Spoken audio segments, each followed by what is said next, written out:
Really?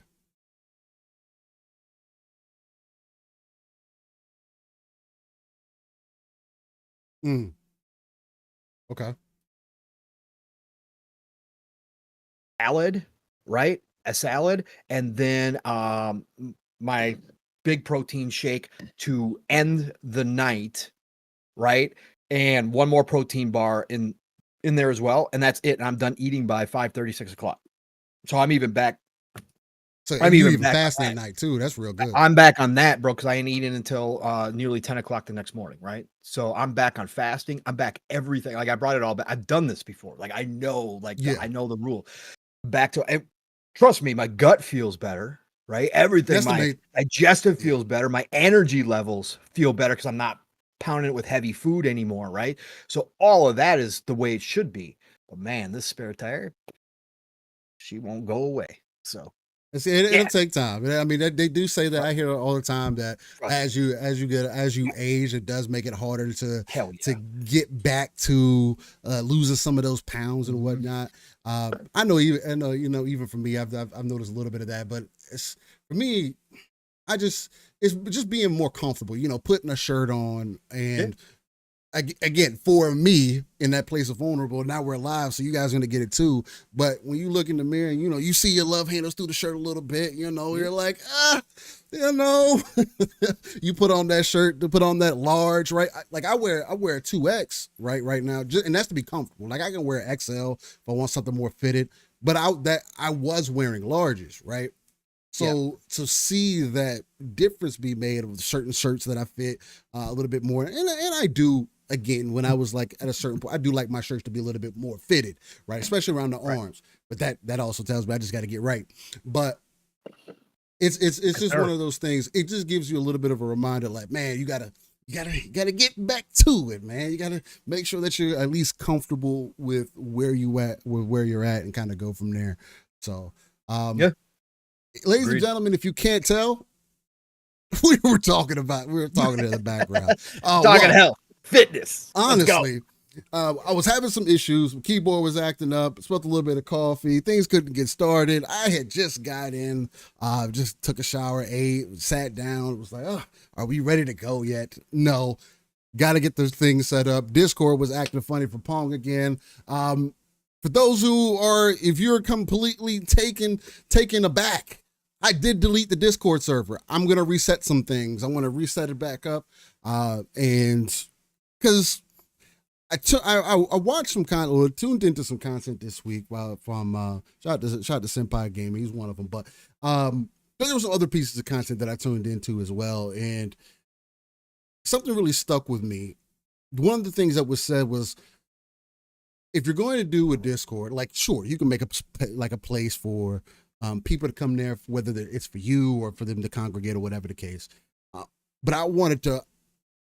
But you should also make it a resource for people. You know what I'm saying? So like when me and Pong do posts or we retweet stuff all the time, like there's a lot of indie games, and we see a lot of other games a lot of the time that we'll retweet with each other, sharing the DMs. Like you can go down me and Pong's timeline and just see the slew of different types of content, especially gaming related content, that we share, right, and put out there. I would like for that to also be in what we do in the Discord. Now, I could have probably worked it out with what was going on with how I built it currently, but having the issues that we have, sending invites out, people can't join. There's obviously some other things that need to be worked out, ironed out, but hey, it is what it is, and we'll go from there. Also, some things that I want to remind people, man. Live a split screen. Like, I'm all about talking about whatever's going on, right? But let's keep it. Let's try to keep it to game as much as we can. We can open up the topics and everything for sure. We do that all the time, but taking it to a personal place, or people not being offended, or people getting offended by certain things. The only thing that I do want to remind people, if you are new here, or if maybe you forgot, if you don't want people to give you their honesty, then don't look for their honesty, right? Whether no matter what statements that you make, no matter what ideas that you put out there, that's something that we see consistently, right? Shout out to Reforest, somebody that we do riff off from time to time. You know, Pong, I think he does it phenomenally in a way that, you know, riffing off of him, but also making it something that is actually special, right? It makes an impact. Steele, just so you know, because I got inspired this week, we are going to do a 10-minute segment of begging this week, because that was literally a 10 part. minutes? I sent you the video clip. I didn't get to watch the whole thing. I watched the first 30 seconds and bro, no, I watched the entire thing because, like, again, shout out to Astro Cyborg, who sits around all day. He be all over the place, bro. He gets the shit. I love it. He's a viewer, bro. He's a viewer. He says that. Hey, man, I tune in. I'm listening to the content. Yeah, but Reforge is so pissed off at him. It's funny as hell. Anyways, so and Astro will clip things and then, you know, make a post about it. But sometimes there's more context. There's more stuff to it, right? It literally was it was nearly 10. It was 9 minutes and like 46 seconds, 9 minutes and 52. Literally him talking about subs, money, what they've got to do, how YouTube has screwed them over this week, and that they got to make up for that. That's crazy. Again, that's your business.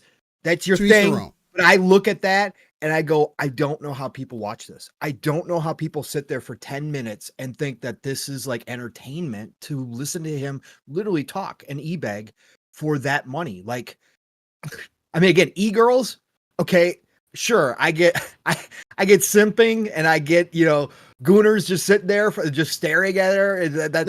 Maybe people are gooning for Reforge, man. Maybe they're gooning for him. Right, but him, 10 minutes, 10 they liked straight minutes. I was like, because I needed to make sure that it was completely that whole entire. It was an entire segment.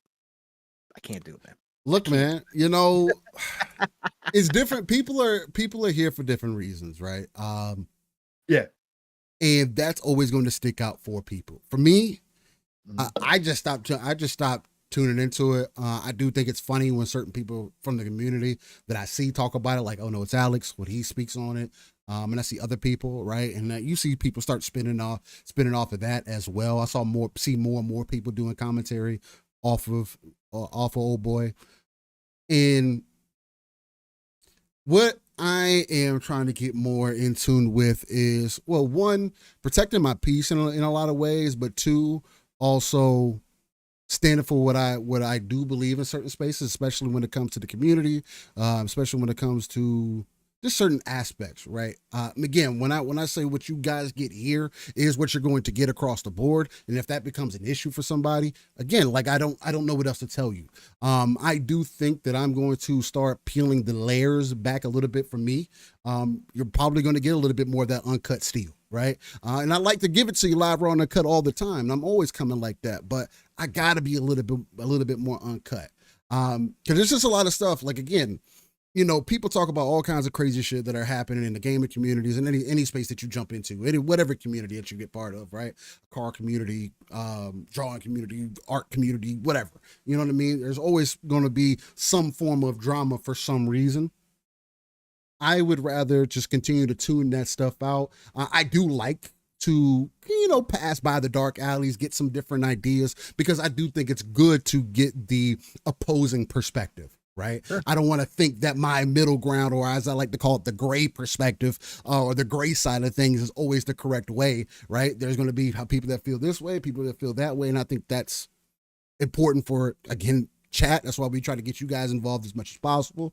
But I think it's just important for people across the board. So I'm just going to start peeling a little bit more layers back, being a little bit more honest, you know, about certain things. Not say that I wasn't, but just be a little bit more open, I guess, about certain things. Because, again, people being racist online, people doing all kinds of fucking crazy shit on Twitter, whatever the case may be, whatever is going on.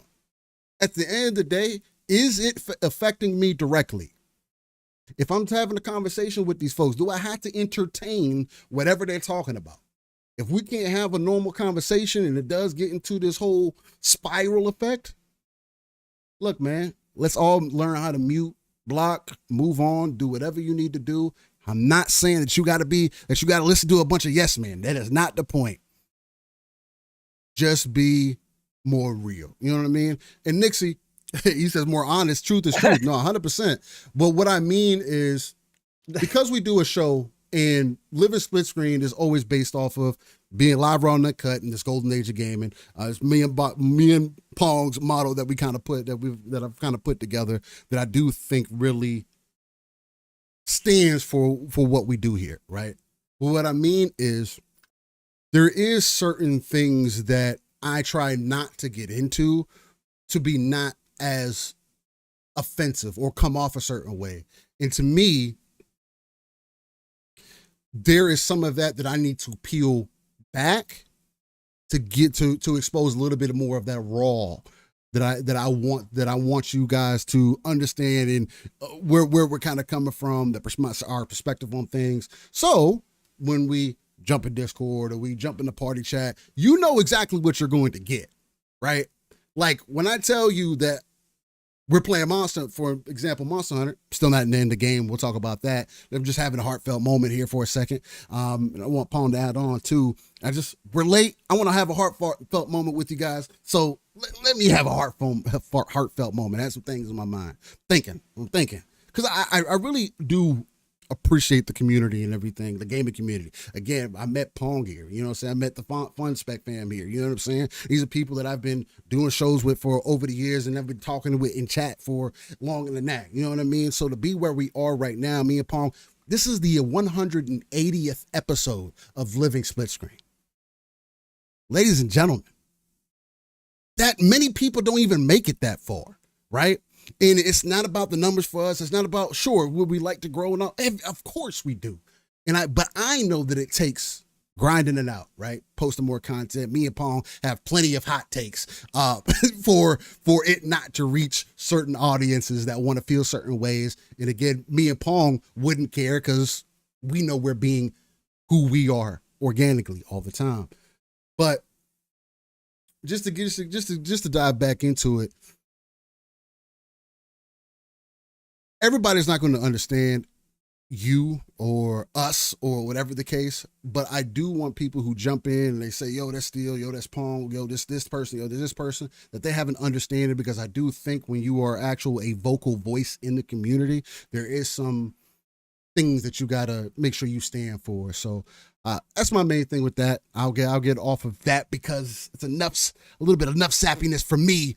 Pong, anything else that you'd like to add on for this special 180th episode of all this lovey-dovey stuff that I've started the show with today? Bro, I get lovey-dovey every week here.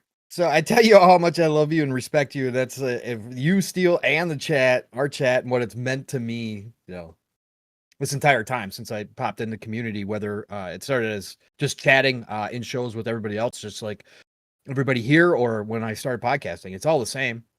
All right. I found a community that had passionate people just like me.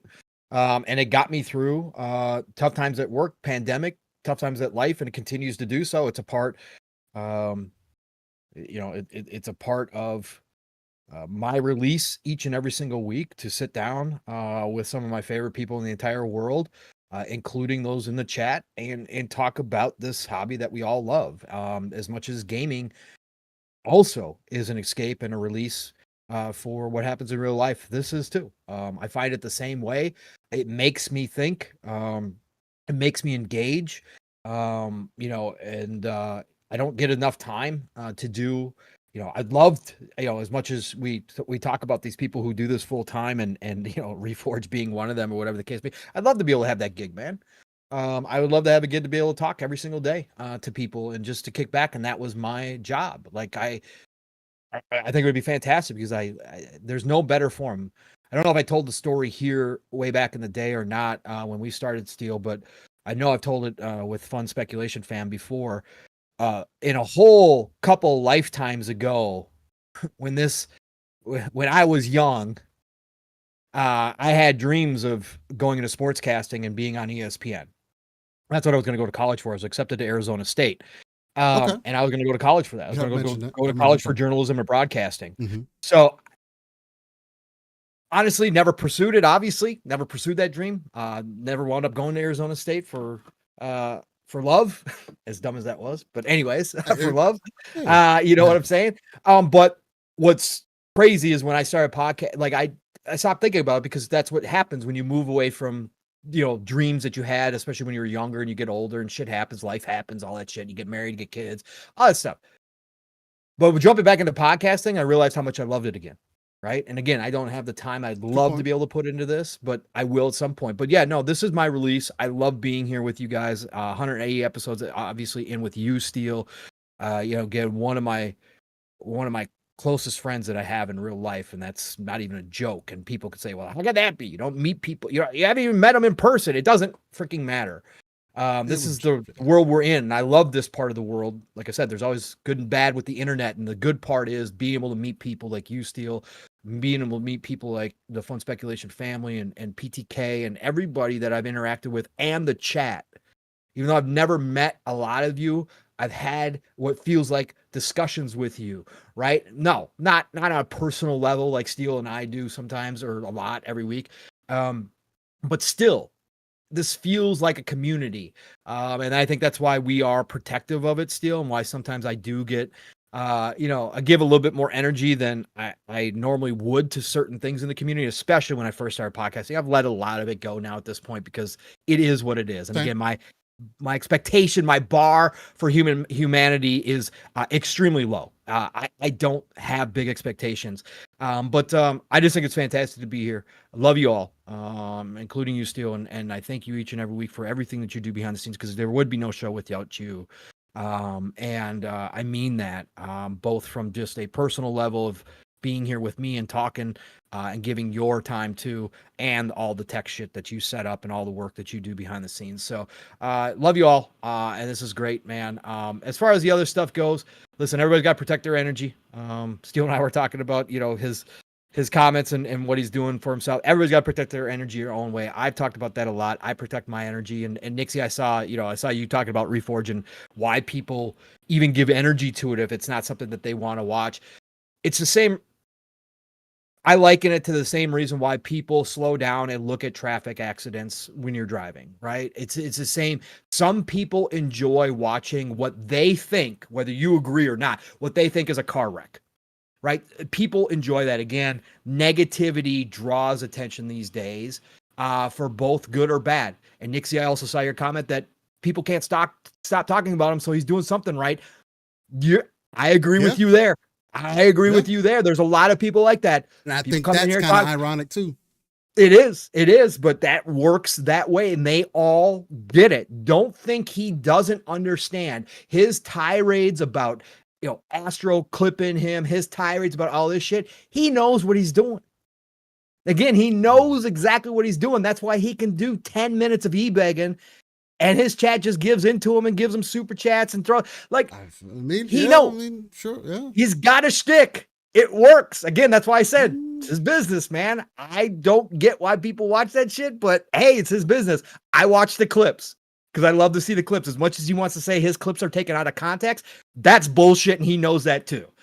When you got a 7-minute clip, you're not losing any context. That's not. Yeah.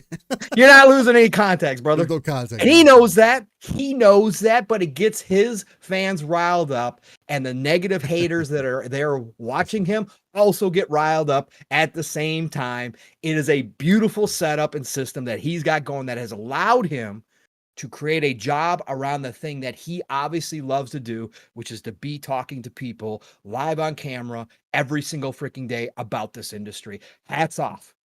Again, I will make my criticisms of some of these people and how they do their shit, but at the end of the day, I wish I was one of them, you know, being able to do that. I wouldn't do it that way, right? I hope that someday be doing it a little bit different than that, but at the same time, I don't hate on it, but it's all part of the community. It's all part of this shit. It is what it is, man. So, but love you all. Thanks for being here. Saturday morning, another episode of Living Split Screen special 180 for sure. You know, we got with the special 180. You know, we got to do things a little bit different. Add a little sauce, add a little something extra to it. But yeah, I mean, that's why I'm just gonna tune into it, man. If it's not helping me improve, like I don't need it at this point, especially with everything that's going on. I got too many games to fucking play. Assassin's Creed Shadows is just looking fucking better and better every time that I watch it. Whether it's Naue or Yasuke, both of them look really good to play. Of course, I'm going to be playing Naue whenever I jump into it. Rise of the Ronin came out. Apparently, was struggling a little bit on PC. They had to do a patch for that. But that's on the back burner. Monster Hunter Wilds still. I'm completely consumed by that right now. Almost 80 hours in, still haven't completed chapter 5. I'm still haven't completed the main part of the story yet. I've just been enjoying myself, taking my time with it, having a good time. And that's just what it's about, man. Getting into it about these games mainly, while also taking that RTS approach. Speaking of which, if you don't know where you are right now, Decado interrupted, so I gotta get that in there. Well, first I should say Tim the Sorcerer, who is a member for 19 months. Shout out to Tim on the Horde of Vord tier. He got that golden exotic loot. He says, well, congratulations on the 180 episodes. 360 soon. 360 is on the way. Hey, as long as things go well, I don't see any reason for me and Pong to just randomly beef and hate each other. So I think we'll be good. I think things are only going to get better over time. By then, I'm pretty sure me and Pong would have probably met. We're probably going to end up meeting in person. Definitely by that. You know, we got to go to one of these gaming events. That's one of my biggest things that I want to do for sure. Something I've always wanted to do. I've never had a chance to be at one. For sure. I think that's good. That's going to be a dope. Like, I've never been to a con or any of that stuff. And I think like going to like a gaming event, convention, whatever you want to call it, even if it's whatever it may be, I think it's going to be super dope. So I definitely want to do that. But shout out to you, Tim. Let me get the Decado. Let's get the Decado. Attention, ladies and gentlemen, aboard the Splitters hype chain on this a beautiful Saturday morning. I hope you're all enjoying the current ride. That's right, the one and only Decado. He had to make a statement today, ladies and gentlemen. He had to make sure that we are ad-free in 2026. Hashtag no beans here, as the goal remains 69. But he did so by not just dropping off a couple bags. Nah, he came in with a super chat today. And it wasn't just a little super chat. No, that's right. He flew overhead and he dropped a nuke. He dropped the mother of all bombs. He dropped a bunker buster. That's right, the $100 big boy bomb from the one and only Decado on the land ahead. So we are laying track as fast as we can, and I need you all to buckle up. I need you to pay attention to those attendants as they walk around and teach you how to buckle up tighter and tighter. We have closed the windows at this point, so enjoy the view from those screens. We do have the cameras on the outside of the train, but we can't have you losing limbs left and right around here, as we are now at a nice, cool and easy Mach 8.0. That's right, a Mach 8.0 with the Decado 100 bomb on everybody. And he says, F the damn negativity and play where y'all play. Stream games on me. Keep doing what y'all do. Decado, choo-choo, motherfucker. Choo-choo. Thank you, brother. Never expected. Always appreciated here. Much love. Thank you for that, Decado. Again, it's crazy. It hits like a ton of bricks, man. Every time, man. They give anything, bro. It's just crazy.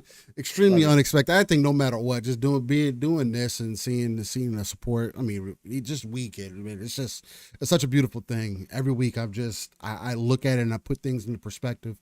Because again, everybody got their own thing going on. It's super dope that y'all come out on a week-to-week basis, and that's the main thing. So that is the main thing. What's going on, y'all? Hey, but got to get back into it, because if you don't know where you are currently, this is Living SplitScreen, a non-console centric platform that talks about everything going on within the gaming universe. As I hit my microphone and beat it up and smack it all over the place, what we mainly like to do is we like to take that RTS approach. That's real-time strategy, meaning we just pull ourselves out of the world, look at the darker crevices of the map, pull our resources together so we can not only build up our own foundation, but also foundation for those potential 2 to 3 billion gamers that are out there. Also, we are the home of that IP, educating consumer perspective, because me and Pong do not work in the gaming industry. We're two dudes with plenty of professional knowledge behind us and plenty of gaming hands-on knowledge as well. We bring all of that here just to flesh out the conversations, maybe play a little bit of armchair CEO and just have some fun, man. Maybe do a little bit of catch up as we do on a week to week and take it up from there. I am one of your hosts, Steel Rain. That's Mr. Live, Raw, and Uncut himself. And you can find me everywhere. Steel Rain at T is a 7. Google's probably the easiest place you could type that info in, but the main place you can find me is in the streets of the wilds. Just I'm out there, guys. Like, again, almost 80 hours and I'm not finished with the story yet. Yes, I'm technically in high rank, right? You beat the story after chapter 3, you go into chapter 4 and 5, and that is the continued story. But I'm not even done with the story yet. Just been having a marvelous time jumping into there. I got Bleach, Rebirth of Souls around the corner. Another fighter that I was not anticipating to be decent at all, and it's turning out to actually be pretty goddamn juicy. Not only that, but as a Bleach fan, I feel like I got to support, man. I'm not going to play the gacha game because they got a gacha game coming too. I'm gonna have to jump into the fighters. Looking too juicy, you know. It's giving me some of the same feelings that Tekken 8 gave me when I was jumped in there. I was having a lot of fun. I was telling y'all, you know, I was hype about it. I had me and Bolt out through some hands. You know, we're having a good time. Tekken didn't hold me, right? Bleach is a little bit different.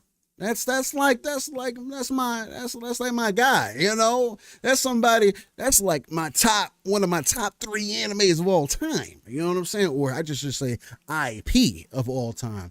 And just seeing the variety in the combat, the different characters, seeing the different variants. The same thing with Sparking Zero. I was really hyped about Sparking Zero, right? It ended up being a little bit more, I don't want to say casual per se, but it wasn't all the variants that I thought there was going to be in it from like the original Budokai Tenkaichis and whatnot. And that is what this Bleach game is offering. Every character plays extremely different. But again, just like any other fighter, there's going to be some things that may need to be ironed out. But just as a Bleach game, especially seeing that they're even entering the most recent arc for the anime and covering that as well, dropping outfits in it and stuff. Got a lot of good hope. In Pong, it's actually made by the same people who made Senran Kagura. What was the name of the game? I gotta pull up Steam now. I played it and I came here and told you guys about it. Let me pull it up. I gotta pull it up now. Because it's made by the same people who made those games. Except it's not, you know, it's not, it doesn't have the some of the ecchi in it, I should say. If Steam will ever pull up here and get in my library. Let's see. Bro, my Steam, I got so many games in the Steam library. I'm hyped for that Xbox device or whatever branded device, whatever it's going to be, which we're going to talk about today as well, whether people want to consider that a ROG Ally 2 or whatever. I'm kind of excited about that, depending on what they do with it. Because the Steam library is kind of nice out here right now. Let's see. There's so many games, man, just that you could jump into. And there's some Steam sales going on right now for those who are interested. It seems like there's some sales and some deals going on across the board, actually. So that's also really freaking dope. Let's see here. I know we talked about it, man. No, it's not Bloody Spell. I guess I'll find it. I don't want to hold up everything just to fucking find this one game that I mentioned. Anyway, it's made by some devs that are really good with combat mechanics. So it's going to be interesting to see what they do for a Bleach game, for a fighter especially, because there's, you know, you're playing with a lot. You're throwing a lot on the line when you start creating fighters and whatnot. So I feel like it's Senran Kagura. But I feel like it's called a different name, though. Anyway, I'll look for it here in a bit. Nonetheless, main game that I've been playing, it's only been Monster Hunter Wilds. I don't have nothing else new to tell you guys. I still feel really good about the game. Still don't really have real negatives to say. And I have been seeing people, put 100, 110, 150 hours into the game and say, oh man, there's nothing else in this game, man. I'm bored now. The game's not as good as it could be because it doesn't have all this content. Look, these are how these games start. Monster Hunter evolves over time, every time, right? From what I remember about Monster Hunter World is not what I just recently played when I put 100 hours in World and Iceborne. Right? It's a completely different game. And a lot of people from the community would tell you that. But for Monster Hunter Wilds, still feels freaking fantastic. Again, 80 hours in, still haven't beat Chapter 5. And again, my main goal with Wilds is being able to defeat every monster completely solo, no secret, no extra shit, no buffs, outside of food buffs, because you got to eat before you go hunt. But outside of that, that's going to be my tipping point for, hey, let me move on. That's when I'll play Assassin's Creed Shadow. That's when you know what I'm saying? That's the point that I'm I'm going to get to. So I'm having fun with it, taking my time, a lot of photo mode. I'm really loving the photo mode. Well, mainly, again, I have some additional access using, and I can't think of the freaking name of that either. Anyway, using RE framework that lets me use the free cam a little bit and get some good shots in there. I feel like I've been posting some good shots. I'm trying to get better. But it's been a lot of fun, man. Can't get enough of it. Can't wait to jump into some more. Vandal says he's grinding tempered right now. Hey, see that, and that's what it's about. And I've actually decided I'm not going to make the artisan weapons a goal of mine. I just don't care about that. I think I'm starting to find what I've seen from that system kind of corny. A weapon that you can go get parts for, or whatever the case, from whatever type of monster, depending on what kind of weapon that you want to make. And you're rolling to get a good roll for your weapon. I'd rather just use the monster weapons. I like the way that those weapons look a lot more too. And I get that artisan weapons do end up looking better. But for me, I'm just not going to make it like a main goal of mine. That's my only thing. I want to fight every monster with a monster weapon and kind of go from up there. If I end up getting a good artisan weapon, then I end up getting a good artisan weapon. And if you aren't familiar with artisans or like, still, what the hell are you talking? It's end game stuff, right? That I just been peeping, and I'm not even at that point, right? I just unlocked the system, see that you could do it. I've seen other people talk about it, how they like it, don't like it, whatever the case. And I just, I'm going to play what I like. You know what I'm saying?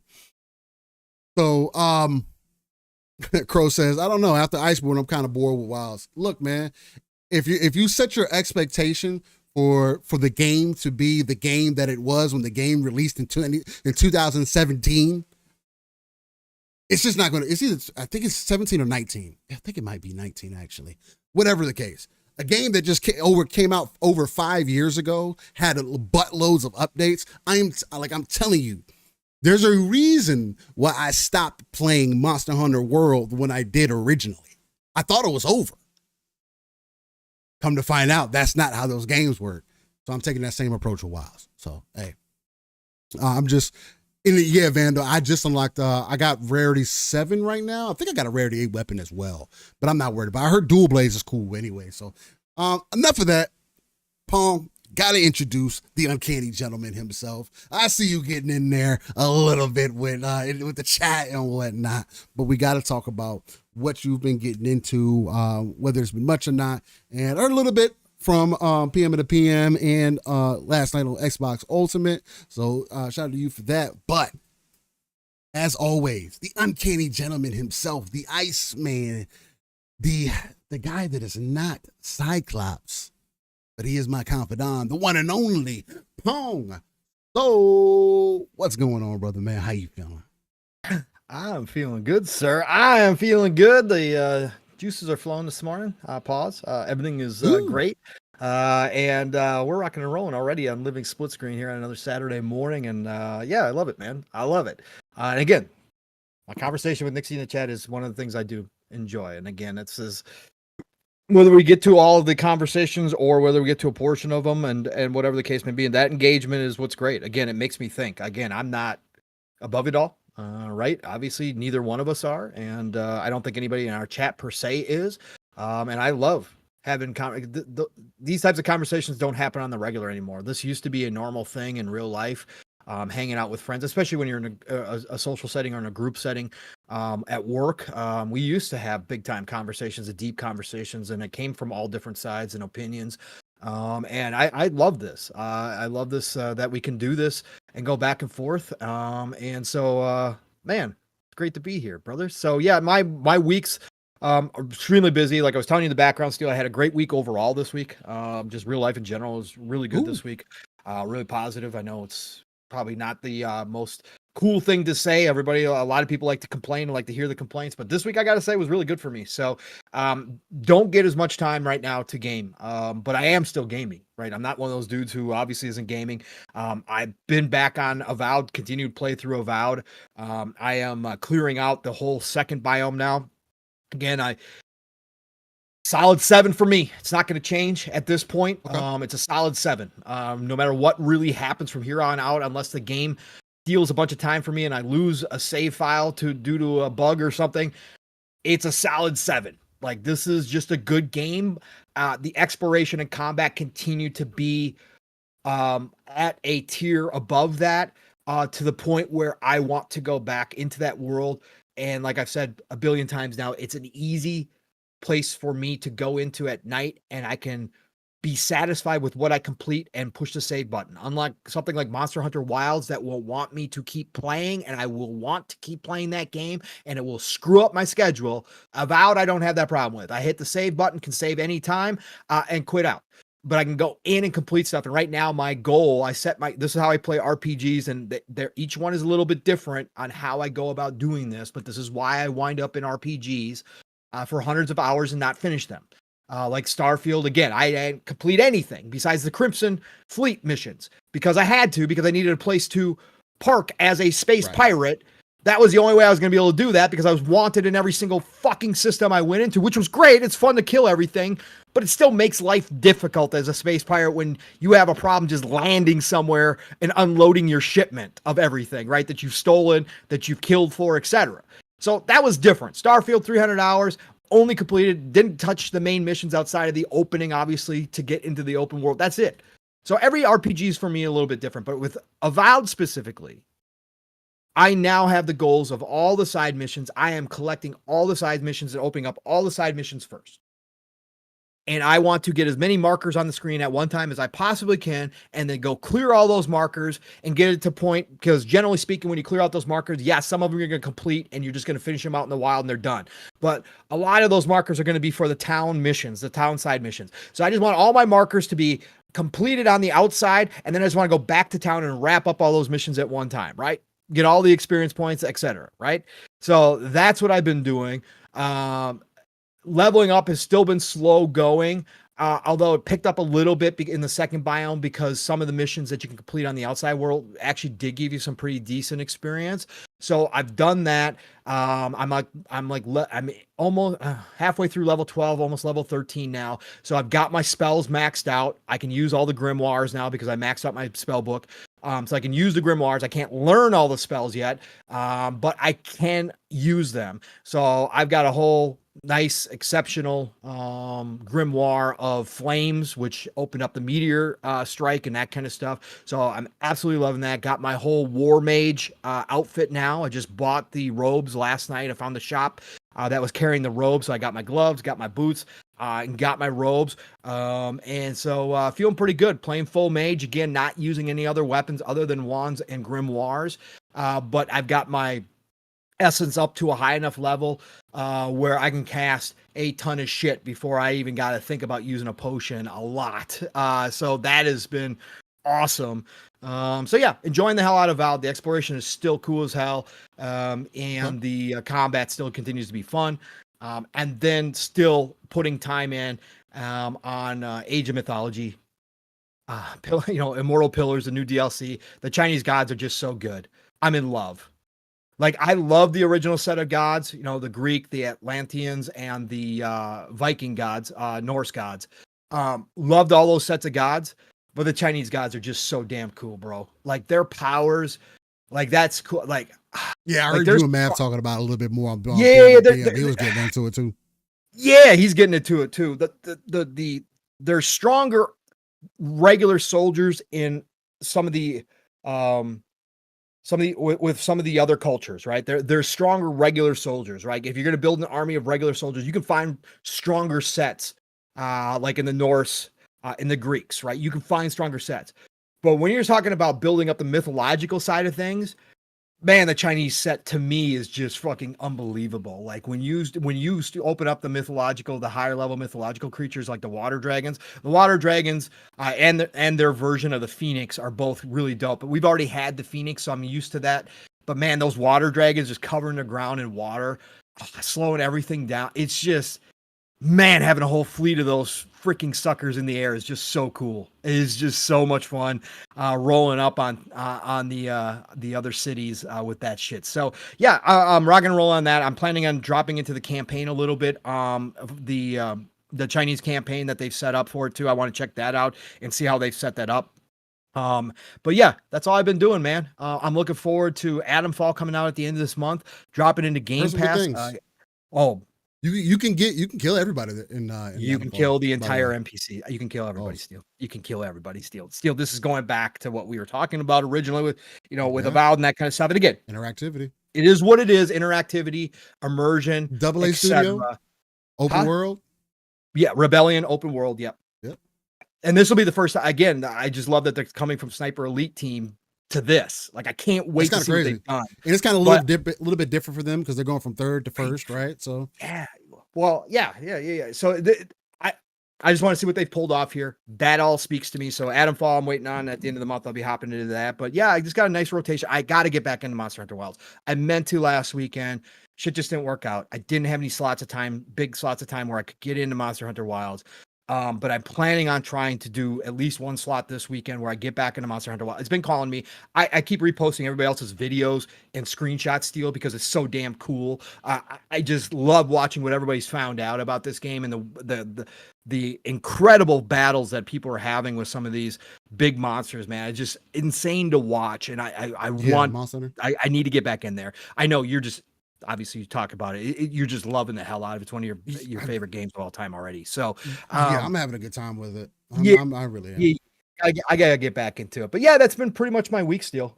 Nothing crazy, exciting, cool. But the standard. I no matter what, man, no matter how busy I am, I still find my gameplay time. It's just not as much as I normally would be doing right now. But that's okay. That's okay. Working towards things, and that will eventually free up at some point next year, and I should be good. So, but other things are going good, so that's always a benefit. You know what I'm saying? So one step at a time. Yeah, man. Do we get into the upcoming games? Do we fit that in this week? Well, I'm gonna have to adjust some things if I get this pulled up for you guys here in a sec. But yeah. Ask people what they wanted to talk about in chat first. People wanted to hear our thoughts about the Silent Hill F thoughts. Just on the surface level, I do want to say I find it very interesting that the game's not going to be just PlayStation only. Be right back, Steel. I heard a lot of people talking. Hey, I'm Pong again. I heard a lot of people talking about that, and this is going to happen, ladies and gentlemen, due to Discord acting up and acting funny. Until I get the server back up. Anytime that me and Pong have to step away or whatever, it's going to flip our screen. So hopefully it doesn't bother you too much, but nonetheless, it's interesting that Silent Hill isn't going to be just on one platform like previously assumed. That's interesting. It did look decent. Silent Hill is not going to be for me. I'm not the scary game dude. I'm just not in there, man. I can't handle it. I can't. It's just too much. If I'm going to have nightmares playing that goddamn type of game. And again, maybe that's something I play when we get to 2K. We'll see. People Can Fly's comeback. I don't know how I feel about People Can Fly right now. I saw y'all mention that in chat as well. People Can Fly I think they're a solid studio for sure. I think they've proved a lot with what they've done with Outriders. And I think they did pretty damn well with Gears, Judgment, everything in consideration, right? I think they did decent with the multiplayer. Again, it wasn't Gears traditionally.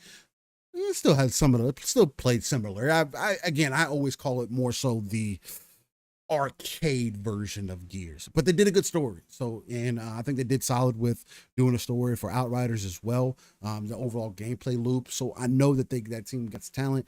Apparently, they cut a deal with PlayStation as well for a game under the name of Project Delta, which is extremely interesting. Hopefully, it's a SOCOM or something to that nature. Again, third person. I think People Can Fly could do really good with something like that, especially if it ends up being live service, or maybe they just make a single player, multiplayer, and just kind of go from there and then build off of that, because you can always do another game, right? Especially since you're bringing it back to the light. Maybe I was even considering that maybe that Project Delta game, what if it's something to do with Gears, Delta Squad? Maybe that's what it is. Maybe that's what they PlayStation cut a deal with them for. No, it's a new game that they were speaking to, called Project Delta. So we'll see. We'll definitely talk about People Can Fly.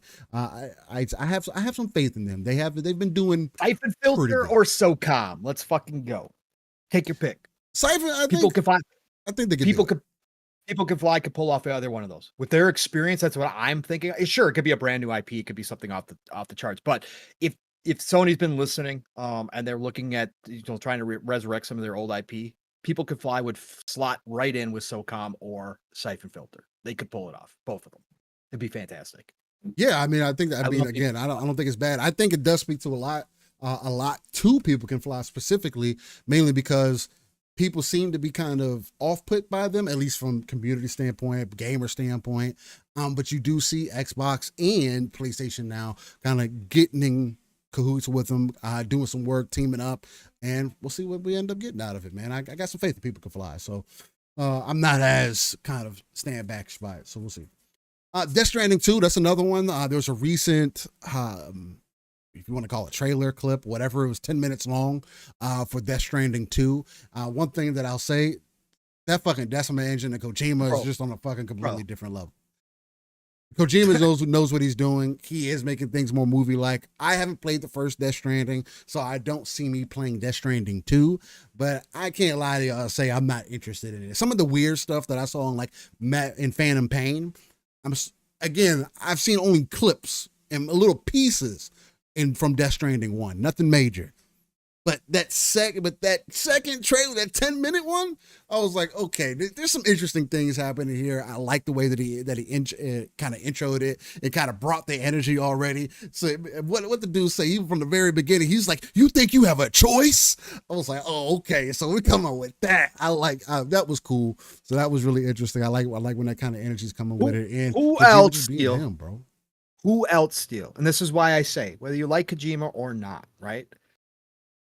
He does bring a creative energy and a vision that very few people have ever brought to video games. And this is why I say he is so valuable to the video game industry, is because he makes people think outside the box, and there's very few that can get away with it. Who else still can bring a 10-minute fucking trailer of their game, of gameplay and cutscenes, and the vast majority of people, 99.9% of the people on this planet that ever watch that trailer walk away and still don't know what the fuck is going on?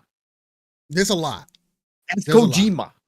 That's Kojima. No, and again, even the people that played Death Stranding 1, even the people that love Death Stranding 1, sure, they understand some of the characters that were in that trailer better, but I've seen the arguments between them about what that trailer was actually about, where Kojima's taking this.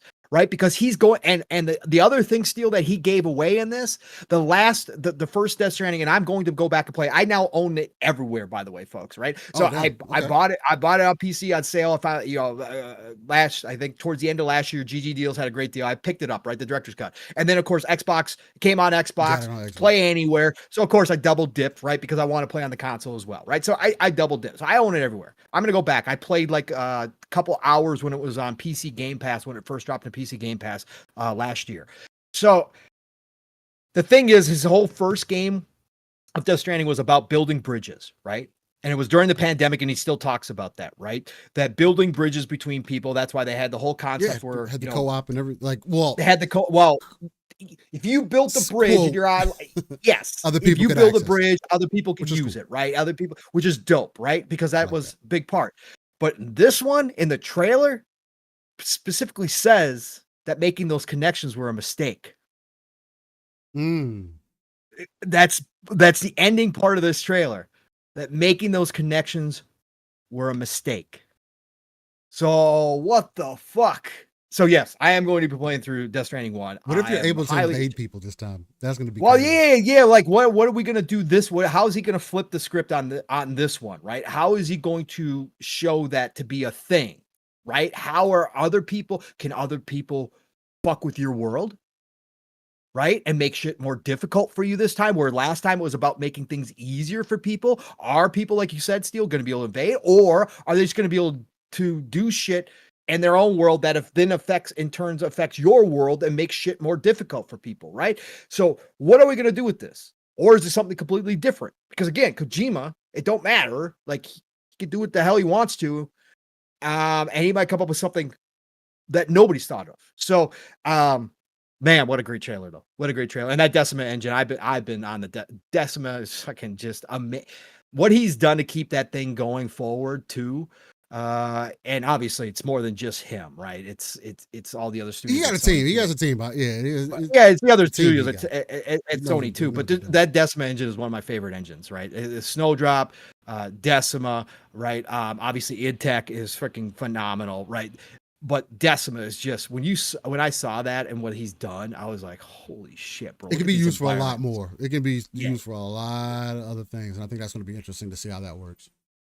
Yeah. Oh no, I agree, Nixie. I mean, Unreal is cool as a general engine that a It's ton a of people general can tool. use and make It just games. depends on how it's used. I don't But think yeah. we'll really see the true appreciation for what Unreal is. I think Hellblade definitely shows some of that, but I think Gears E-Day is going to be the real, just like it was back in the day, right? Like, it was the stage of what made it special, right? And I think that's what Kojima is doing with Decima as an example with Death Stranding. Apparently that engine can do some pretty damn unique things, at least on a graphical standpoint, right? We'll see how things come out. Optimization is always going to be key, but we'll see how things go. And Nixie, and then, yeah, the Unreal has been having issues, but that's also going to get better. It's only going to improve over time. And by the time that Gears comes out, you think the Coalition, again, we're talking about a team that that's their thing, right? It's like telling EdTech, it's like get EdTech with Doom. You know what I mean? Like, other people may not be able to make Doom the way EdTech made Doom. You know what I'm saying? Like, Proprietary engines are special.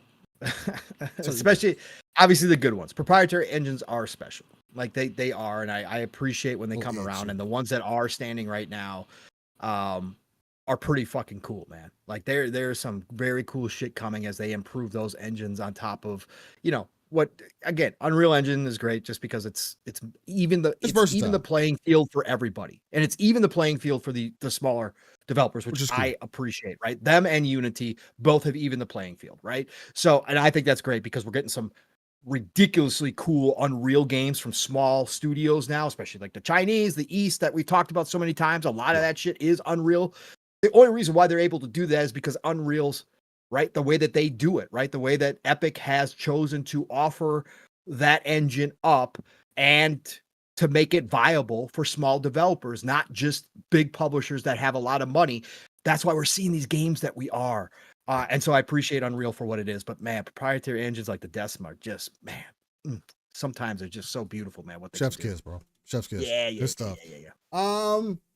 The other thing that y'all want to throw in, I think that was Delroy who asked this. He says he would love to hear our thoughts on the handheld rumors, not the device specifically, but how mainstream media reporting didn't seem to read Jess's article and ran with those misleading headlines.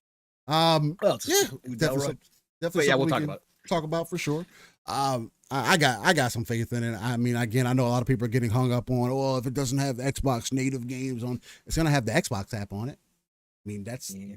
I get it. It's not quite the same. This is a test ground. People have to understand it's a test. 1,000%. 1,000%. This is a test bed for them. This is for people you want to see what that experience may be like. There you go. And so they released their specific one. I just heard a lot of people getting hung up on it for a lot of different reasons this week. Mainly saying that, hey, well, doesn't have the native Xbox games there, so there's no point. So why would I try that? It's a waste of time. The Xbox doing more things that are just a waste, I guess. I don't see it that way, but anyway. But again, I'm the Xbox dude though, so don't let other people tell you I'm not. So anyway, and then the other one, I think this is one Decado brought up. He says, what IPs are getting sold by the divestiture from Ubi, which is another one we will get into today. Again, Assassin's Creed Shadows is coming out this upcoming week, if I'm not mistaken. And I do think that Ubi has a lot to roll on this. Fahim says, so you want people to pay $300 for a test object? I don't think it's going to be $300, Fahim. I think people are even shortcoming with that. I think I heard you and Mav talking about it. I think I talked about it last night too. I don't think the device is going to be $300 to $400. I think it's going to be a $600 plus device. Yeah. I don't know what people are smoking, thinking that this it's Asus, so it's the ROG Ally teamed up device. Just because Microsoft is helping with it doesn't mean that it's not going to be a pricey device. And honestly, I don't even think if the Xbox releases a handheld device that it needs to be cheap. It doesn't need to be $300, $400. I need it to be $600, $700 for it to be worth it. Oh, I want tech in there. Like, give me a reason to get. That's supposed to be a versatile device. I don't need it to be the Switch. It's cool if it has Switch-like options. And maybe a special dock that I can get to upscale it some special way, whatever the case, you know what I'm saying? So we'll see. And again, to that point, the Pong just brought it up. It is Asus as well, right? And Nixie says in the chat, OEM devices usually see a bigger markup. It's just what it is, bro. And sure, can Xbox possibly get it down to a $499 price point? Sure. But if that's not going to be likely either, if the console hardware isn't selling like that, right? So I want them to give us a premium device. Yeah, keep the console itself around that price point. $499. I think your best console should be $499. But the handheld device, if you release that alongside the whatever next console that you do, that needs to be your $599, $699 device. It needs to have good storage in it. It has to have access to a lot of different things. It needs to be versatile. It needs to be useful. You know what I'm saying? So that's just, that's kind of surface level how I'm looking at that. But as far as Ubi goes, Assassin's Creed Shadows is coming out this week, and I do think Ubi has a lot riding on Assassin's Creed. Point blank. Period. They're in talks. There's some talks with Microsoft happening right now. I don't know what's going to end up happening with Ubisoft. I do think that the biggest fear, again, surface level, I think Tencent is going to step in. Just because they're already invested in Ubi, it'd be very easy for Tencent to say, hey, Guillermo's, there you go. You see, this is your make and break ticket. What are you going to do? And they go from there. I can see Tencent seeing value in Ghost Recon, in Assassin's Creed, and Prince of Persia, and all these different games, whatever they're going to use it for. You want to say they're going to use it to do some ad control in there? They might throw a little bit of hubbub in there. Maybe. We'll see. I like to keep those things stateside, but we'll see what ends up happening, man. I don't know what else could potentially happen, but some interesting things for sure. Nixie says, I'm disappointed what I heard as I expected of what the handheld would be. I got you. Ozzy fan says, oh, hell no, that's way too expensive. I don't need to play games that bad. Yeah, that's fine. That's the whole point, though. It's not supposed to be, you're more so that console player. Maybe even, jump into the PC side, maybe a little bit. But as a main console player, I don't think that the first handheld or the second handheld are going to be the devices for you until they complete their Xbox Anywhere strategy. If they're able to solidify that, that may change for the typical console game. Might make you look at some things a little bit differently. I don't know. We'll see. Ozzy, I agree with you, though. I'm going to be waiting for Shadows as well. He says, I'm going to wait for Shadows. I think it has a big chance to flop. You have a big group of people just waiting to rip it apart. It will get massacred worse than Dragon Age. I don't think so. Again, I mentioned this before, and then we can get into upcoming games and just jump into a topic. Again, I don't even have the page for upcoming games set up. I'm just going to be real with y'all. I would have to do a little bit of setup, get our video right and everything on that page. But we can definitely get into some upcoming games. Let me know, chat, how you feeling about that.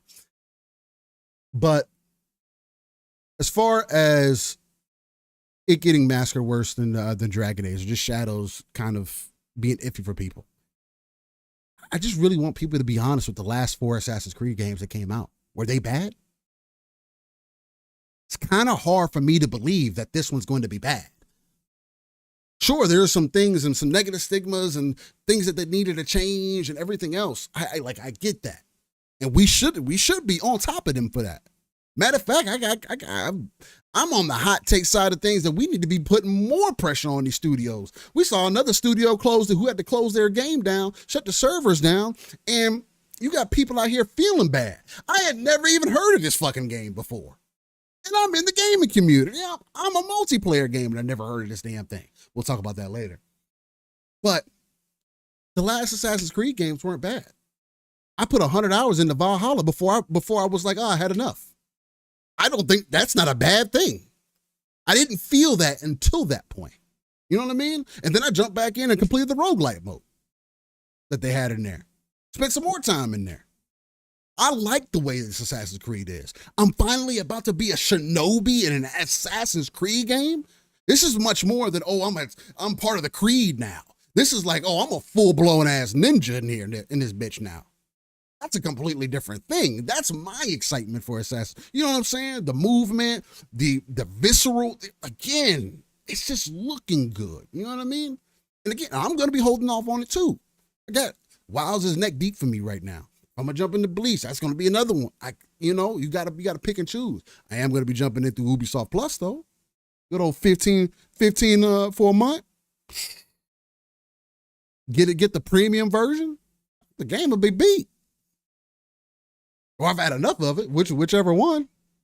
Still, whenever I get ready to jump into it. So, a lot of opportunities, man.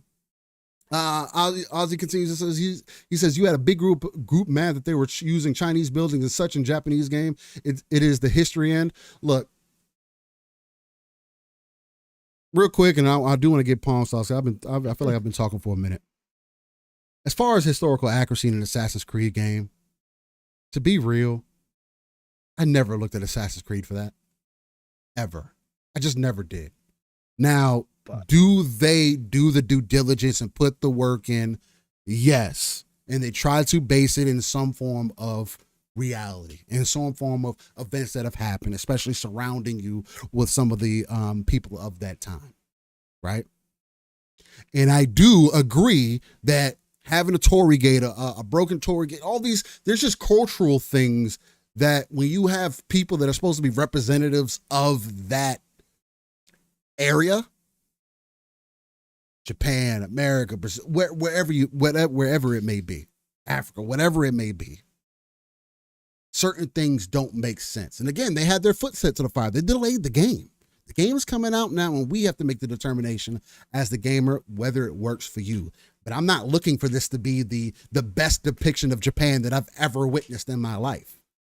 No, I expect it for it to be some of the things that Assassin's Creed has typically done. But Pong, just on the surface level kind of thing. Yeah. I know it touched a little bit on the handheld stuff. I just gave some surface level things. We'll definitely get into it more. Maybe follow up with an article and everything. But the IP divestiture from Ubi. I mean, like, how are you feeling about Assassin's Creed and everything? Do you kind of agree with me that it's kind of like their last shot in the arm to really see if this is going to be like their renewal of sorts?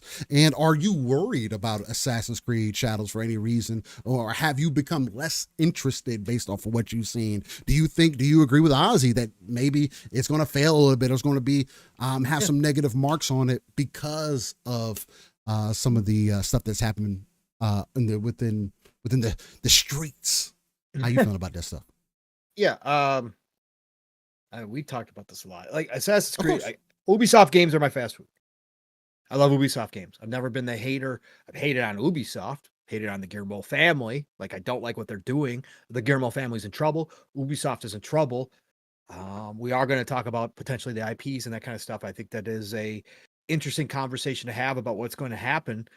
I said all along, I think I said at the end of last year when we were talking about Ubisoft's trouble, that this would be the year, I think, that we find out what happens to Ubisoft one way or the other. It's not going to be pretty. Assassin's Creed Shadow is not going to be their savior.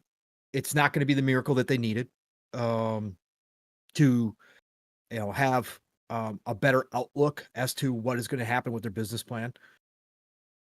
So it's not going to be that. Is it going to do well? It's going to do fine. It's going to do, I think, pretty typical Assassin's Creed numbers. I think so. Yeah. I don't necessarily know if this one's going to hit Valhalla, right? Numbers. Valhalla did really because of Valhalla, $1 billion, right? Yeah. First $1 billion game. So, I don't know if it's going to do that with the controversy around it and kind of with the negativity surrounding Ubisoft right now in general. But obviously the stuff around Shadows, whether fair or not, Ubisoft brought a lot of it on themselves. No, they did 100%. I'm sorry. 1000%. I'm not going to buy into it's all grifting, blah, blah, blah. Ubisoft did this themselves. When it comes to the factual stuff, they did the virtual signal and said, oh, we hired cultural experts to help us make sure we get this game right. They hired fake cultural experts from California that just so happen to be Japanese that were all completely LA-fied. Listen, you can go find all the true information about this. They didn't hire no cultural experts, okay? They just did a virtual signal. So a lot of this they brought on themselves, okay? And again, we've talked about the whole Yasuke angle and all that kind of stuff. Again, my feeling is 10 years ago, 15 years ago, Yasuke would have been one of the NPCs. He would not have been the main character. They would have done the traditional male Japanese samurai for this game, and a potentially still the female ninja. Although that's even questionable whether or not they would have put her in there 10, 15 years ago. But let's just say they were going to look at they've done the male-female again thing before in Assassin's Creed, so it would be the first time. Then they would have done that, but it would have been the traditional male samurai from Japan.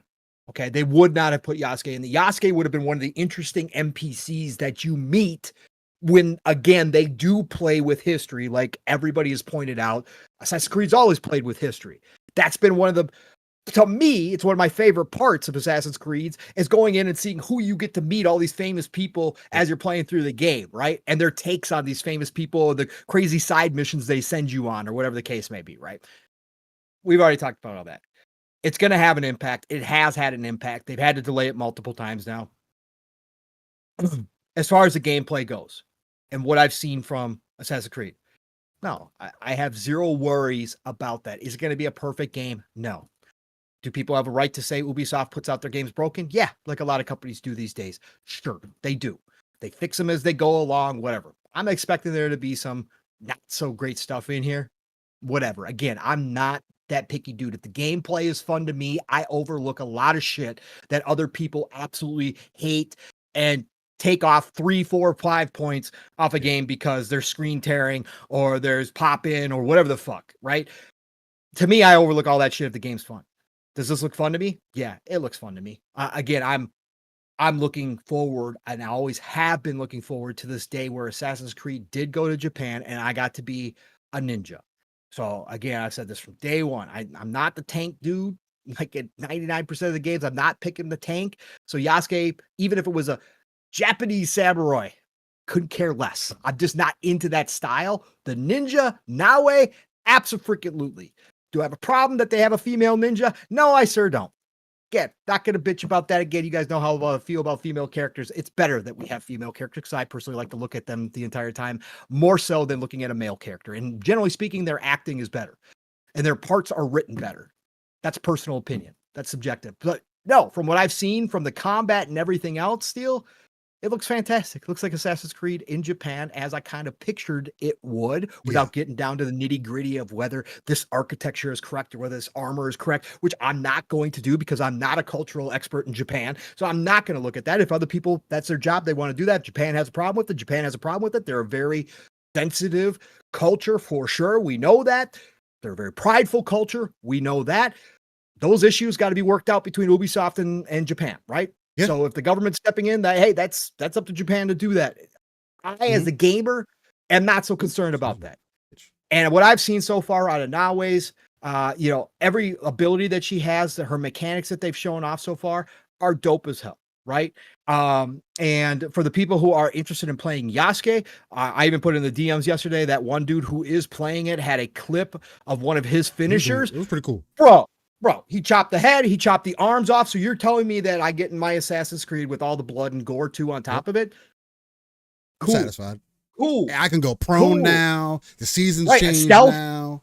Stealth again. I don't even expect perfect stealth. Again, I'm not nitpicky. Yeah, I get to stealth around as Nawe. I get to blow out candles, make it nice and dark. I get to figure out how I want to sneak up on somebody and fucking take a knife to their throat. I'm in. Sounds psychotic, right? If you just clip that part, it sounds psychotic, but that's what I like about video games. I get to do shit that I would never think about doing in fucking real life.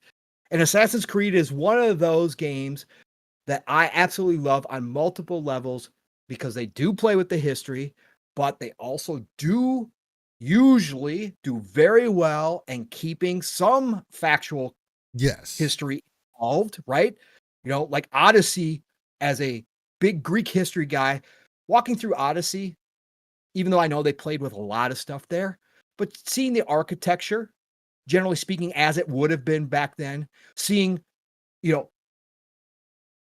ships out on the water as you would have back, like all that shit to me, standing on a cliff overlooking Greece, like, dude, like that, it just doesn't get much better for me since we can't time travel. I got to take it where I can get it, right?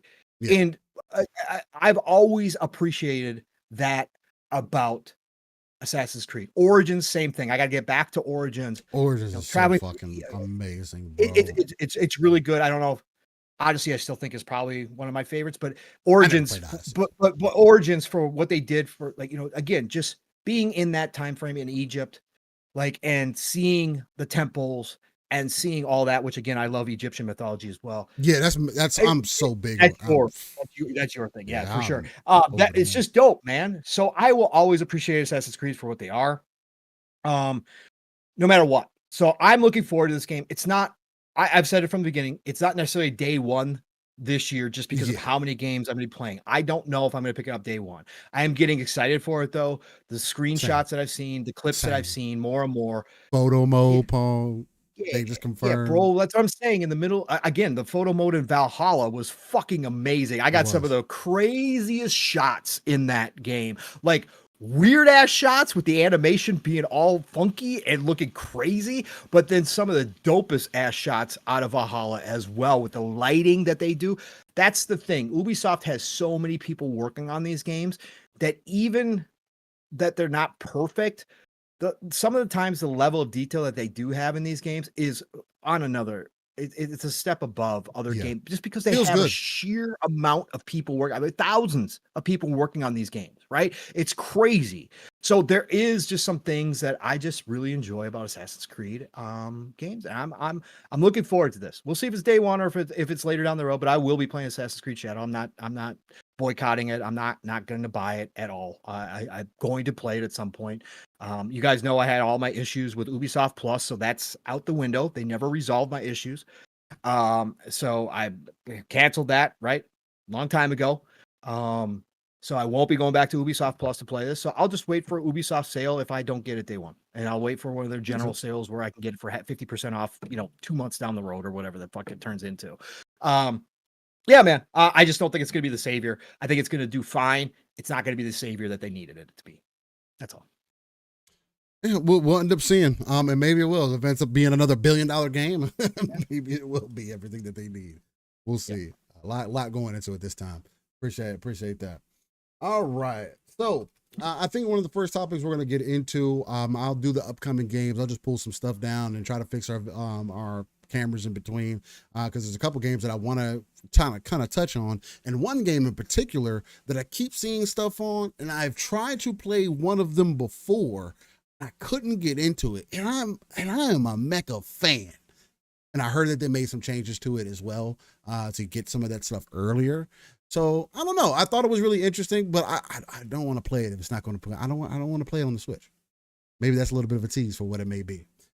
But let's get into these upcoming games, ladies and gentlemen. Let's see if some of this stuff can at least be decently set up here, and it probably isn't. So. Excuse me, I need to change some colors and everything. Everything is it's a mess. It's all over the place. It's like I left my clothes on the floor. Sorry. Fuck. Upcoming games. Okay. Pong's camera's perfect. My video is not up there at all. So there's that. Do you want me to shout out the chat while you fool around with that? Yeah, matter of fact, we haven't shouted out the chat. Yeah, no, I can shout out the chat if you want to fool with that and see if you can fix it. Yeah, let's shout out the chat real quick before we get in. We got the Ozzy Fan 80 in here. What's going on, Ozzy Fan 80? Thank you so much for joining us this morning. It says Ubi Plus is just a good sub to play a game and quit. Correct, and that's what I was trying to do for Star Wars Outlaws, right? That's what I was trying to do, and Assassin's Creed Mirage, which I haven't been able to play yet. Again, I played all the Assassin's Creed, but Mirage I still haven't gotten, so I wanted to do that. I agree wholeheartedly. I was all for it, but they can't fix their shit for me, so whatever, I'm done. I'll just go back to buying stuff. Delroy is in the house. Thank you, Delroy, for being here. And of course, the Decado is here as always. Thank you, Decado, brother. Appreciate you so much. Let's see. We got Fahim Scott. He says, I'm getting a day one. Absolutely, Fahim. A lot of people are going to. I can't wait to see everybody's videos and screenshots, man. It's going to be fun as hell. Nixie says, Nixie, thank you for being here, brother, by the way. I'm always a sucker for snow settings in a game, so I'm excited to play it. You and me both. Again, the Division 3, whoever is making that game, whenever that's coming out, they better have the snow back in it.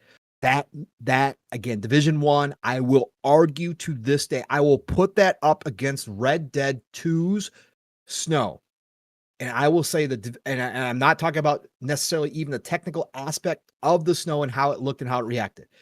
The atmosphere that the snow brought in the Division 1 when you're walking through New York, second to none. They got the deadening silence, and people who do not live in snowy areas will not understand what snow in the wintertime does when it's falling softly and you got a nice cover of everything in snow. That deadening silence is special, and it enhances the sound because of the crispness in the air, because of how cold it is. Sound travels extremely far.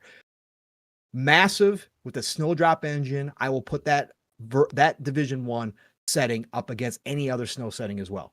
I think it's fabulous. But yeah, I agree. I love snow settings, of course, because I'm in a snowy area, so I understand what it takes to make that happen, to make that real. Red Dead 2 was awesome as well.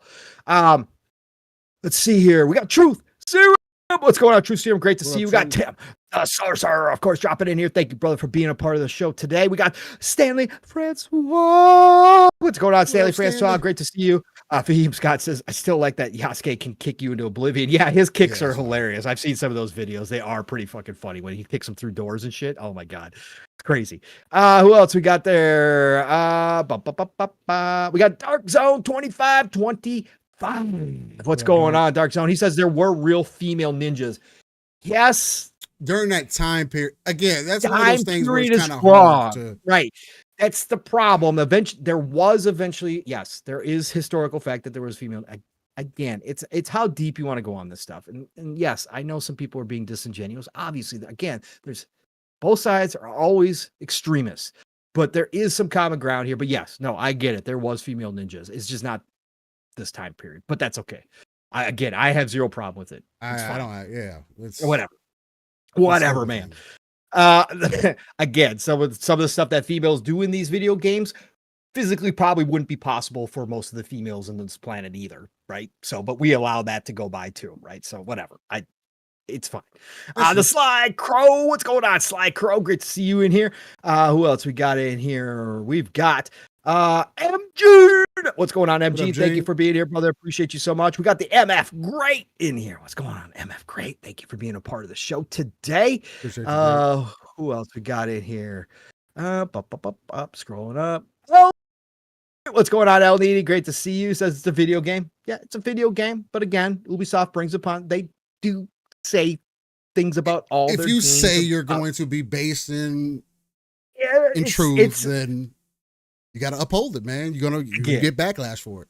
And they've done it for all their games. It's anyways, it is one of those things. And again, at the end of the day, it's funny because when you look at it, people have mentioned something about every game that they released in their historical inaccuracies. I've seen people talk about Odyssey. I've seen people talk about Origins. Everything isn't Origins isn't accurate for Egypt at that time, like during that time, like not everything, you know, but it does a damn good job. You know what I'm saying? Anubis wasn't some fucking great grand sand god, make a sand god back. Like that wasn't a thing. You know what I'm saying? It wasn't the Sobek that didn't exist back then. You know what I mean? The way that they show it in Origin, but not just talking about this, but the architecture and everything else. Like there's just a lot of things going in and out of the pyramids, the way that they like. There's just certain things that. Again, even the famous people you meet, like Syndicate is literally one of my favorite Assassin's Creed games. I think it's the most underrated Assassin's Creed game of all time. Syndicate. But and part of it is because of all the famous NPCs you meet, but you're not going to meet everybody. Like in London City at that time frame, like that's not possible. Like so there's always been that, like you said, Steel, there's always been conversations around what was legit, what wasn't legit. Syndicate had the whole train base aspect, which was super dope, but obviously I heard that was cool. I'd never experienced it. It was really cool. But that's not based in factual anything either, right? Again, so it's always been a thing. They played around with history. Again, it's just a point of fact when they do promote it as the fact that they are trying to be historical accurate in a lot of ways, and there was just a lot of insensitive mistakes in Shadows. I'm just going to put it that way for a culture that is very prideful. That's the problem, really, and that gets amplified, of course, nowadays, right? That gets amplified. Do I think it's as big as a thing as everybody has technically made it out to be? No, of course not, but it just gets amplified nowadays, and that's Ubisoft has got to be aware of this. They're a part of this society in this day and age. They get it. Like, and if they don't get it, that's another problem. But they do have people that understand that. So it's got to be more careful. But anyways, at the end of the day, they're paying for a lot of that now too. So yeah, correct. Exactly. I think that's as far back as I can go. Let's see if anybody dropped in here. Lots of conversation today, guys, and we are late on doing this. Dave Reezy says, good morning, Steel and Pong and chat. Good morning to see you. Absolutely. Oh, Stanley Francois, I need to finish the Jack the Ripper DLC. Yeah, you do. That Jack the Ripper DLC, again, that whole game is underrated. That whole game is underrated. That whole game is under fucking rated. People should go back and enjoy Syndicate because, man, Syndicate's goddamn good. Again, personal. That's just mine. All right. Ozzy says the only reason why I mentioned it was I happened to run into a channel that I thought was into the game. I said it didn't matter about accuracy and got cooked and sliced up and banned. Fuck. Yeah, you'll find them. I mean, again, you're also going to find people who take it a little bit more seriously than others. And again, that's why it goes back to how we started the show. Got a little sappy with some of you guys. You know, different people have their line. You know what I mean? Yeah. You have to find your line. You got to find who you like that speaks about certain things and see if you value some of the same things that they speak to, right? That's why me and Paul try to come here again, live, raw, and uncut every week in the golden age of gaming. We're giving you guys how we feel about things. If people want to say that's us being disingenuous, if people want to say that we're making up shit, if people want to say whatever the fuck they want to say. I've heard people say all kinds of shit that they want to try to call out for, and then they say that, I watched the content. It's really hard for me to believe that, and you still feel the way that you do. And the other thing is, like, we're not playing games together, bro. If you're not playing games with me, if you haven't chopped it up in a chat with me, in a party chat with me, you don't know goddamn shit about me, bro. Right. Like, and it literally is no different. You know what I'm saying? I mean, you know, we get late at night sometimes. You get that late night steal, you know what I'm saying? But other than that, that's the only difference. Yeah, absolutely. Decano brings up a great point too. Decano, I had actually forgotten about that too, but you were absolutely Notre Dame from you. Yeah. So this is how again, Ubisoft does some very highly accurate. So when Notre Dame fire happened, right? If you guys remember the Notre Dame, I should say, I'll pronounce it correctly, not the football team or the school. But again, Notre Dame, when Notre Dame burned down, get accurate architectural stuff, right? To rebuild, right?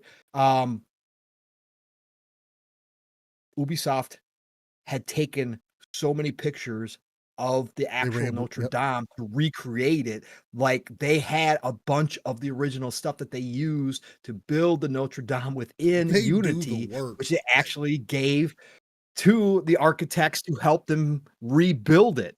That's the amount of detail that Ubisoft has been known to go to for these games in Assassin's Creed. And that's why I've given them a lot of credit. Again, they do play with a lot of stuff, but this is part of the reason why they tout It's what a they game do. at the end Yes, of the day. It's Assassin's it Creed. is, but it's the crazy. entire thing is based off of you going into the Animus and going back in time to do shit.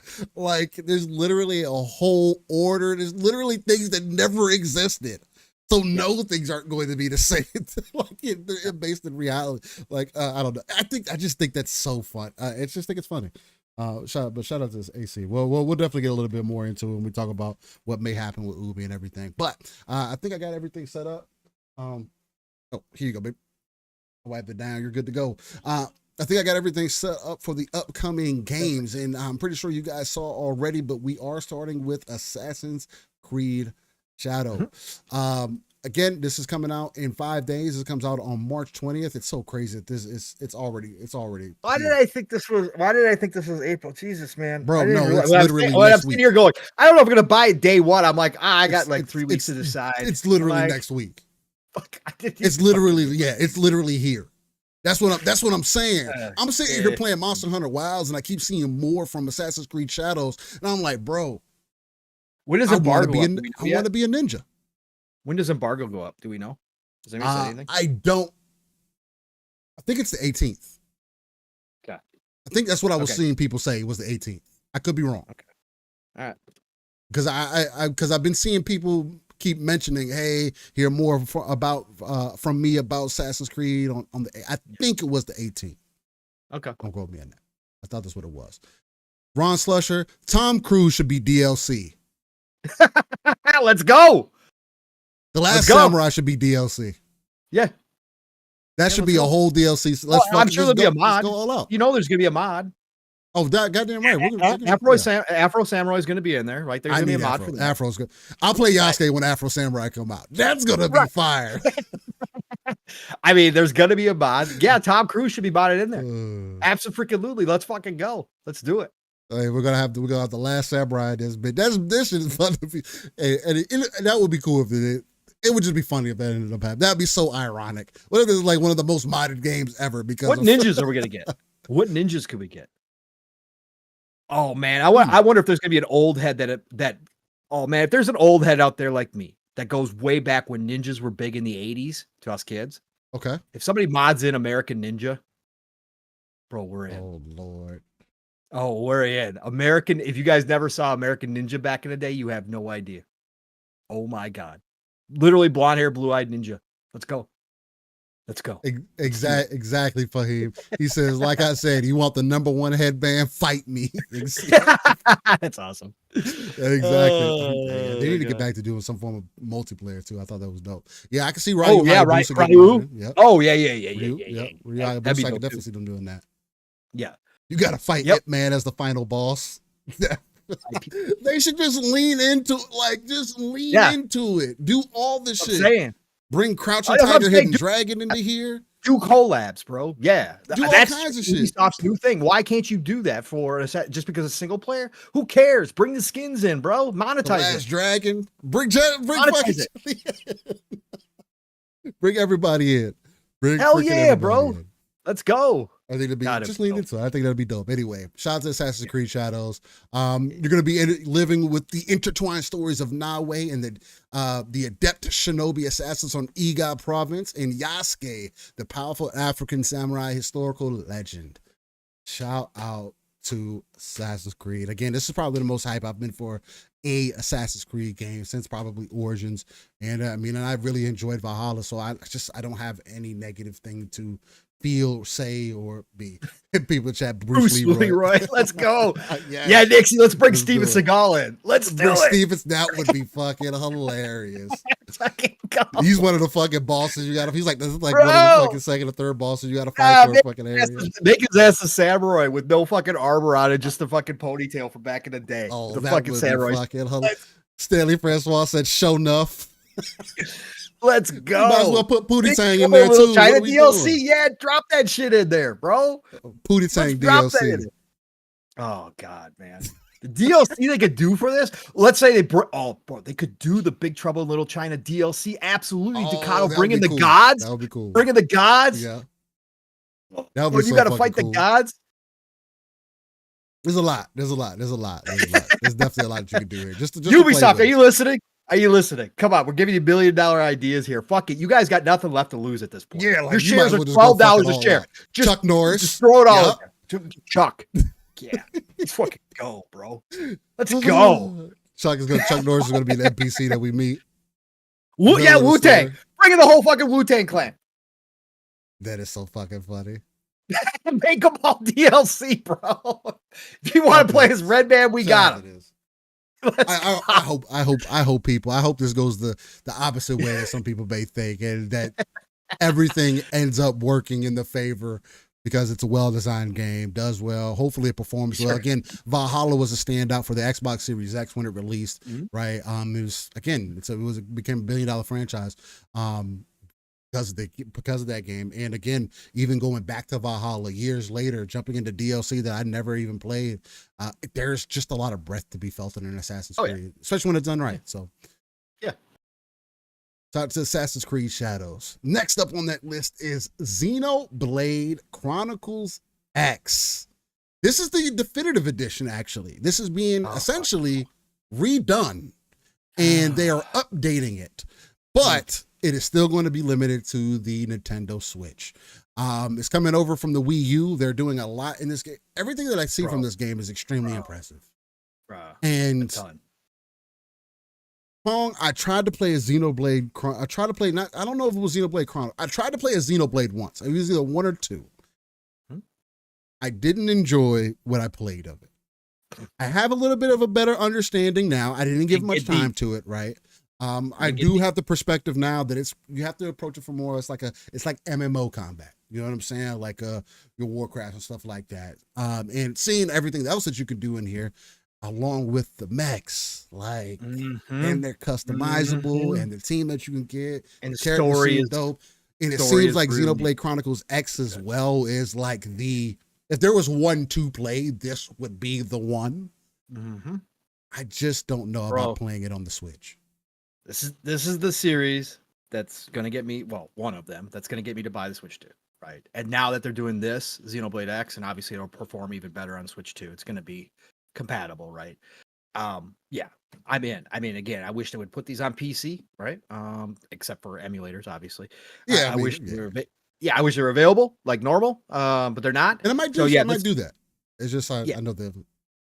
We'll see. I haven't tried to emulate anything. This is the one thing. If I do remain steadfast, and I will get a Switch 2, not this year, but next year at some point, this is one of the series that I've always wanted.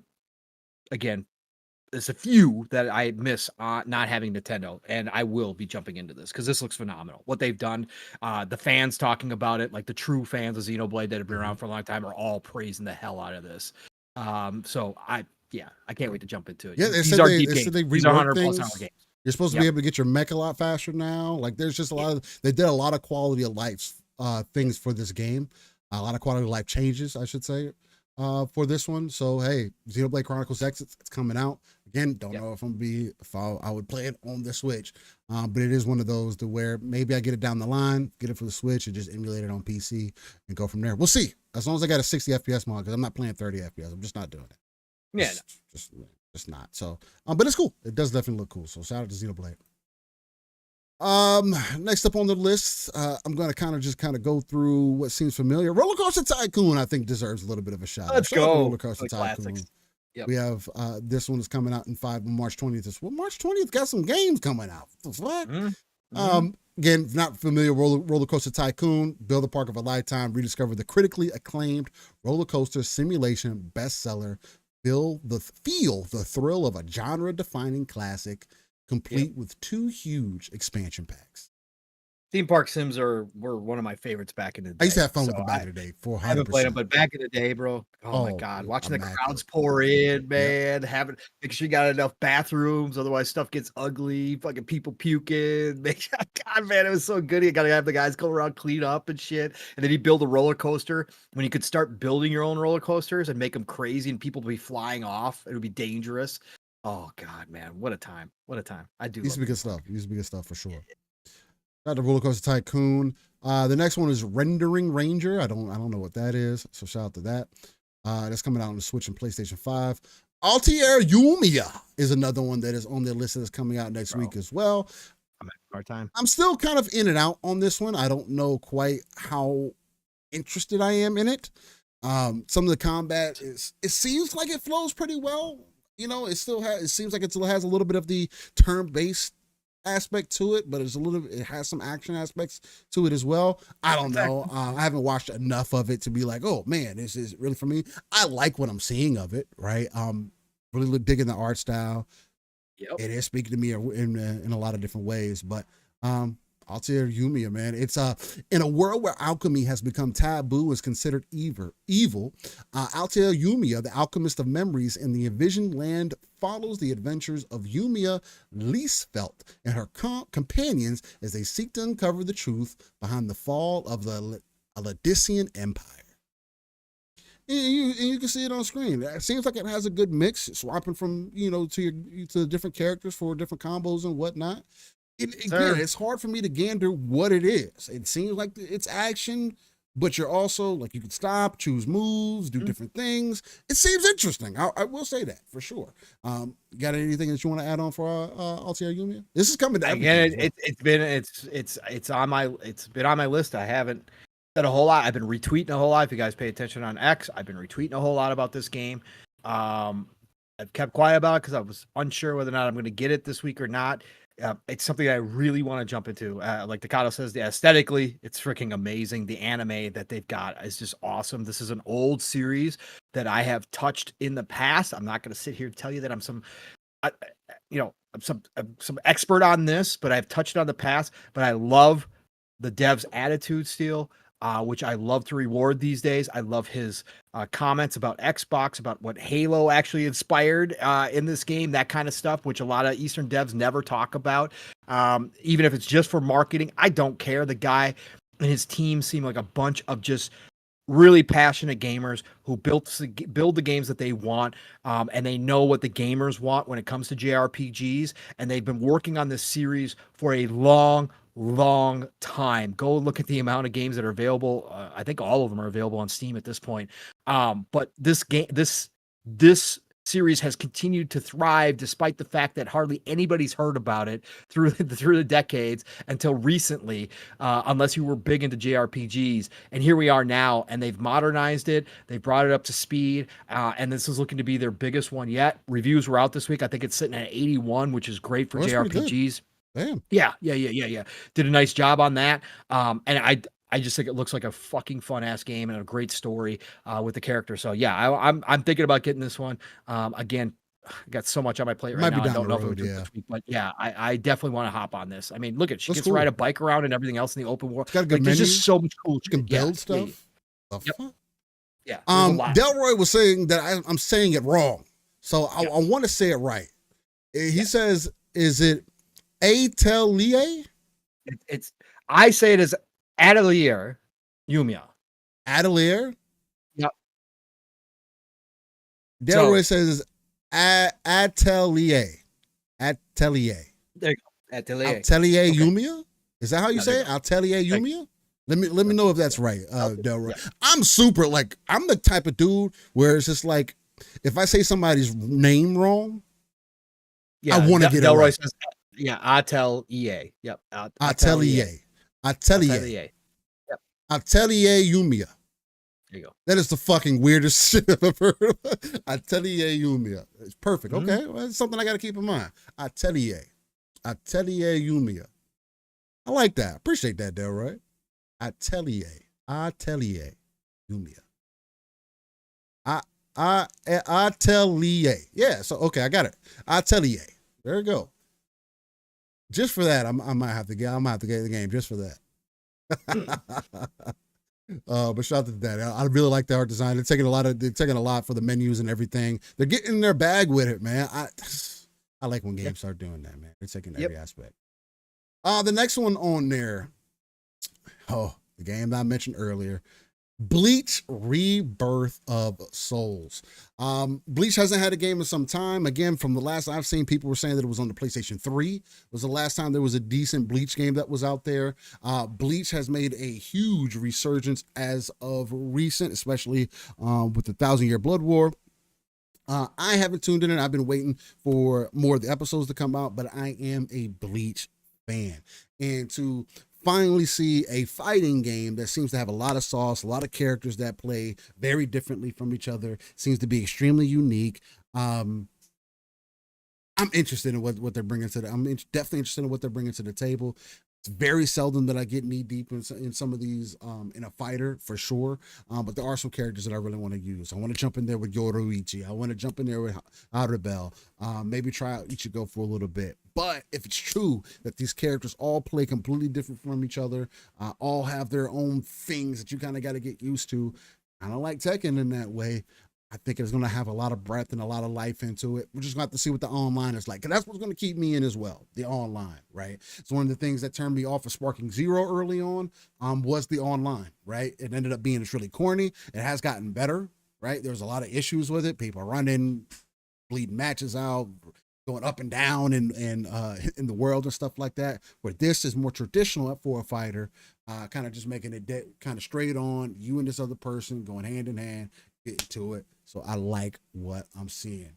Decado, he said, Hecto Mundo. Yo, Decado, you already know I'm a Nelly. I gotta fuck with Nell. The only thing I don't like about Nell is she turns back into a little kid, bro. So, but I don't think they're gonna do that in here. I think it'd be interesting if it was that ended up being a mechanic, because there is a lot of attention to detail in here. If I end up getting this, I'm gonna try to stream it. Although this comes out on the 21st, I'm going to be moving. So this might be one that I wait to kind of jump into for stream or just to have some fun with. Because I think this will be cool to go through with people, right? Everybody experience it kind of head on. Crow says, still check out the Hidden Ones game. I was going to, man. I got accepted into it. I got invited into the closed beta or whatever that they were doing. Playing Monster Hunter. And I just didn't have the time to get into it. You leaving? You be safe. So yeah, I didn't get a chance to jump into Hidden Ones. Hidden Ones does look interesting. I want to watch the anime for that, because the anime looks really good for it. But shout out to Bleach. This one looks really good. Can't wait for it. Then they got a game called Assault Suit 2, Lanos 2. So out to Assault Suit.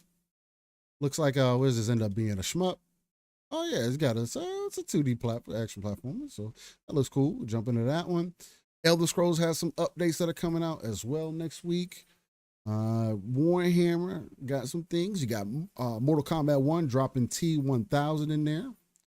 And I think that pretty much nails everything we got for upcoming games, ladies and gentlemen.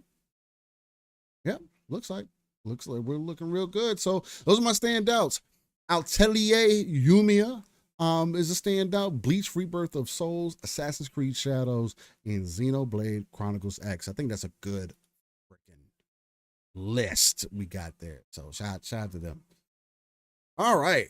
Pong stepped away for a second, so we'll definitely get in. Crow says, check out the gameplay. I haven't played too. I've checked out a little bit of gameplay. I saw some people playing it, kind of going, but I didn't sit and really dive into it and say, okay, what we doing here? But I like what I was seeing though. It looked really cool. Decado says, I heard the rumor he might actually do the Hell arc now. Bro, if they do work on the Hell arc, that would be fire. They just have a lot of potential with this one. If this one hits and really gets good traction and they got good online, this can be like a standout kind of out of nowhere, quote unquote, fighter that stands the test of time. Because fighters are having a little bit of an issue right now, man. There's none of them is having that staying power. I think Tekken 8 is the only one of the fighters really, outside of, you want to give it to Street Fighter 6 as well, that's been kind of eating it, right? They've been it's been working, but Tech has been having its issues because they haven't been updating it quick enough. And that is a thing. These games, man, that's where Bleach has a lot of opportunity. Open that door, make sure you got the updates coming, you continue to have that attention to detail. I think it's a lot of freaking fun to be had. Decado says, evidently they are starting work on Space Marine 3. Let's start with that a little bit, man. Saber Interactive announced that they are working on Space Marine 3. I don't think that was necessarily new news, but it is, right? That's them for officially coming out saying, hey, we're doing it. That at least tells me that Space Marine 2 did exactly what they needed it to do. Outstanding. I love Space Marine 2. I still want to go back to the multiplayer. I still think about it to this day. I still haven't played enough, of the PvE survival mode content either. It's another one of those. Me and Paul played that game from start to finish.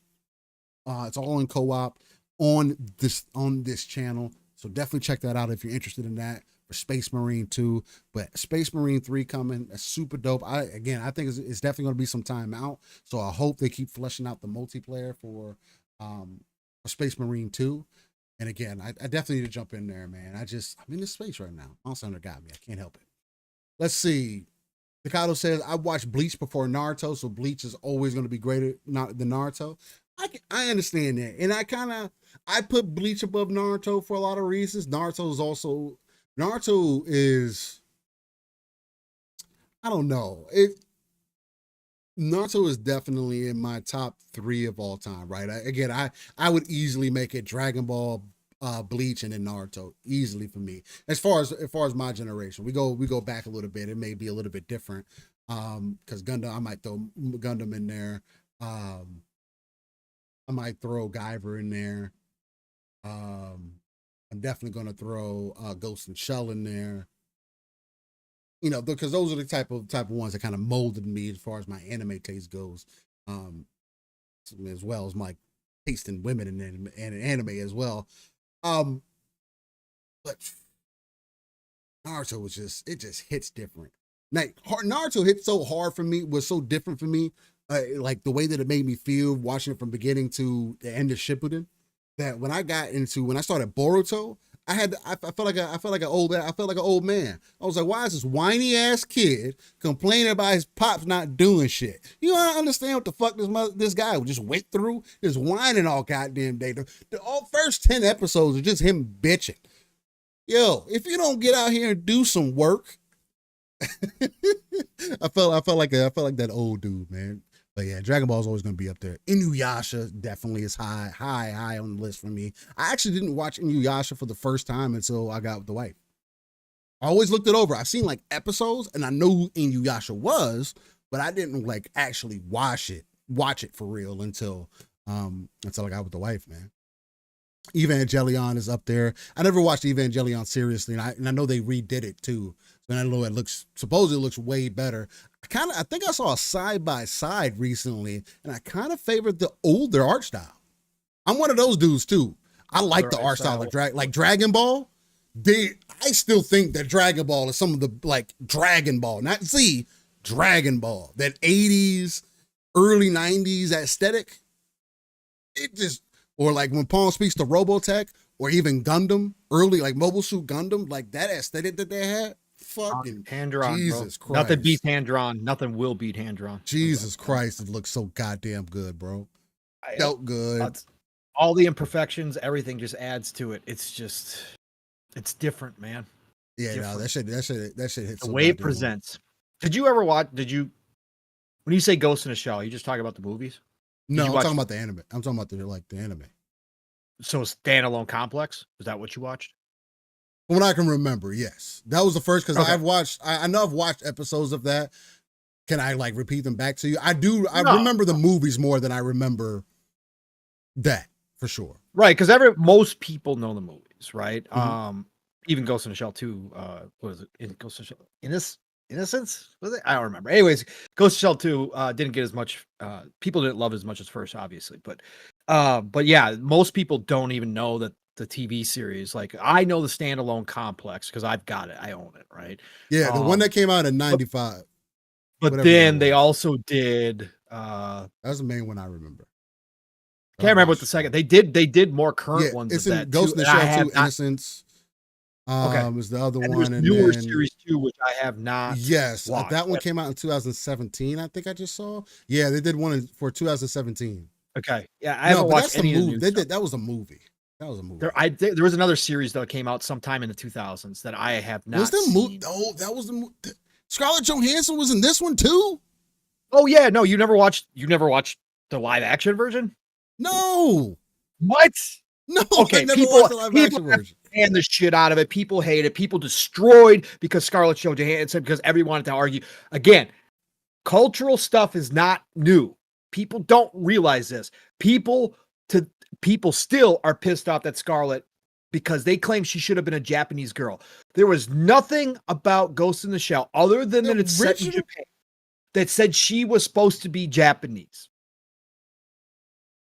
And she did not have your typical Japanese look. Now, I can argue both sides. Like, I could see it both ways. But people were in uproar that they put Scarlett in that movie. And also, I think she fits that. The movie took... Huh? I think she fits that. But that might be me being jaded by Scarlett by seeing her play no. Black Widow. She was fine. The movie did play too much with the it didn't follow the anime close enough to my liking per se, and people took, but there are certain iconic scenes that they pull off live action that are dope as fuck. Like the opening scene, obviously, when she cloaks and she's naked and she goes, you know, that whole opening scene with the, you know, phenomenal. You should go watch it. I think it's worth the watch. I wouldn't say it's like one of the greatest movies of all time, or anything, but it's worth the watch. Yeah, it's worth the watch. I mean, speaking of movies that I want to watch, Princess Mononoke. Oh, Decado Arise. Thank you. Arise. That was the newest series that they put out, and I have not seen that yet. I have not watched that one yet. But speaking of which, Princess Mononoke is actually having an IMAX showing on the 26th of this month in March.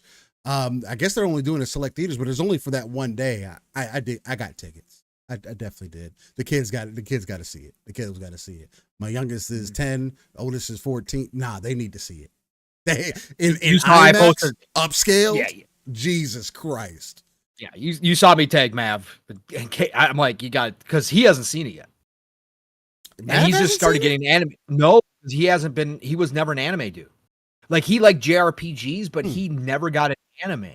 And now he's watched some anime and he likes, you know, a couple things here or there. He hasn't watched a whole lot, but he likes a couple things. And I've told him, you've got to go see this. This was perfect timing because I've been on him. I didn't know it was getting re-released in 4K and IMAX.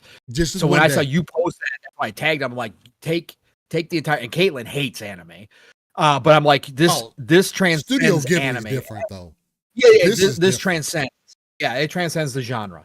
This is a movie from a writing and just overall movie standpoint that people should all go see, even if you're not an anime fan. I think you will find something in this movie that you will like because the story is so fucking powerful and how it's told. And of course, like you said, Studio Ghibli is just different. It's just a different level. But that movie is so powerful. That's one of my favorite. I saw that 2 or 3 times when it was first released, because that was one of the first anime movies that released day one in America too, for Studio Ghibli in the theaters.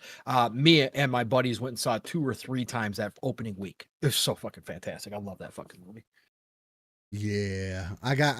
Yeah, Fahim was saying that they're showing Howl's Moving Castle and fucking Princess Mononoke. I didn't know it was both. I don't know if I'm be able to do both. I'm doing the one for sure. I don't know if I'm gonna be able to say both. We'll see. So if I do that, then the kiddos got to stay out of school the next day, man. Comes out of school night. It's a one-time. Well, it is one time. It's a one-time only event. It's one of those. Sure, you could watch it digitally, but upscale, IMAX, in the movie theater, and those movies, even just Princess Mononoke by itself. That, bro. Anyway.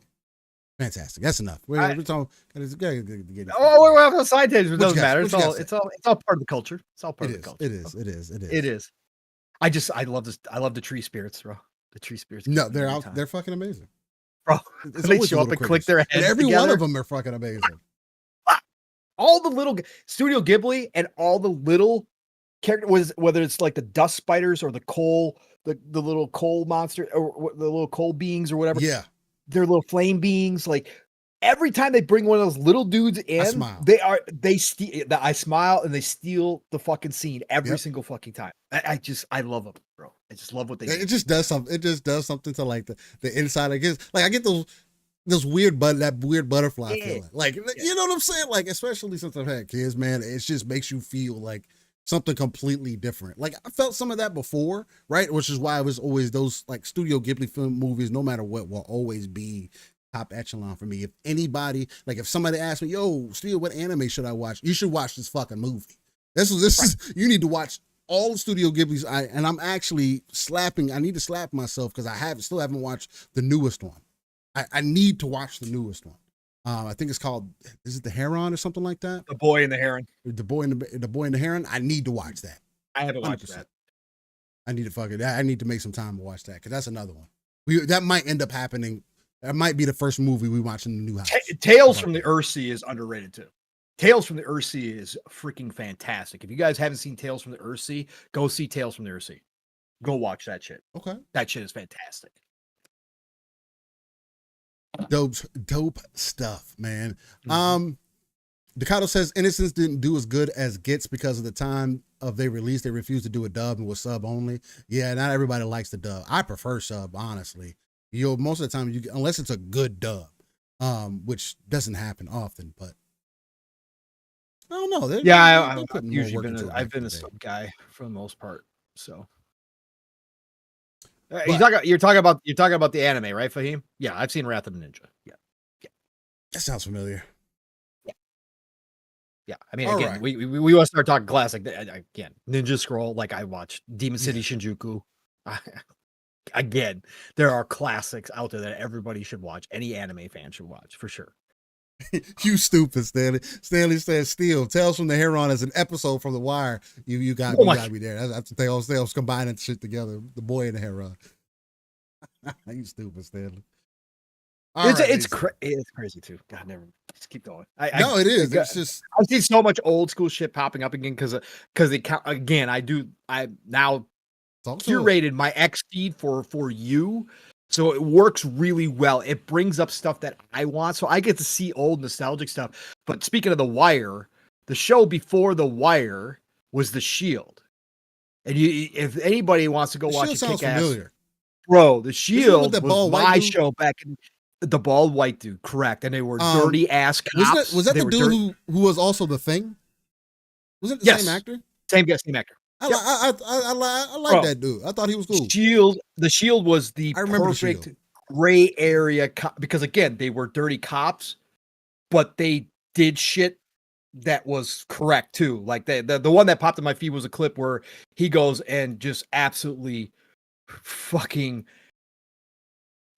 destroys this PDF file that they had caught, right? And it's like everything he's doing is wrong. Like they got him in custody, and he turns off the fucking cameras and goes to town. Takes a phone book, goes to town on this dude, right? I remember that. And so you fall in love with them, but they're doing a lot of dirty shit on the side, right? They're doing like the undercover bullshit. I definitely was watching that way earlier. Bro, The Shield is fucking phenomenal. Like The Wire. The Wire. I haven't seen all The Wire, but I saw parts of The Wire. That's when I started drifting away from watching TV as much too. The Wire is very well done as well. But The Shield, man, I saw that pop up. I'm like, fuck, man, what a great show. I forgot all about that. Yeah, no, that's a good callback because I forgot Michael about Chiklis too. That's how I remember. That's how I remember that dude because I thought he was a fucking. It's like the bald. It was like the most recognizable bald, other than fucking. He wasn't even bald. I was gonna say Bruce Willis, but he wasn't even fucking bald that time. During that time, he ended up being bald, but and Decado, the commish before The Shield, like there's a whole chain, like you can go back and follow in line, like all these TV shows and like what was right before them and what kind of started all this stuff. But that's when cable started blowing up, right? That's when they started getting away with stuff on cable that regular TV couldn't, right? Because we had like Hill Street Blues back in the day and that kind of stuff. I remember watching that with my dad, my mom and stuff as family night, right? The Hill Street Blues, Miami Vice. Obviously, we had those shows back in the day. But cable, when cable got big, they could start pushing the envelope, and that's what shows like The Shield did, because there was more violence, more swearing, more everything in The Shield than you ever got to see anywhere else, like for that time period, right? That's what started pushing the limits. But man, what a great show, because that was I think it was right in my early 20s, and we would watch that religiously, again, as the Bachelor Pad would do, man. God, it was fucking phenomenal. Anyways, man, we've been going all over the place. All right. Yeah, no, we definitely have been. It's been an excellent episode 180. And ladies and gentlemen, last week's episode didn't end up getting uploaded on the audio side of things. That's my bad. Just wasn't fucking thinking about it. I was playing Mouse Hunter. I'm not even gonna lie to y'all. Outside of like my work week. I'm going to work and then playing Mouse Hunter. That's all I fucking wanted to do. I didn't even record more gameplay this week, except the hour you guys are gonna probably see on repeat multiple times this today. As I get my ass beat. And again, people said the fucking game is easy, and I've been carded multiple times. Anyway, nonetheless. But let's get into some gaming stuff. We're gonna start off with the whole handheld snafu that we got going on. Mainly because I find this extremely interesting because the Xbox's play anywhere strategy that they're leaning more into, and it seemingly is going to be one of the main selling points, I would say, for Xbox moving forward if they hit the nail on the head. I feel like it's something I've been speaking to this entire time, right? I've always more so spoke to what Xbox has been doing, what Microsoft has been doing with what not only what they've been doing with Game Pass, but also the outreach and the type of games that they're bringing in. But Microsoft just more so leaning into what makes them almost undeniable for me, as an example, the ecosystem. Focusing on the services that speak to the gamer and digging deeper into what matters to the consumer. Now, there's a lot of room and ground that still needs to be covered, right? Again, we talk about ownership and the way we access our digital media. You and Mav talked about it as well when you make the comparison to music, right? I do think that that's a fair comparison as far as digital media goes, right? Something that we used to have a lot of physical stuff, where now we don't look at it and ask whether I own this music or not. You just pull up Spotify or whatever your favorite music app is, and you just play your music, right? Again, even me, like, I use CDs. I was probably the last generation that was popping CDs into the CD player in the whip. You know what I mean? So there's probably people still doing that now. No shade to nobody, but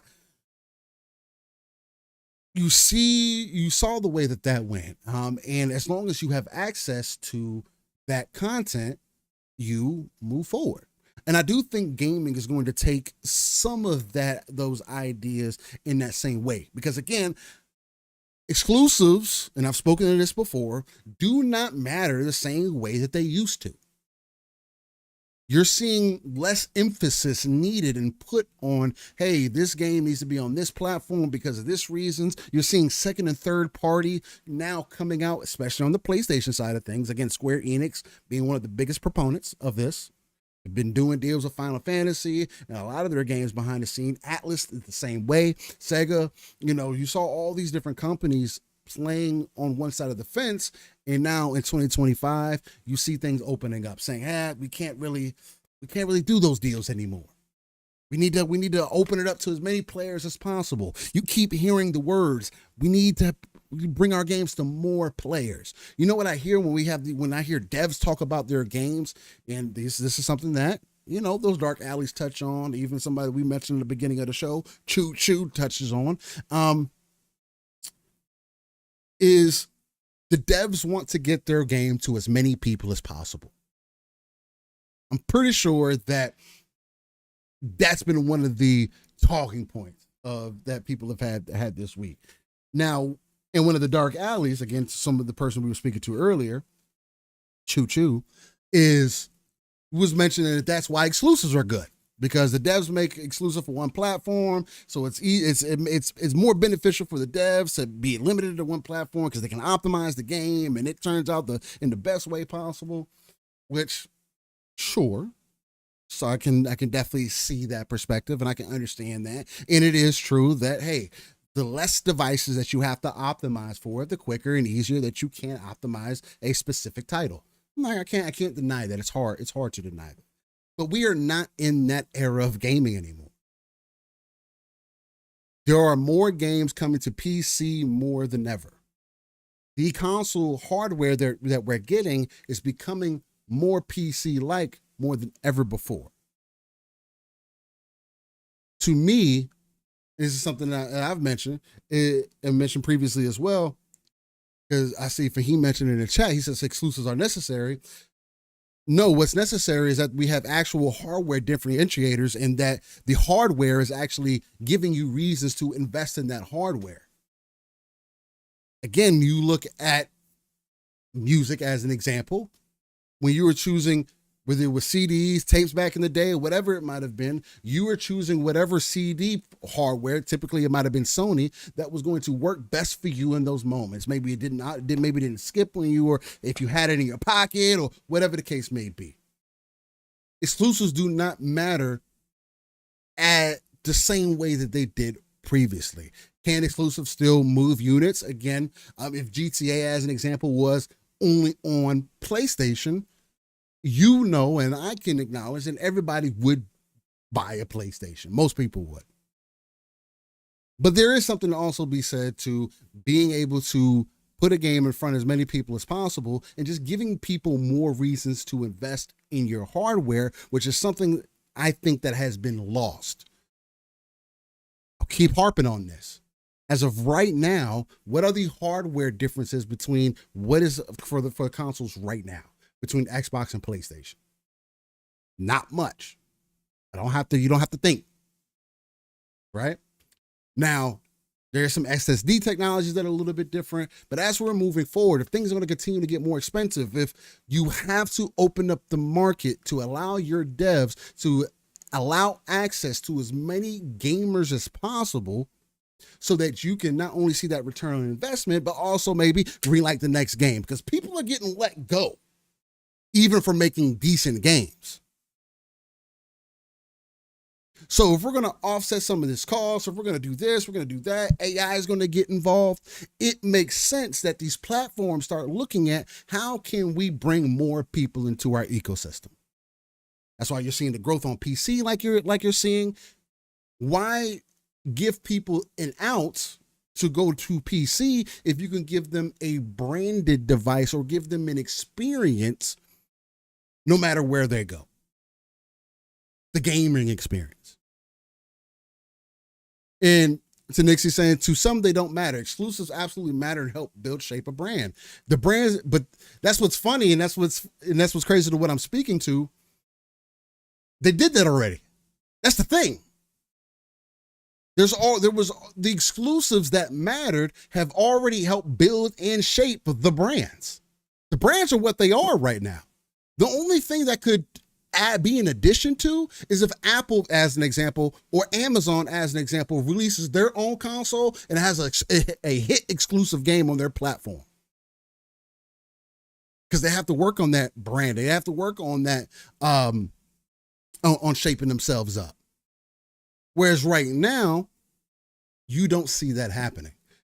The players that they're trying to reach to, that they're trying to speak to, are playing games that are cross-platform. And I get, yes, some games are going to get you to buy one platform over the other platform, but you know what else would be great? If Sony released their games day and date, as an example, Spider-Man 2 came out day and date to PC, it would have been much likely for me to buy that game day and date then. It would have been much more likely that a lot of people would have bought that game day and date then. We're seeing right now with a game like Final Fantasy 16 as an example. Apparently the game only sold 3.5 million copies, and people are surprised by that. Oh, how did it only sell 3.5 million copies? You mean it only sold 500K more on PC when it released? Yeah, the hype is down. People saw what the game was about. People found out that Final Fantasy 16 isn't even as good as Final Fantasy 15 was. And that's a statement within itself. Numbers have proved that, at least so far. I think 15 is better than 16 just off of what I've played. But that's also personal opinion, right? Neither here or there. We're dealing with what's happening right now. With what Xbox is doing with the rumored handheld that is supposed to be with under Asus, which is, we heard one part of that from Jez, and somebody else also gave us some additional information about it. I forgot who it was.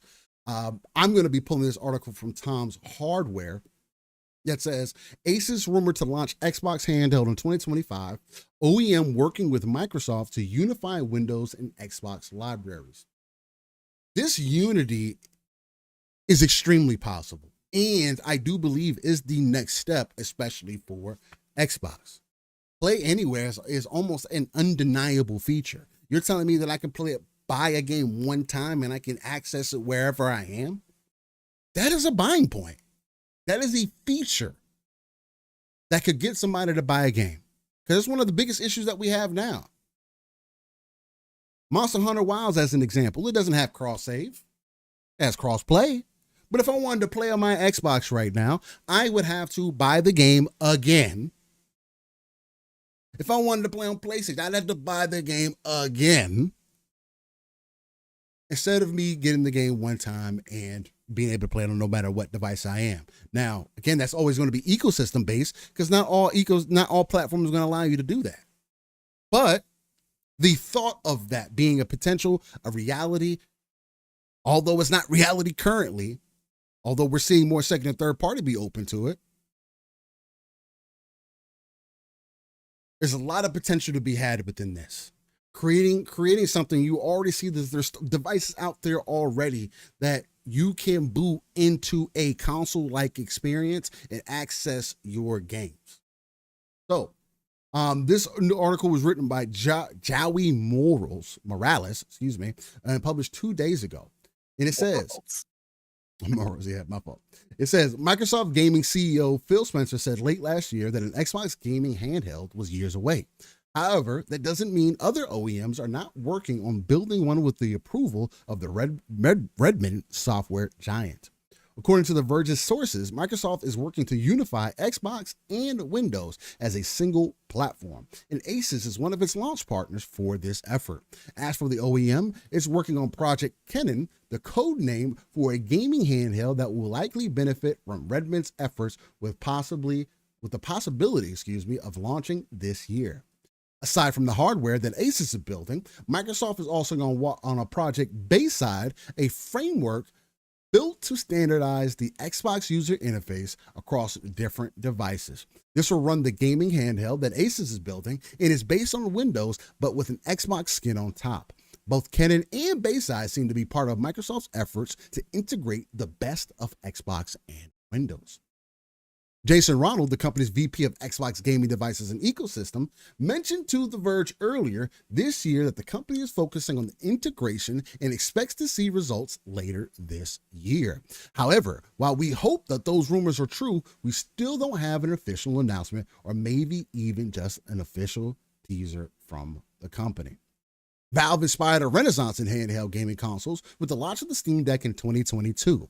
However, Microsoft still currently has an advantage over it in terms of options, as most of the best PC gaming handhelds were and are powered by Windows 11.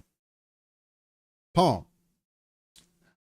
we spoke a little bit about this earlier. You heard some of my hot takes about exclusives and the potentiality of this and why I feel like this may be a good thing. And this again is things that I have been speaking to or hoping for, if anything. Is this going to be the device that finally gets you in the door, or probably not?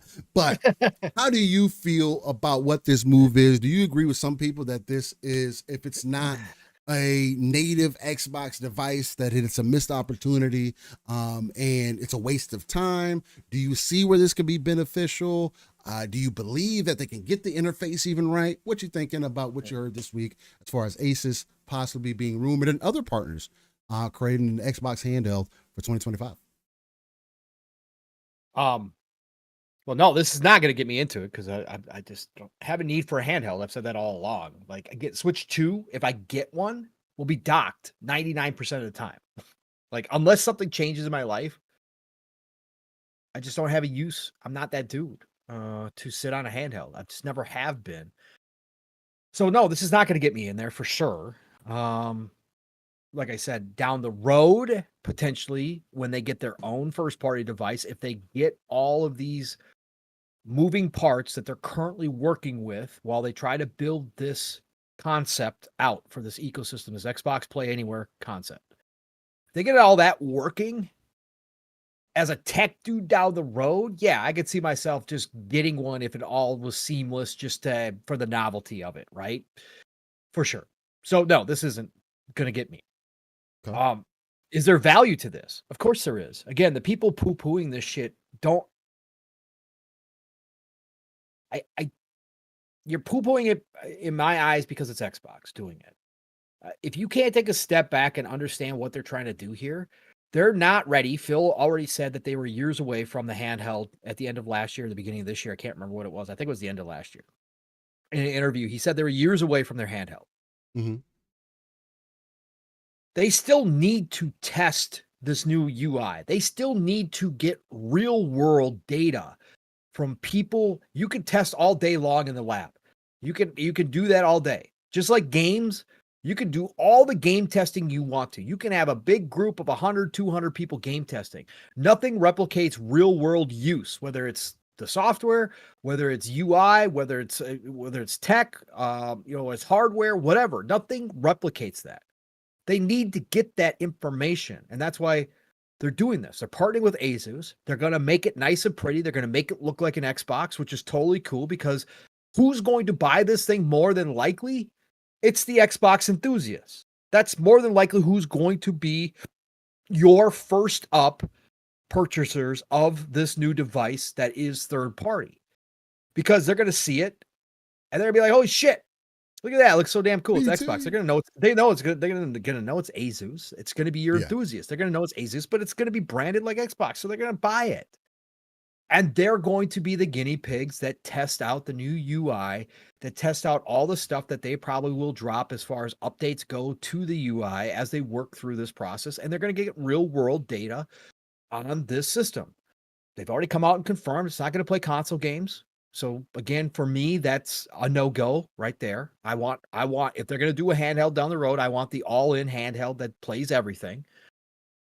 But this is fine. This is what you do when you're a company breaking ground and doing new things and trying to figure out how you're going to bring this whole idea that everybody anywhere that has any type of electronic device that can tap into our ecosystem is now an Xbox.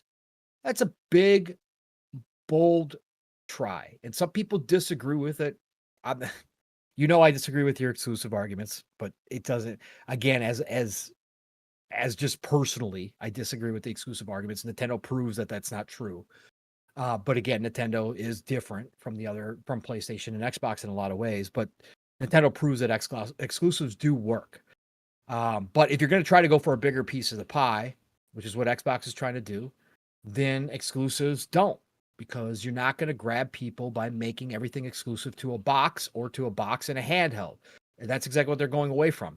They're not going to change. So again, I've pulled myself back from my personal feelings on how I would be tackling all this and gone, okay, so they're just going to move forward with this. Okay, I'm going to embrace this because I'm invested in the ecosystem, and this brings value to me as somebody who's invested in the ecosystem. They're not taking away value from me. Again, personally, I'm too old. I'm old enough and done enough self-reflection. I don't need validation for my purchases anymore. There might have been a time in my life where I needed other people to really like the car I went out and bought or the clothes that I wear or whatever the case may be. I don't give a fuck anymore. It's my own personal love or enjoyment of such things that only really matters. So I don't need to be validated.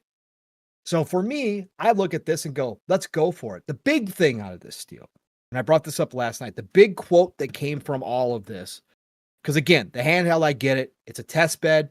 It's a starting point. It's going to appeal to a certain percentage of Xbox enthusiasts who want to buy in to it. It's going to be the same thing as every other PC handheld out there right now. It's not going to play the console game. So it's just going to be rebranded and use this Xbox UI. That's the only differences. I understand all that. But the big thing I got out of this deal, the main quote was that they are trying to create, and you talked about already, a unified storefront. One storefront. So we talked about this a lot.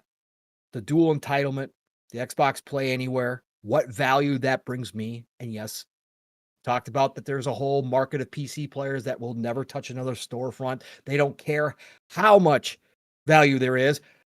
There's a whole group of Steam players that will refuse to download Epic or Amazon, even for the free games. So I get that. They're never going to change those people's minds. Yeah. But for me and for a lot of people, the dual entitlement right now is a huge deciding factor because I don't care where I buy my games. I am not a store fanboy, not a storefront fanboy. I don't give a shit. I'm playing games where I want to play games and I'm going to get the best value. So again, like I talked about Death Stranding, I had already picked it up on Steam because I found it cheap through a key store. The minute it was on Xbox and it was dual entitlement, I double dipped. Why? Because of the value. Because then I get to play on my console. I won't ever touch my Steam version because now I got on the Windows side, on the Xbox side, PC. So I'll just be playing it between the Xbox PC side and the console version. But that's the value to me. But now, Steel, if they are going to get this to work, where they create one store, Steel, and they get the publishers and the devs to buy into this concept, that you only have to make one version, which reduce your costs. You're not making an Xbox Series X version and an Xbox Series S version and a handheld version when they get their handheld. So you're not making all these different versions or whatever the new Xbox is going to be. Yeah, you're not making all these different versions, plus the PC version, plus the PlayStation version, plus the Switch 2 version. You're not going to have to do all that for us. You're only going to have to make one for our side of things. So already you're cutting down the cost. Now, the argument, of course, is, yeah, but some publishers and devs are going to say, yeah, but we're willing to take out the cost to get them to buy in multiple places. Yeah, but that's where your CFO, that's where your money men come into play, and they're going to really have to analyze that. What percentage of people really do double dip for your games? And versus the cost of making multiple versions. Yeah, I don't think that also. What actually is that? I mean, it's easy to say as an argument for sure. There's people who do certain games buy. Sure. Yeah, there's certain games. But also, if you only have to create one version and it plays across all these devices in one ecosystem, so therefore you cut down all that development time, all those costs automatically out of the blue. I don't think it's as big as a sell as I think people are making it out to be. And I also think, and I'll bring this up again because I don't hear other people bringing this up. People have forgotten the quotes from Satya. Not to say that this still applies. Things change. Who knows? But Satya just 2 years ago, and again, we haven't seen their mobile storefront yet, which was supposed to be out by now. Yeah. That was coming into play. Satya 2 years ago said that they were looking to reduce their fees to the lowest for their storefront, to the lowest out of anybody's storefront. Meaning that devs and publishers were going, I think it was 12%. I think they were looking at 12% number. So Xbox, Microsoft will take 12% of the cut from anything sold in their storefront. Devs and publishers will get 88%. That's the secret ace up the sleeve if people aren't going to buy in, Steel. If they pulled something off like that, let's even say they reduce it to 15%. They would still be very low. That would offset most people's thought about, well, people are not going to buy. I could get a sale on PC and I could get a sale on a console. That would probably dissolve a lot of that on top of the reduced cost to produce two versions. That to me is the most interesting, Steel, because if they pull this off, Steel, that is what the value is going to be. That's undeniable. It's unfathomable. Again, I can't even imagine it. Like I can imagine it, but it being real is like, again, there's going to be a percentage of people that fight and will say that it still isn't enough, that they just won't change, that they are who they are. That's fine. But when I talked about, Steel, coming into the next generation, when we talked about coming into the next generation, when we started talking about the handheld, or we started talking about the hybrid console, when the rumors started, we talked about the fact that Microsoft, if they're going to stay in the hardware game and they're going to pull off this whole ecosystem that they're trying to go for, they're going to have to make a compelling argument. They can't come with the status quo. The status quo ain't going to sell people no more. So they're going to have to make a compelling argument. This right here, to me, Steel, if you can get the word out to everybody, if you can teach everybody what this is, and I brought this up on Thursday night with Mav, I could probably look back now and say they didn't do the best job of teaching people what Game Pass is. And I'm not talking about just straight advertising or anything like that.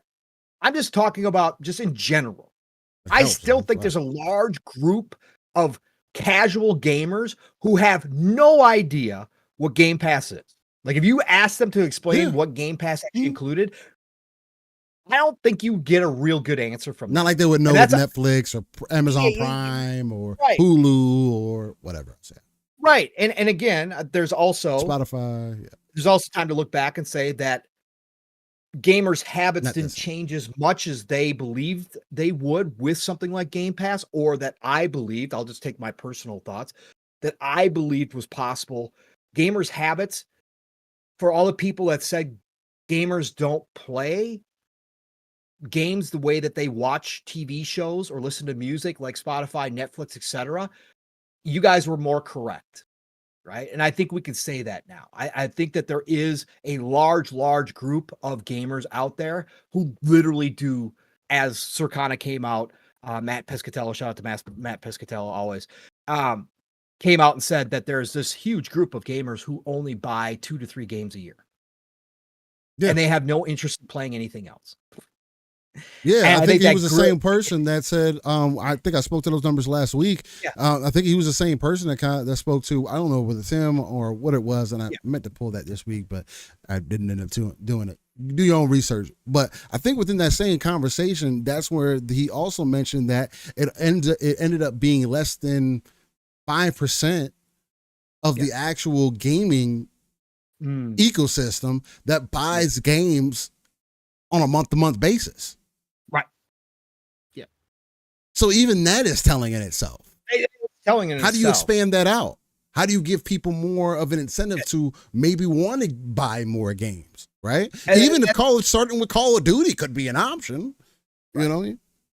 That's the question, Steele. And we've seen a growth in the PC market. Obviously, it's undeniable. And obviously, Xbox has seen that. They've been pushing that route, and they need to fix things. They've got a lot to fix. But if they do pull this off, Steele, to go back to my original point, if they do pull this off, I think that this makes a compelling argument along with a hybrid console that we now are getting a clearer picture of is a reality, that they are going to try to do this thing.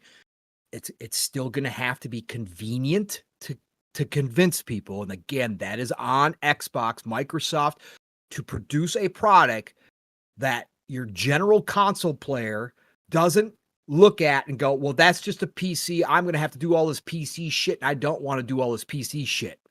They're going to have to make it extremely convenient. Oh, no, 1,000%. They have to. Switch between Xbox side and this other side that's going to allow you to access these storefronts. That's going to have to be down. But if they do this and they get this one storefront model, I think it's compelling enough not to take over the fucking world. Again, not to dominate and put Sony out of business or Nintendo out of business. But I think it is compelling enough to attract people who are PC only, to attract people who might be PlayStation only or Nintendo only, or maybe a combination mix of those, but never looked over at the Xbox side. I think it's compelling enough that they might be able to move some mindshare where people do look at this enthusiast box or their actual first party handheld when it does come out, the future one that will come out eventually. If they get all of this working and it's all seamless, Steele, that's the other part we've talked about continuously. They've been working towards this for a very long time on the back end side. Yeah, they got a Windows Lite version right now. That announcement went out recently. Yes. And if they can make it seamless so that wherever you're playing at, like I've said, example before, I'm on my handheld at work or on the bus or whatever, and I put that in pause or rest mode or whatever the case may be, and I walk in the door and I basically walk into my house and I power up my hybrid console and I push one button or I dock my handheld and also my game pops right up on my TV through the console and it's there instantaneously right where I left off. If they get all of that working, which right now they're close to it because the saves are almost instantaneous in the cloud. Like there is very little wait time when I move from PC to console on a game like Starfield or whatever the case may be. Very little wait time. But if they get all that trimmed down even further, they get this UI so that it is easy to understand for the actual casual gamer. And it is something that people start to look at like, holy shit, I have access to basically all my libraries outside of PlayStation, outside of Nintendo, right? But I've got access to all my Steam, my Epic, my God, wherever I have my games. All my Xbox games. Plus, now I only have to buy one copy moving forward. If I decide to purchase a game through the Xbox ecosystem, I only have to buy one copy, and I can play on my Xbox console. I can play on my Xbox Mm-hmm. handheld. I can play on my PC. I can play on my Mm-hmm. Amazon Fire Stick. I can play on my phone. And I only Not got to just buy one stream, fucking copy. Not just stream, but actually own and actually play. only have to Yeah. buy one copy. Mm-hmm. I think it's compelling enough to move some people. And I think this is what they've got to do. This is a shot that I thought that they had to take. Again, I was not expecting the one storefront like this. Like this was not what I was thinking about my Christmas. I thought they were going to try to do more dual entitlement stuff and work with publishers to do that, and devs and publishers. But if they pull this off and again reduced the work effort for devs and publishers, as all we're hearing about is the complaints about how much it costs nowadays, and we've heard the complaints, Series X, Series S, all this shit. Like, Yeah. man, oh man, this gets me excited. This tells me that right, wrong, or indifferent, I'm not here to tell you that this is an automatic success. I'm not stupid to do that. I'm not telling you that this is just automatically going to work. There's a lot in here, right? There's a lot of technical shit. There is a lot of selling that Microsoft and Xbox are going to have to do on this setup.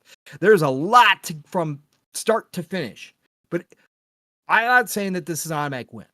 But if you are Xbox and you're Microsoft and you're betting the boat, which I believe, which they are, again, $70 billion, almost $100 billion investments into gaming. Yeah. You're going to bet the boat on this future, and you're going to switch your whole entire model midway through the gen, pull the rug out from underneath your consumers in a lot of ways. And you're going to say, hey, we're doing this third party thing, but we're also still going to produce hardware. We're still in that game. Then I think this gets me more excited than I was even before about the future, because this tells me that they are trying to do something that really is, again, different from everybody else that has been tried in this kind of in this industry. And if they could pull this off, still, this is going to bring me a lot of more value to my experience. And I, again, as somebody who's not a storefront fanboy, it will make me buy Xbox version at a high percentage, unless I get, older games on sale at the Steam store or whatever. It will be ridiculous to be able to buy one version and play it everywhere. I will love that. No, 1,000%. Wanted to see, because there was something specifically I wanted to see. The whole because I saw people talking about the family plan, having access and everything. We still need to see if that's going to be part Family of plan's what they end up destroyed doing. and tore it up. I don't think they're coming back with the family plan. We'll see. I still think that there's something that they do need to look at, but especially if they continue to move in this direction, I think it's an option. Because I did see somebody mention in the chat, like, what if you have multiple devices? Then how do you go about sharing that software and everything? Because right now you can only do it with one other device. You can continue to do it that way, right? They don't have to open up a family plan. I don't mind the way that it is right now, and I do hear the point of, oh, well, what if I need an extra device for whichever? That's just that's one of those bullets that you kind of got to eat, right? That's kind of my situation. I have the two, and then I also game share with my brother. So it's like, if my kids want to play, my games that I have access to here I can't share with my kids, I'm sharing with my brother, right? Even though they're in the same house with me, or they got to be signed in under my name, whatever the case. Like, I have to get a whole other Game Pass subscription for that console versus just using it for here. So I would like there to be other things that they look at as far as that goes. Let's see, because there was something else in particular. Nixie says that accessibility is great if it's sustaining. What's the point if the accessibility lasts a few years before a company scraps that idea? Nixie, that's with any tech, brother. Like, that's innovation. It's all supposed to be about innovation. Shit's failed a billion times. I believe you're older, Nixie. I don't know if you're old as me, but you've been around. Again, as I said, I'm going to ride till the wheels fall off. I don't look at this and go, oh my God, I should be in the boardroom and Xbox would make better decisions. I've already told you I'd be doing this whole thing differently right now than they are currently doing it. Yeah. If I was in the boardroom. So, but that's not going to happen, and they're not going to stop. So then I have to take a step outside of that, bigger discussion and just look at from a pure selfish gamer standpoint, Nixie. Companies will come and go in this industry. I lost my favorite hardware company in Sega. Okay? They went for, we know this whole story, right? Companies have come and gone. How many systems have come and gone and failed in this industry? It's a part of this hobby. The hobby will continue one way or the other. I don't wish failure on Nintendo, even though I haven't bought a device from them in decades. I have never once said I wish Nintendo's out of this business, even though they produce very little that I actually would enjoy. I have never said that about anybody. Obviously, I've been a PlayStation supporter since PS1, day one, on nearly every console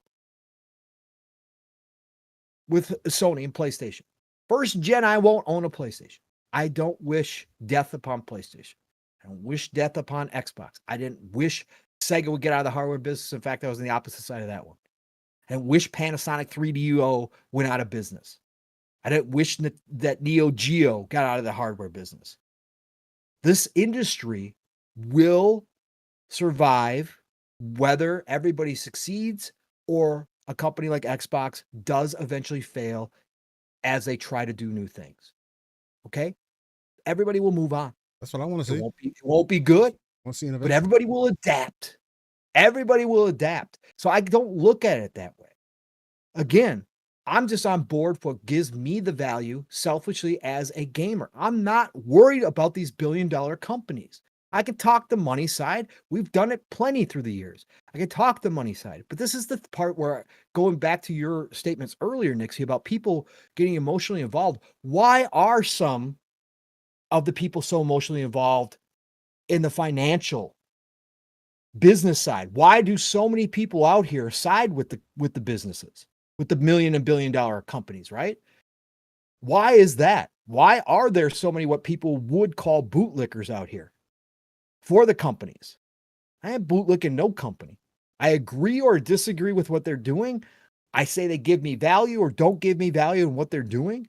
And that's all. That's the end of story. But as far as their financial concerns goes, if they're going to offer me something like Game Pass, the gamers didn't force Microsoft and Xbox to create Game Pass.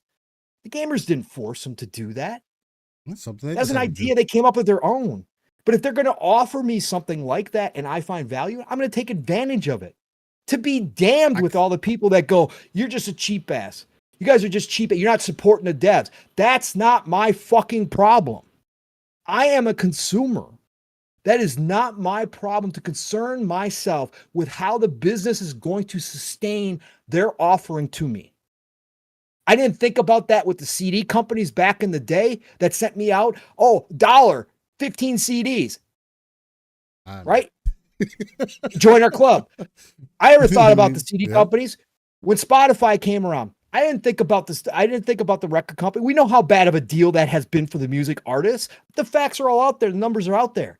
Nobody thinks about that shit. Why is the game industry different? Nobody thinks about that shit anywhere else. But here, suddenly, oh God, you're not doing anything for this industry. You should just go find a new hobby because you're not buying the games outright. I'm not the one forcing the company to offer me a subscription service. I'm just taking advantage of it because it's great for me, period. As the consumer, they have told me what they want me to pay, and I have agreed to pay them monthly and say, yes, I am getting my value from your service, so here is my monthly money. How they sustain that is not my problem. The same with this. However they work this out, this unified storefront, I don't care. Again, that's on them. I'm not the one forcing them to do this. They could have gone toe-to-toe with Sony if they really wanted to. They chose not to. So this is not my problem. But if they do create a unified storefront, I will continue to be in their ecosystem. I will continue to support that decision by buying their games. If Sony was putting out games that I was actually highly interested in right now, if Sony was making some of the older games that I really fell in love with from PlayStation, I would give them my support. I would go buy a console right now and support them. Right? So again, it's the company's fault.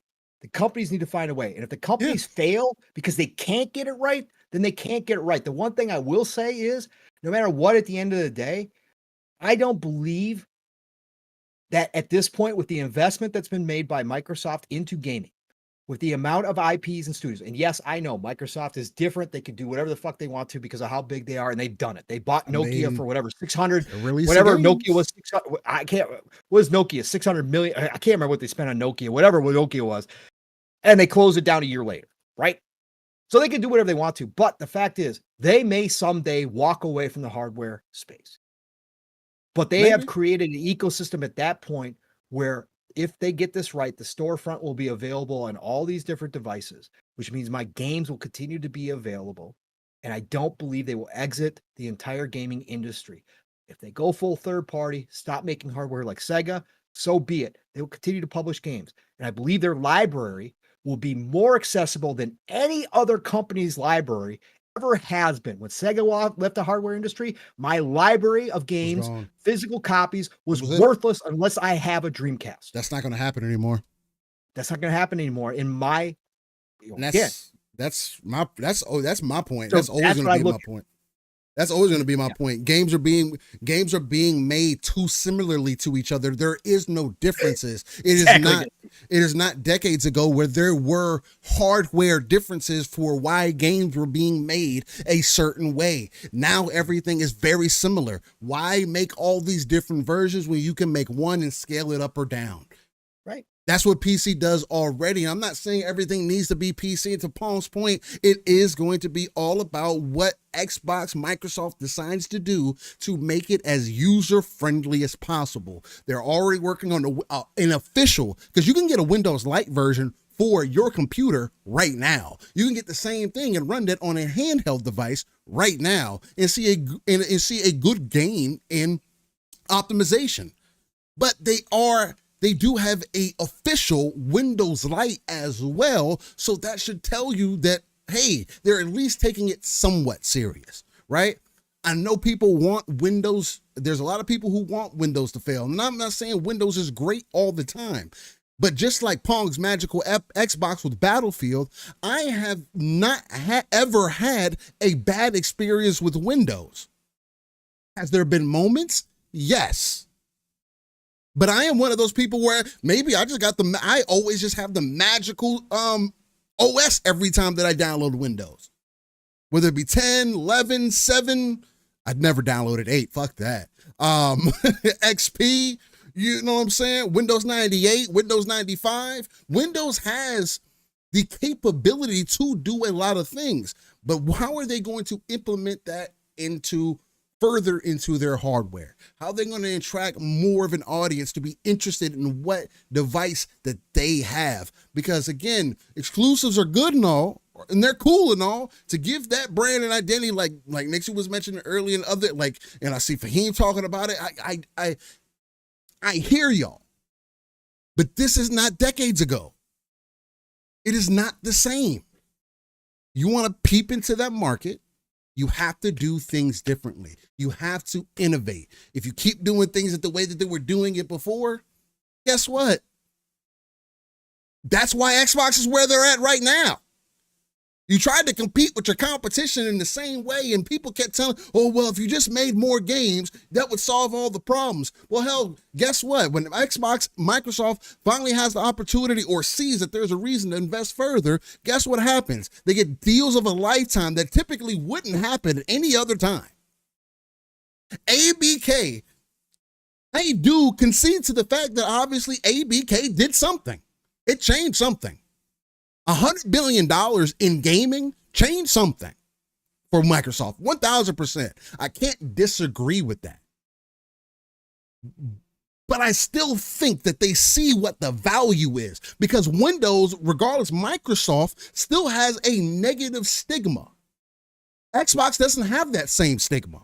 It has some of it, because of things that have happened. Xbox 360 gives them a bad stigma. Xbox One, how it started, gives them a bad stigma. They had Railroad to be able to gain some traction. That didn't, or Roadway to gain traction. It didn't work.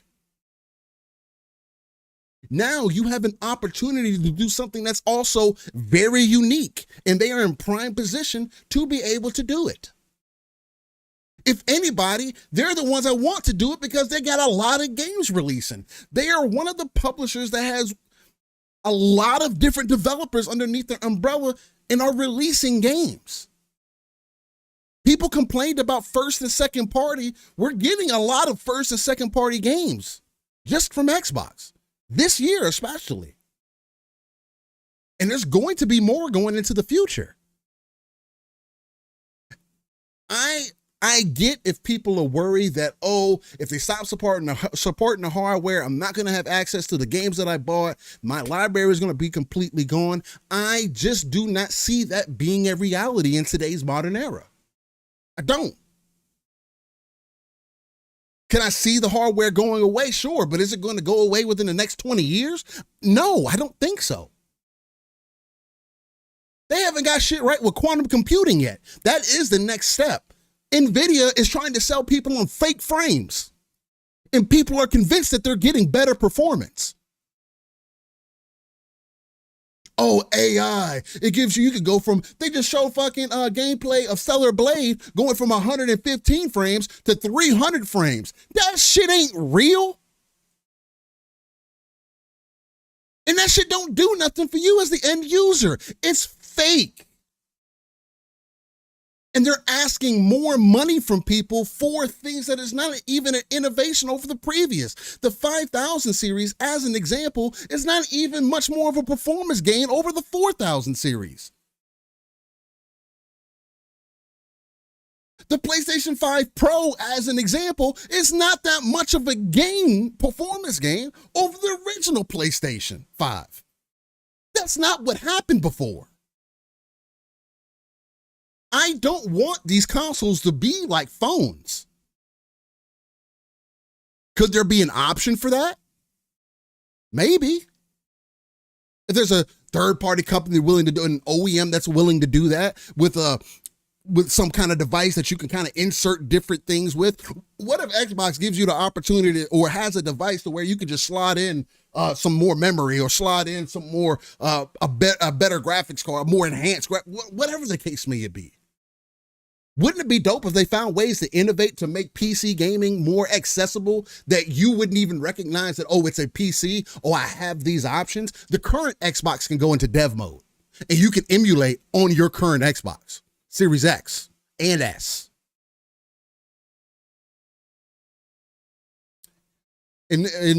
In mid-gen refreshes, yes, they're supposed to. The X from the Xbox One to the Xbox One S was a significant improved performance, at least by 25%. 25%, 20% or more is an improvement. Anything less is minimal. It doesn't equal out to the money spent on the device. The Xbox One X and the PlayStation 4 Pro were good mid-gen refreshes. You didn't have to scroll in 600 times to see what the difference was. That's what I mean. You can see it. Now it's not that point, right? In the world of hardware, Nick, so you know that's significant. Anything that's, if you have a 25% gain over what you had previously, that is a significant performance gain. As far as hardware goes, if I had 25% more food than I had yesterday, that's a fucking significant gain. Well, it depends. If you're talking about one bean and you got 25%. Yeah, if I got 25 more percent of a bean, perfect. That's not a whole lot. It's all going to be relevant to the end user at the end of the day, right? Yeah. What you see value in. If you don't believe in the direction that things are going now, then get out now and go build your library where you believe that you can get that benefit from. This is what's happened. This is what they're telling you. But right now, I just don't see a reason to at least see what they're going to do with this direction. Hey, Asus might not be the answer. Maybe Xboxes will be. Maybe it won't be. Maybe the console is the way more forward. Maybe they released the console and the handheld 3 years later after they release in 2030. They say, oh, we can't do Game Pass no more. And we say, okay. What do I need to do then? Maybe, I'm able to get more access than I ever was able to before. Play in more ways than I ever had before, and have more access than I ever had before.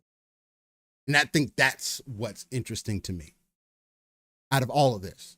Let them try it. I want to see innovation, because what we have right now is an innovation. They sold us on a hope and a dream in the beginning of this generation. Every generation is. I mean, yeah, but it did seem like it seemed like they were hitting those notes more previously. What was presented is completely different than what we're at now. Like what was presented at the beginning of the generation, as far as a strategy, as far as an ecosystem goes, is completely different than our hardware goes. Yeah, as hardware goes is completely.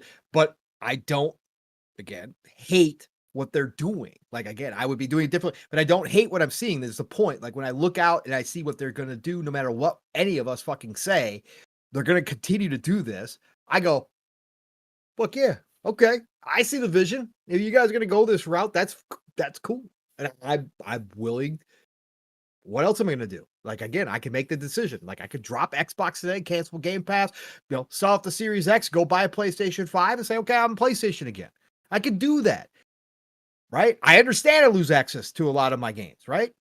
I understand that. That's that's where people go wrong too. People act like nobody understands this concept.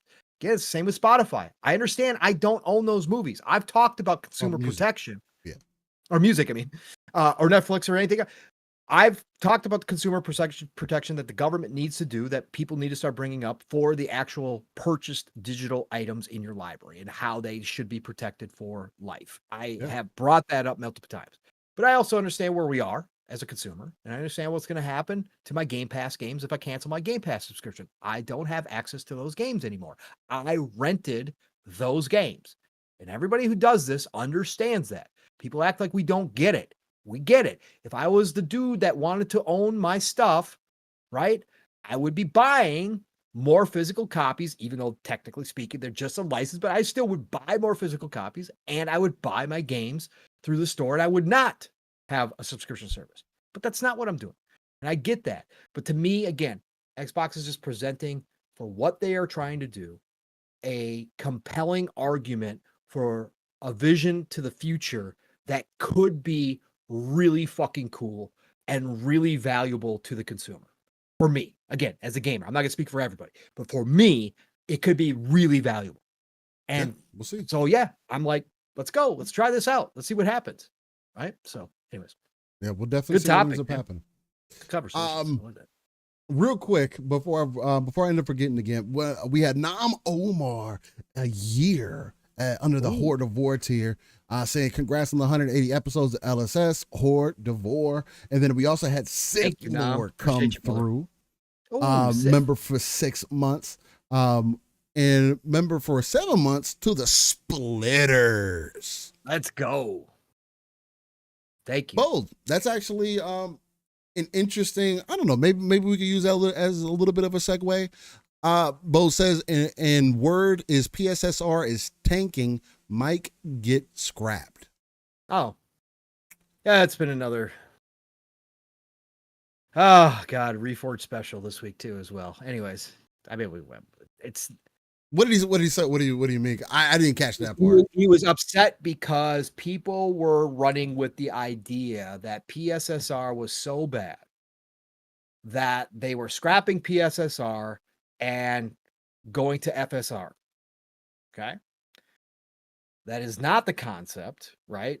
Technically speaking, he's right, but whatever. Again, how emotional he got over this subject is just beyond, again, talking about Nixie emotional opinions, like again, or subjects, I should say, emotional subjects. Holy shit, man. What has been happening is that Sony has been in collaboration with AMD for a while now. They've been working together.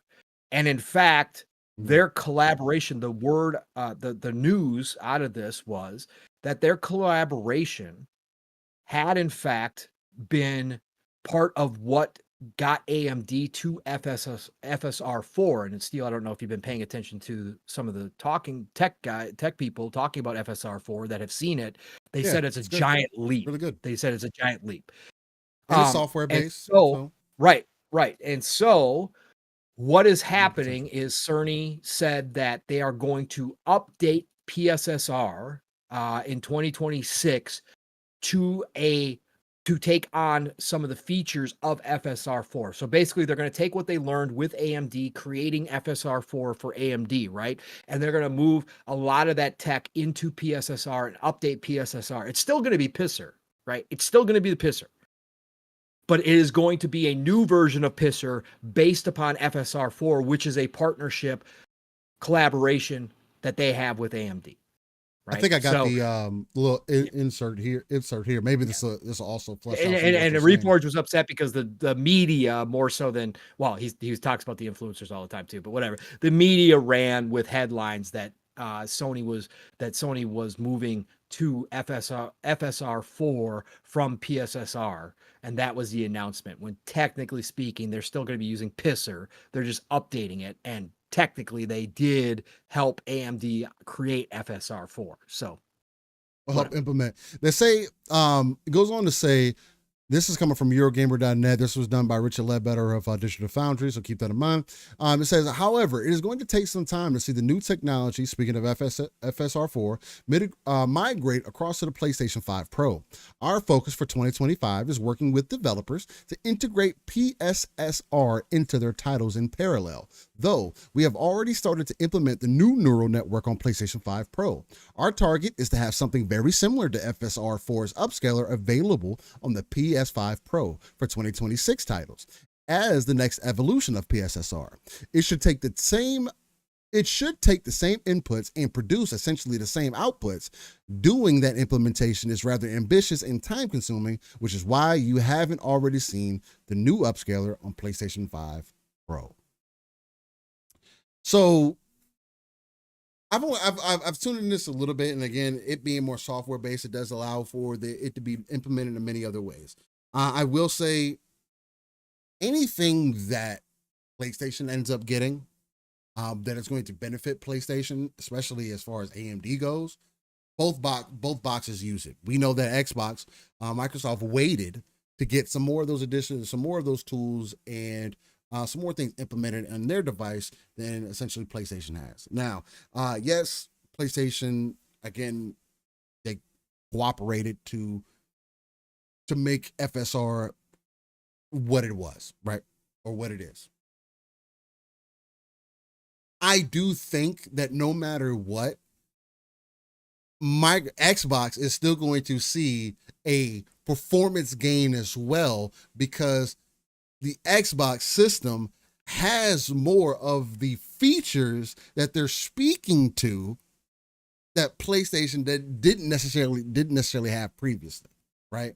All the features and stuff that we waited for, all the tools and everything, conversations that were had at the beginning of the generation are now being conversations that are being had, and people are saying that, oh, well, we just need to wait for the tools for Sony. They got the tools coming. Oh, it's going to be better than it ever was before. But if it's going to benefit them, then it's also going to benefit across the pond. So but as far as this goes, just sticking with the PlayStation side of it,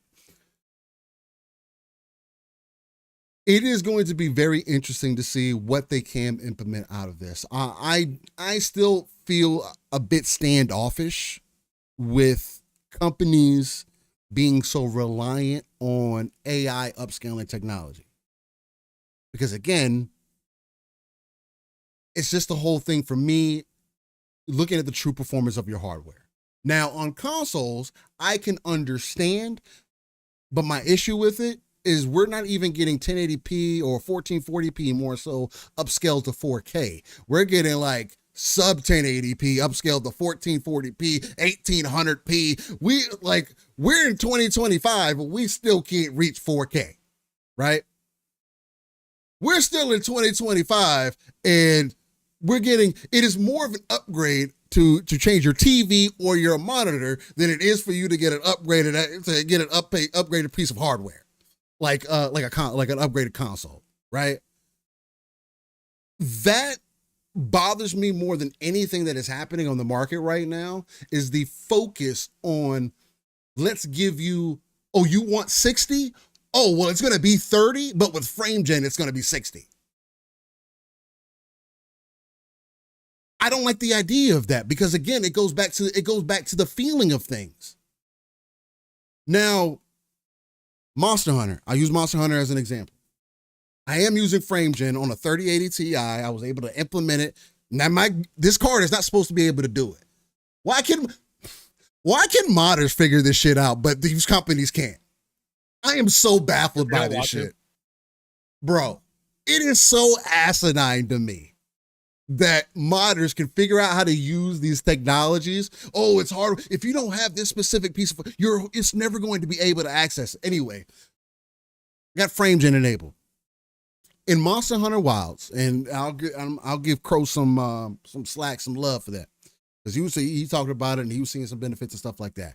I do think that Monster Hunter Wilds is a good example of frame gen being implemented, and it's implemented in a way to where you can't really tell the difference, right? As far as in hand, playing the game moment to moment, where my concern is always more input latency. Right? Because I thought we were supposed to be decreasing the input latency and introducing frame gen and AI upscaling, all this extra shit. You're going to induce more input latency. So it's like there's always going to be that fine line. Now, do I have faith that these companies are going to be able to ride that fine line for it to be exactly the way that it needs to be every time? No, because Starfield told us that we can't get 60 frames, and then 6 months later, we got 60 frames. There's continues to be games that release that are not optimized day one. So it's hard for me to have faith or believe that what they're doing with all the AI upscaling and everything is going to be beneficial to us as gamers going into the future, because they're being so reliant on other things versus maybe working a little bit more on the design of the game. Again, I saw people bringing up Xenoblade Chronicles X as an example of how come these people were able to make this open world ass game. And I'm not saying that game dev is easy or whatever the case. Maybe it just goes to technique at the end of the day. But how were these devs able to make this type of style of game on a Wii U, the most open world game that you could probably ever see, that you've probably ever seen? It's super expansive, super open, can go all over the place, has big enemies, all these crazy things. But in 2020, that game came out eons ago. And then in 2025, you can't even load into the next area without a loading screen half the time. And again, games are made differently from each other. Not saying that Xenoblade is all of a sudden Starfield. That's not the case. But we do know that there has been optimization issues this entire generation. The first 6 months is, we need to optimize. We delay the game so we can optimize the game, and then when it releases, we need 6 more months to optimize it more. I need AI to help with the optimization. Fuck the frame gen, fuck the ray tracing, fuck all the extra shit, because that's the other thing. I don't mind ray tracing. It's just how it's implemented. We know that it's a performance hog, but it's the number one thing that they always pitch. Oh, the game is 4K, ray tracing, 30 frames. Well, if you took out ray tracing, at least gave me an option. Because to be frank, I'd rather lose ray tracing to gain performance than any other option you turn off. Well, ambient occlusion, turn that shit off. Motion blur, turn that shit. But anyway, I'd rather certain things be being able to give high performance. Things that cost high performance, I would rather want to have the option to turn off than you give me something that is forced upon me and is not an optimized experience and still have bugs and all these other issues. So, and for years, the same thing with Assassin's Creed. I did see all the modes that Assassin's Creed has. That shit got a fucking shit ton of modes as well. But that speaks back, but that also goes back to, that still goes back to my point. I feel like this is the first generation where we've gotten the most unoptimized shit ever. And people excuse it. Oh, it's good, man. Don't worry about it. Jedi Survivor. I love the game. But goddamn. 9 out of 10, though. It's just, I hope that they can implement this FSR 4 into the PlayStation 5 Pro. Because as of right now, at least from what I'm seeing, it looks like a upgrade that hasn't been necessarily worth it. Now, you can only make that determination for yourself. I've already made that determination. PlayStation still isn't doing enough for me to be involved in their ecosystem. So I'm always going to be the outlier. That's why I like to put all my cards on the table and say, hey, this is how I'm seeing things. This is how I'm approaching it. What do you think? It is, from what I've seen as well, I am somewhat confused of why they went the PSSR route instead of implementing some form of just FSR4 and calling it something of their own. That feels like a very PlayStation or very Apple thing to do, just because. It is, and will this be, and I do think that it is always going to be PSSR moving forward, not FSR4, because they want it to be branded a certain way. It's just going to be FSR in disguise. I kind of feel like that's how it's coming across now, right? So that's the only takeaway for me, more than anything out of this entire situation, is that the PSSR, is just FSR with a special name at this point now. But I guess we'll see. Nixie says because FS4 wasn't ready by the time they wanted to release a Pro still, and that's fair. And that could be absolutely it. But I do think as well that they just wanted their own branding on it, because that's just a very PlayStation thing to do. Why call it whatever your next thing is? Why call it, oh, we're going to be implementing AMD's new FS. We worked with AMD to implement the new FSR4 and a PlayStation 5 Pro, when I can tell you, hey, we got PlayStation super sampling resolution implemented, or a PSSR implemented, and yeah, man, we're the greats. We did it. I don't know.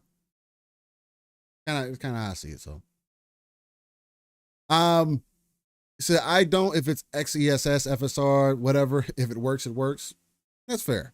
And that's the same thing. I'm getting closer to that as well, right? Like, ladies and gentlemen, I'm on a 3080 Ti, 12 core, 24 thread processor, and I'm playing games at 1080p. Monster Hunter Wilds, bro, without DLSS on, the game runs sub 60 frames. That's a problem. It's a developer problem. Again, it's not a perfect game. I can still talk about it very subjectively if I need to. Am I still biased on it? And I will still argue against it and say how fucking great the game is? Yes, I will. But without DLSS, the game runs sub 60 at 1080p, high to max settings. That's very telling. That I need some form of upscaling to get cool down performance. It's weird. It's weird to me. Anyway, shout out to the PlayStation 5 Pro, Mark Cerny, and PSSR, man. Shout out to AMD. This is going to continue to be something for AMD. Again, the improvements we're seeing are going to carry across both platforms. Like I get people being so excited about PlayStation being able to implement this shit, but Xbox is going to get a form of this as well. FSR is more software based. It can just be a version of it can be implemented anywhere. So anyway, Fuzzy says you aren't required to run the game at max settings. You should think that at 1080p you should be able to run at max settings though, at least high across the board. At 1080p, shouldn't that be like easy to do on a high end card? I'm just what I thought. But if I'm not, bro, I just feel like if I'm not getting at least 90 frames at 1080p without some form of AI upscaling, DLSS especially, I feel like this is very telling. That's one of my easiest ways to tell whether a game is unoptimized or not. Is that by itself? Because I'm playing it, like I am one of the dudes who is still playing in 1080p and I enjoy my 1080p experience. Will I get a 1440p monitor at some point? Sure. Do I feel like I need it right now? No. Do I want some darker blacks? Sure. That would be the only reason that I would get it. But I'm not the dude who's over the top about that shit. OLED does nothing for me. Can I acknowledge that it looks good better? Yes. Am I just fine playing on my LCD? Yeah. So, Bo says Capcom gets away with it because the game is so damn good despite the performance. That is definitely a part of it for sure. That does go back to, if a game is good, people are going to find ways to play the game and make sure they can play the game, right? That's why modders have been on top of it. Again, there's been a lot that the modders have helped with as well. Whereas now, especially with FrameGen, I can get over fucking 150, 160 frames if I wanted to unlock. You know what I'm saying? And even with it off, I was getting 80 to 90 frames now with all the optimization things that the modders have been able to implement. But it's like, damn, some conversations need to be had, because if the modders are able to do it, then obviously somebody in-house can do it, I would think.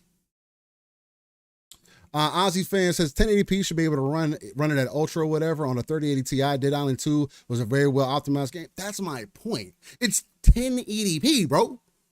Why do I need to use DLSS for 1080p? What am I doing? What are we doing? That's all I'm saying. Ozzy says, I use 1440p because I like 32-inch monitors. 27 just feels too confining to me. I use a 32-inch monitor. I have a 1080p 32-inch monitor. I sit dead ass in front of it. I have a 32-inch here. I have a 27-inch here. Both of them, 1080p. I do want to upgrade my 32-inch at some point, but I got these together. So I wasn't really big on it. And I think games look fucking fantastic still. I'm not one of these dudes who are looking at the screen and is like, oh man, this game is ass. Oh, it doesn't look good in 1080p. Oh, how could you play the game in that quality? There's no way. I was telling Paul before he got a PC that I'm playing games in 1080p. They look just as fucking good as I see them on my 4K fucking TV sometimes, I feel like. Now, is there a difference? Yes. There is a resolution difference. 1,000%. Detailed difference. But when you start when you get up there in the settings and shit, that's what becomes the difference. There is a detailed difference, and that's where PC comes into play. There are so many other things that go into a game and the way a game looks than just the resolution that it's at. Yeah, so for sure. I mean, it plays a part, but it's not the main. I'm just part. saying, my 1440p, the jump for 1440 on my non-OLED monitor to my 4K on my OLED, even with upscaling being used, is still a massive difference between the two. Massive. It's an OLED though.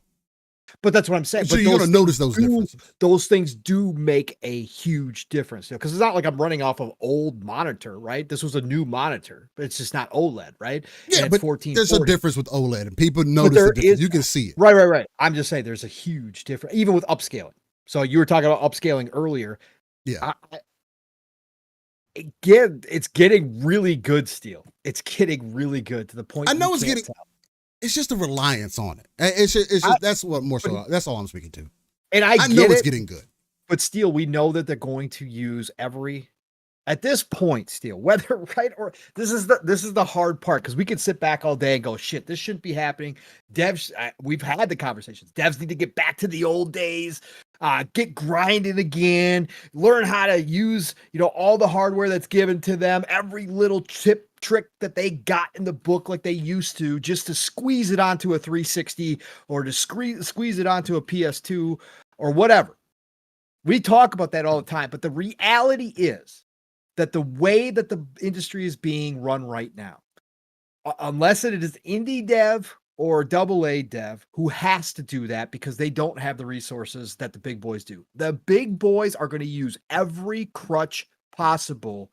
And the publishers, basically with their demands and how the money's being spent and the time that's being given, they're going to use every crutch possible just to push a game out the door.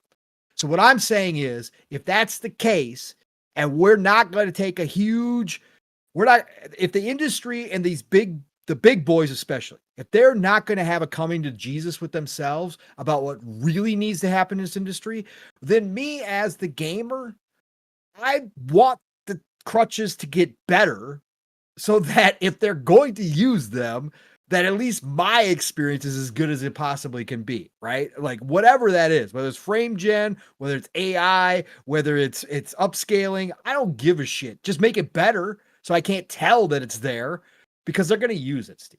They're going to use it nowadays. It's part of the business. It's not going away, brother. It's just not. So that's the only reason why I say it. I get what you're saying because I understand that that games get better, man. I just right. want games to be better because you can always. Yes, I want the upscaling and everything to get better, but how much better would it be if you were able to get it at a baseline, and then upscale it to whatever you need to upscale it? So we would see so much. So then our only hope, Steel. Then our only hope, right? And people are fighting against this AI thing. But our only hope is that they can get AI to the point where it can go in and optimize the shit out of these games for the developers so they don't have to do the heavy lifting on that side. I hope so, because that seems to be the issue. Trying to do that, then yeah, that'll cut down on because we know that's the sacrifice that's made from most devs when they got to get a game out the door these days. We know that is one of the biggest differences in game making from today to what it used to be is the optimization. They used to have to optimize to even get a game to run on that old ass hardware. But now brute force, it's close enough, get it out the door. They skip the optimizing part. We know this. So if we can get AI that helps them optimize the shit out of their games, then yeah, great. Fantastic. That'll help immensely with what you're talking about. And I don't disagree with you, obviously. I'm just saying, we know they're going to use crutches. We know that. Yeah, they are. Let's see what else we go into. Sony's also experimenting with AI powered PlayStation characters. I thought the fucking Aloy presentation that they did was dumb as hell. I didn't care about none of that. This does bring an interesting conversation because Jason Ronald and the team were talking this week, and they were talking about the handheld and everything. But they were talking about more so about how they were going to be implementing AI into their games and everything. I think there was a specific article that got into it. It was with Copilot. There we go. Microsoft is launching its Xbox Copilot for gaming next month. The Copilot will act like an AI gaming coach, guiding you through games and helping you download and install Xbox games. And then Tom Warren gets into more details about it. Essentially, the premise of it is kind of like what you saw with PlayStation as well, where you're able to pull up a YouTube video or whatever else, or if you got to a certain part. I don't know how well that's been implemented. Chat, let me know for everybody that's on PlayStation. Because Paul, don't you remember like when they had people playing the game or whatever, and then somebody like get to a certain part and something, they'd be like, "Hey, show me whatever, give me a tip or whatever," and a video would pop up or something like that. I don't know if that ended up coming into fruition or not. I don't know if it became a full feature either. Fahim, anybody else uses PlayStation 5 on a regular? Let us know. Do you have that help function in your game? Nobody's going to post I remember them talking about it, but I don't. Nobody's going to post videos of themselves using it. Okay, so that's nobody's going to say on X, you like this help feature from this thing, this AI that PlayStation gave us. Nobody's going to admit that shit, right? So just let us know if it is actually a feature that can be used, or if that was something that they were working towards that just really never got fully implemented as of now, right? Not to say that it won't be in the future, but I'm curious because I do obviously remember that, Steve, because we talked about it, where they did have all those little help sections throughout a game where you could call that up and they would help you go through that level or whatever the case may be. So, and I also know Sony's obviously patented some things where it will actually play the game for you. I remember that as well. Or they're going to have AI play the game for you if you want it to. So we'll see. So essentially what they did with this, because it was Jason Ronald, I forget the other girl's name and their interviewer. They did it on the Xbox On channel, if I'm not mistaken. They essentially how they wanted to implement it is like, say you're playing a game like Minecraft. They used Minecraft and Overwatch as examples. In Overwatch, while you're playing online, you could ask Copilot essentially like, hey, how did I die there? And Copilot would tell you like, hey, you died by Agent 47's gun in this way or whatever the case, to give you more information as the gamer on a moment-to-moment basis. Instead of, and this is something that I've been kind of thinking about recently as well, is that I do think the companies need to figure out ways, and I don't want to take away from YouTubers who create strategy guides, and they did, and that's something they spoke to actually, was actually teaming up with content creators and their strategy guides and everything in that aspect to be part of the system to be able to help people. So, but anyway, so this AI would essentially give you tips and tricks and stuff like that. More so just tips, more so. They said they're focusing on it not cheating, right? Telling you stuff that would be cheating. But the main thing is giving you tips and tricks on the fly to help you understand. And I do think that could be a huge benefit, because I think that the more that you can keep a gamer within the game, the more the time they're going to spend in those games, the more time they're going to spend in your ecosystem as well. Because what I find myself doing as an example, and this is, I'm just going to use me, I'll end up using Pong as an example as well, but there are times where I've played games, Diablo, Monster Hunter World, whatever the game might have been, and where I've had to go look something up real quick. I said, oh, how do I do this? And in that moment, I am taking myself away from the game to go get online, and I might get distracted by whatever I'm doing online. Maybe real life stops me for a sec. Maybe I don't get through return to my game for some time, whatever the case may be. The fact that I got to pull away from my game to understand whatever is happening in what I'm playing versus me being able to call up an AI and say, hey, what is recommended for this? In the AI sift through the information that's out there and say, hey, this is what's recommended for this. I do think could be a real benefit to a lot of casual gamers out there, right? I think that could actually be an access point. Let's say there's a casual person playing a Souls game. Let's say Pong is playing a Souls game, right? He's like, not happening. We know this is live. It's not happening, but let's say Pong's playing a Souls game, and Pong gets to a boss and he's having a hard time with the boss or whatever. He calls up the AI. He's like, yo, what am I doing wrong? And the AI could essentially give Pong some tips and tricks and say, hey, or maybe even assess his gameplay and say, hey, you're being too aggressive here. Maybe you need to take your time here. Or maybe it pulls up a video and say, hey, here's this person fighting this boss. And then kind of do things like that. I think that could be a benefit to the majority of gamers out there. Now, is that something that I would use on a consistent basis? Probably not, but it is a way to keep people invested in what they're doing in the moment instead of forcing them to go outside of it, look down on your phone. It's already a fight for attention. And both, and that's a good point as well, is there's a lot more games now have an option to repeat tutorials all games, and I think Copilot could be an actual benefit to that as well. Maybe you don't need to go back through the tutorials. Maybe in the moment, hey, again, Pong's more of a grazer. Maybe it's a game that he hadn't played in a while, and he goes back to, and he's like, damn, I forgot how to play this game. He can say, Copilot, remind me where I was at. What's the last thing that I did? What are the buttons for that? And then instantly, Pong is right back in the game where he left off, and it could have been 3 years later. You instantly remember exactly what happened in that moment because you were given a brief breakdown. You didn't have to record gameplay and watch the gameplay to remind you. No, you were given a quick breakdown and reminded about what you can do or about where you left off at.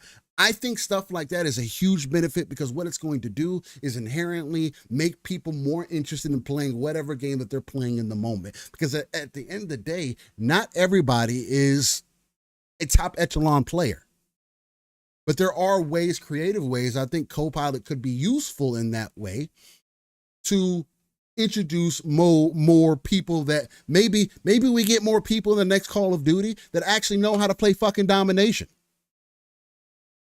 Maybe they could ask Copilot, hey, what should we do in this domination match? And they can tell your stupid ass that you keep pushing the fucking spawn, and we got 2 objectives already, so you don't need to push C. Just hold A and B. We'll be perfectly fine. That's why you keep dying. That's why your KD's a 0.2, because you keep pushing the fucking spawn.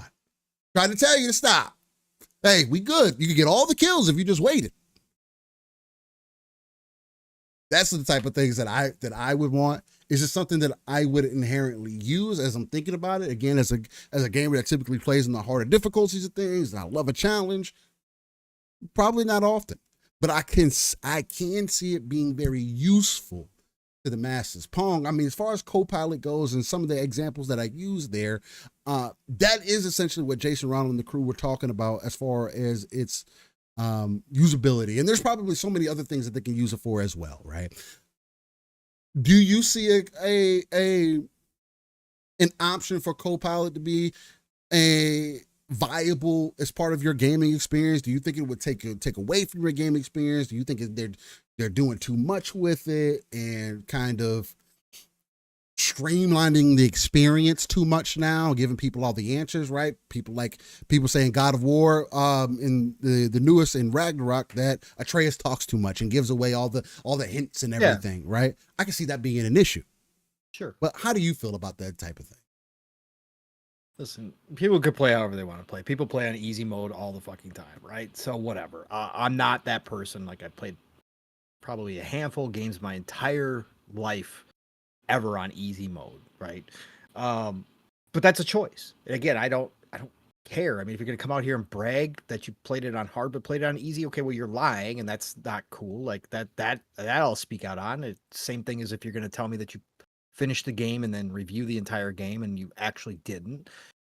That stuff could be critical. But however people want to play games, play your games. Is this some big monumental moment? No. I mean, we know what Microsoft is doing here. They invested a ton of money into AI. They've invested a ton of money into Copilot. They are attaching Copilot to every damn possible thing that they can right now because they spent a lot of money on this product, right? And they want to try to get people used to using it. Now, I've used Copilot, I would probably say a fair amount at work with Word documents, with Excel, etc. It can be extremely helpful in a lot of areas of business. Yeah. There's a lot you can, and I am nowhere near like some proficient expert at using Copilot, but just for some basic stuff, I've used Copilot in searches. It does very well there. So yeah, I've used Copilot more probably than the average person has. As far as gaming goes, attaching to Xbox, listen, again, if you're somebody who wants to play the game and look up every single level and look how, get all this, you're going to do it anyways through YouTube, through the phone, whatever, through your computer. It doesn't matter. People are going to do it anyways. Having this user-friendly option there, I don't think is a big deal. It's not a system seller. It's not something that changes everything. But is it just easy to use? Yeah, like I'll give you an example where I would have, because I was thinking to myself, how would I use this deal? Because I don't look up a whole lot of stuff, but I certainly do look up stuff. As very specific things that the other day, last week or 2 weeks ago, whatever, when I was first started Avowed and I was looking for that specific grimoire that I could not find. I wanted this specific grimoire, specific spell, I should say. And obviously I knew I had to find the grimoire because it was telling me, oh, you need the grimoire. That I would have used right there. Right. I instead paused my game and I brought it up on my phone and I went through my phone and watched where I could find that specific spell, what grimoire I needed and where I could find it. Well, that would have been something that I just did through Copilot. It's very simple to use and it just is, what they do is user friendly.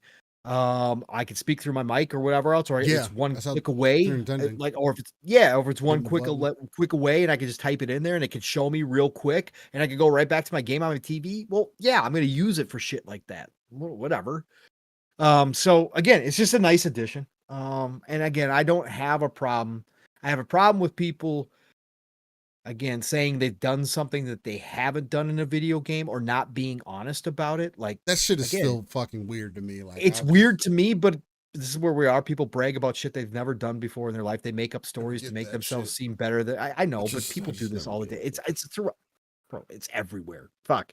So Yeah, it's no you're different in not video wrong. games. But again, that stuff like when you get, if I know that you're doing it, then I'm gonna be like, yeah, that's fucking dumb, and you're an asshole. Like, why would you do that?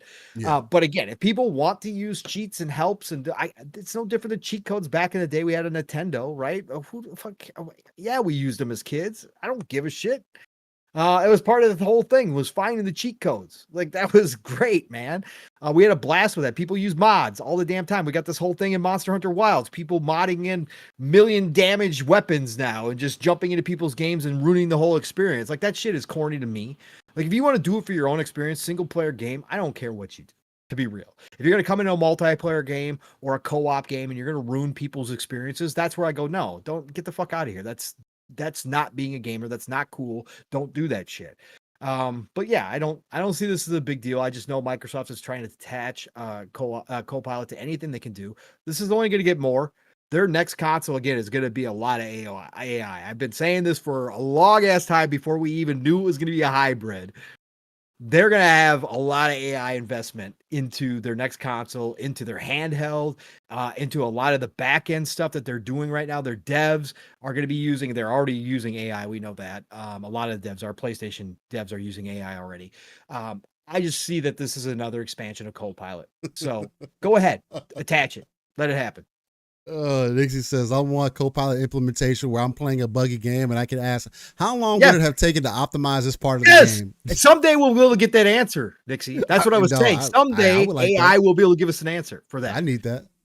Yeah. It'll be dope. Or just on the fly, it'll be like, hey, Copilot, did you see that bug that I just encountered? Can you please fix that? Or can you report it for me? Report it. That'll be another too. I would really love that. Copilot, take that clip and send it, Report. Right? That would be dope as fuck. Yeah. I really love the idea of that. Yeah. Damn, that's a fucking great ass. I need that. I need that tomorrow. Like I could use the fuck out of that. Oh, how about Steel? How about with Copilot? This is another thing. Again, we talk about this with sharing Steel all the damn time. How about Copilot does everything for you while you're still playing the game? Copilot, take that last 30-second clip, edit it, and post it to X. Bro, think about that while you're playing. While you're playing, right? Yeah, that would be really dope. Yeah, put it on my social media for me. Yeah. Xbox like take the last 3 seconds, make some screenshots out of that, right? And then save them for me so I can review them later. And all of a sudden they're on your hard drive. And you can review the screenshots that it took for you. I'm just saying that like I like that's innovation, bro. This is why I like the idea of AI Steel. Yes, go ahead. But this is why the idea of AI, again, it does scare me. I have plenty of concerns about AI, but there's some convenience factors in everyday life. Again, watching Her, I love the movie Her, which is the extreme side of AI, obviously.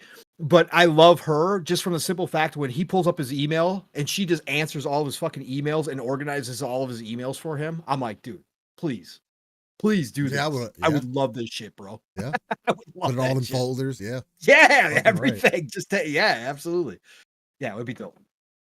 It looks like the chat wants to get into this Oblivion conversation here. Oblivion remake being done in the snazzy Unreal Engine 5. There's also supposed to be some more gameplay mechanic reworks as well. This is going to be probably maybe akin to how they did Ninja Gaiden 2 Black. I think that's very telling for what a Oblivion could look like, right? It's an option. I know Oblivion has a lot more going on than that. I heard people having the conversation this week, which is always interesting for me as somebody who's on the outside looking in for Bethesda a lot of the time, right? But people saying that, hey, they feel Obsidian is not Obsidian, excuse me, but they feel that Oblivion is the better game versus Skyrim even, right? I think, Pong, you've even mentioned that previously as well. It's on the day, sir, and the position of the moon. So between the two, for sure.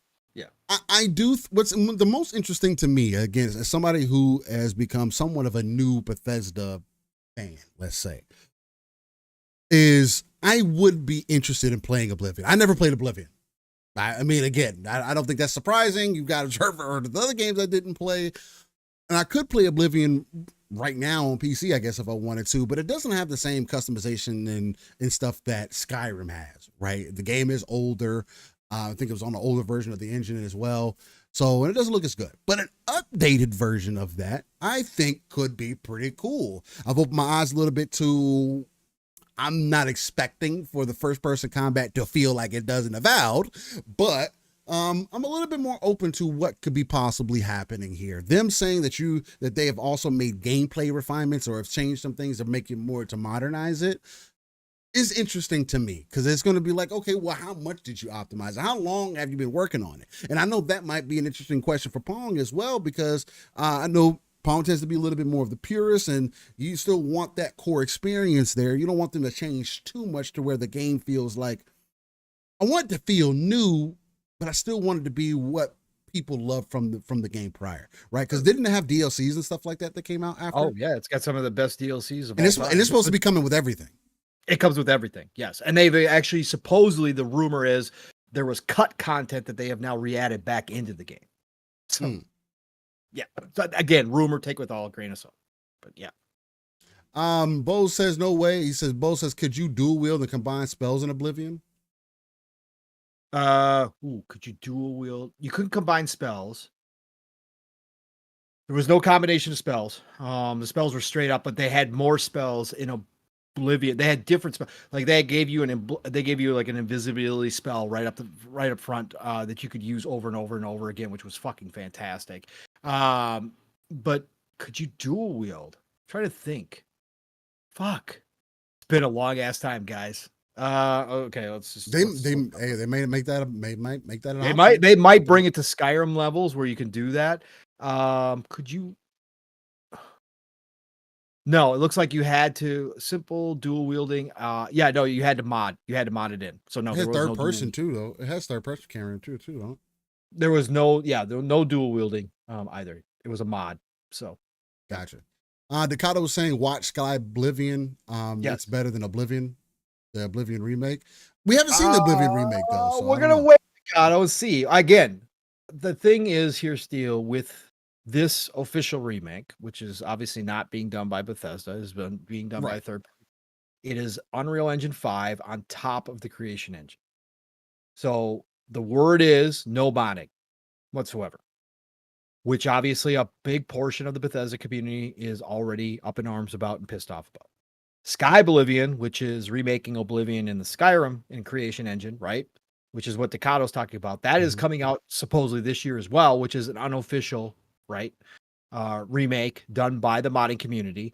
That will obviously be fully moddable because it's still going to be the creation engine, right? So, again, as a Bethesda fan, I'm interested in both of these, right? As an Oblivion fan, for sure, I want to try both of these. I'm really interested in what this looks like. I want to know how the mechanics are still going to operate with Unreal Engine 5 on top of creation, and what sacrifices were made or what additions were able to be made, and how it's going to play differently still. So what you were talking about, if they bring it up to current modern standards as far as more modern combat, again, we're not talking about the greatest.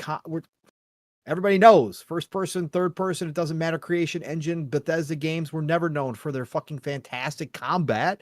It was serviceable combat. And that's all I needed when I was playing these games. But are they going to take a step up? Is it going to be better? Well, that's what we're going to find out. Will it be good enough for you, Steel, where you go, actually, I'm going to play this? So I think a lot of that is the interesting part about this. But Sky Oblivion also looks really damn cool. I can't wait to see both of them. Yeah, it's gonna see. I mean, right now it's a rumor. Supposedly it's supposed to be coming out in April. Again, that's like next month. It could be a possible shadow drop. That's what Nate the Hate is now saying. Originally, the rumor was April announcement, sometime before June release. Okay. Nate the Hate doubled down this week. In fact, it was on Thursday because it was before we went live on PM to PM. He made a post where he doubled down and said that April announcement, April launch, close together, so close could be a shadow drop. Okay. So that's what's happening. That's where it's at now. Yep. Yeah, I mean, as far as me, I am definitely interested. I want to see what this game is looking like, what it's feeling like, what it's playing like, and to see if there are those differences in there. Again, I am going to be a bit biased now, especially after playing Skyrim. This may be one of those where I end up waiting so long because, again, my backlog is now filled up with other games that I now want to play. Now it's like, damn, man, in April, I'm not going to be thinking about that because I got fucking Assassin's Creed Shadow in my backlog right now, right? That's going to be the next game that I'm thinking about. I'm thinking about playing, jumping into Bleach. So damn, I already got three big games that I got to give a lot of my attention to, along with all the real life shit that's happening behind the scenes, right? So along with still being a fucking person in real life as well. It's like, being a father, being a husband, all those great things, like all those still take time as well. So like considering everything that is on the table, it's like, damn, do I end up jumping into this, which is going to be on Game Pass, or do I wait for the Sky Oblivion version? I guess it's just going to be dependent on how it ends up coming out, man. Like again, I wasn't intending on playing Avowed, and I did, right? I jumped into it day one, pretty much. I got early access and everything. Got early access for myself. Got early access for the wife. She's been playing it ever since. She's having a good time with it, right? I bounced off of it. Wasn't quite for me or what I wanted because of what I discussed with you guys being there, and there's just a lot on the table. But I do think I find it really interesting if it's this soon, because we literally haven't heard nothing about it. Not a peep, not a look, not a screenshot, not it's gonna look like this. Nothing. So like this whole time it's just been under wraps, and then what if it pops out looking the way that fucking Ninja Gaiden 2 Black did, which Ninja Gaiden 2 doesn't look like that. But whatever they did in the fucking UE, because it's the same kind of concept. They didn't make Ninja Gaiden UE before. At least from what I looked up. Ninja Gaiden was UE. It was the older version of UE. Was it UE? Yeah. Hold on. I'm pretty sure Ninja Gaiden's been one of the originals. Ninja Gaiden 2 engine. I'm pretty sure it was an old version of UE. Oh, see, now it's only gonna come up with Ninja Gaiden 2. Yeah, I know. with the fucking new one. But I know. Let me see Wikipedia here. And we gonna hit Control F and we hit engine. Yeah, it only comes with fucking Ninja Gaiden 2 Black. God damn it. I'm Why pretty did you sure guys release Black? I'm pretty sure. I'm gonna type in Ninja Gaiden. I'm just gonna type in fucking original the first engine. OG. What engine an OG Ninja Gaiden use? Use a custom built in-house engine developed by Team Ninja. Okay. Could have swore it was unreal. Team Ninja, the developers of the Ninja Gaiden series, created their own game engine for the Xbox version of Ninja Gaiden rather than relying on a pre-existing engine like Unreal or Havoc. So no. Okay. So Fair it's enough. literally damn near the same situation. It's UE5 on top of an engine that is custom made for Team Ninja, and Oblivion is doing kind of the same thing with putting UE5 on top of Creation. It's really weird how this is being used. Like, this is not what I was expected to see from UE5 as well. This is just really interesting to me. Mm-hmm. But anyway, so, but again, if that is an example of what's possible, then fuck, Oblivion might be off the chain. You know what I'm saying? So we'll see. It's my most anticipated game now. So I said this for this year, and that's saying a lot. That's how much I love Oblivion. I can't wait to see this. Again, the fact that they're going to have potentially all the DLC, some cut content. Again, Shivering Isles up until The Witcher 3, and Blood and Wine DLC for Witcher 3. Mm-hmm. The Shivering Isles are considered by a lot of people the best DLC ever created. Shivering Isles is ridiculously good as DLC. Hearing people say that. There's so much content in that DLC. It's based around the Prince of Madness, Shegareth, I think is his name. God, it's been a long ass time. But it's all, and he's crazy, bro. He's like crazy. But he is so well written, so well acted, and the quests are fucking off the chart. It's so good. Shivering Isles is just awesome. But I love Oblivion. Again, pick a day. I flip-flopping back between Oblivion and Skyrim as my favorite Elder Scrolls game. They're both there for different reasons. But my God, to have this modernized like this, and then like I said, on top of it, also to have the unofficial Sky Oblivion being made too. So even if this one doesn't turn out the best, then we got Sky Oblivion that is made by passionate Oblivion fans who are just bringing it up to date in the Skyrim version of Creation Engine, like that, I know will be a great experience as well to go back and play Oblivion. But I really have high hopes for this one. I really think this could be something super freaking awesome. Again, as somebody who doesn't care about the mods side of things so much, I don't care that that's not a thing. I think this could be a bigger deal this year than maybe even Bethesda and Xbox think if it's pulled off right. There's the Oblivion fans are huge, man. The Elder Scrolls fans are huge. And this experience, if it is great all around, this could be a big time. It's supposedly going to be the deluxe edition will be $79.99, $69.99 for regular with all DLC included. So yeah, it is a full You release. better be stacking that thing. They're saying, I mean, everything that they're talking about that's going to be in it, all that DLC, man, that's big. But if it lives up to the fact that this is a remake, not a remaster, Steel, a remake, kind of from the ground up, if you look at it that way, because they're doing so much work in Unreal Engine 5 on top of Creation Engine, then it might be worth it. I hope it's next month. Again, I know my backlog is crazy, but I hope that I'm playing Oblivion. Again, this tops my chart for most anticipated this year, now that it's coming out. Now, again, that could change once I see it or if there's a huge mass of problems. But right now, I'm so fucking excited to jump back into Oblivion, man. What an experience. Let's go. Yeah, I think it's going to be interesting for a lot of people. Well, with that, ladies and gentlemen, I don't have much more there. We touched on Death Stranding 2 earlier for the most part. Yep. Silent Hill, I don't have much to say about Silent Hill other than Neither do I. I'm not Glad it's coming everywhere. Glad Glad it's coming everywhere. It's definitely dope that it's coming everywhere. I do find it ironic that how people were bragging about it being on PlayStation, how hyped they were, and then we get the announcement and the game's coming everywhere. More beneficial to everybody, man. So it's dope. Yep.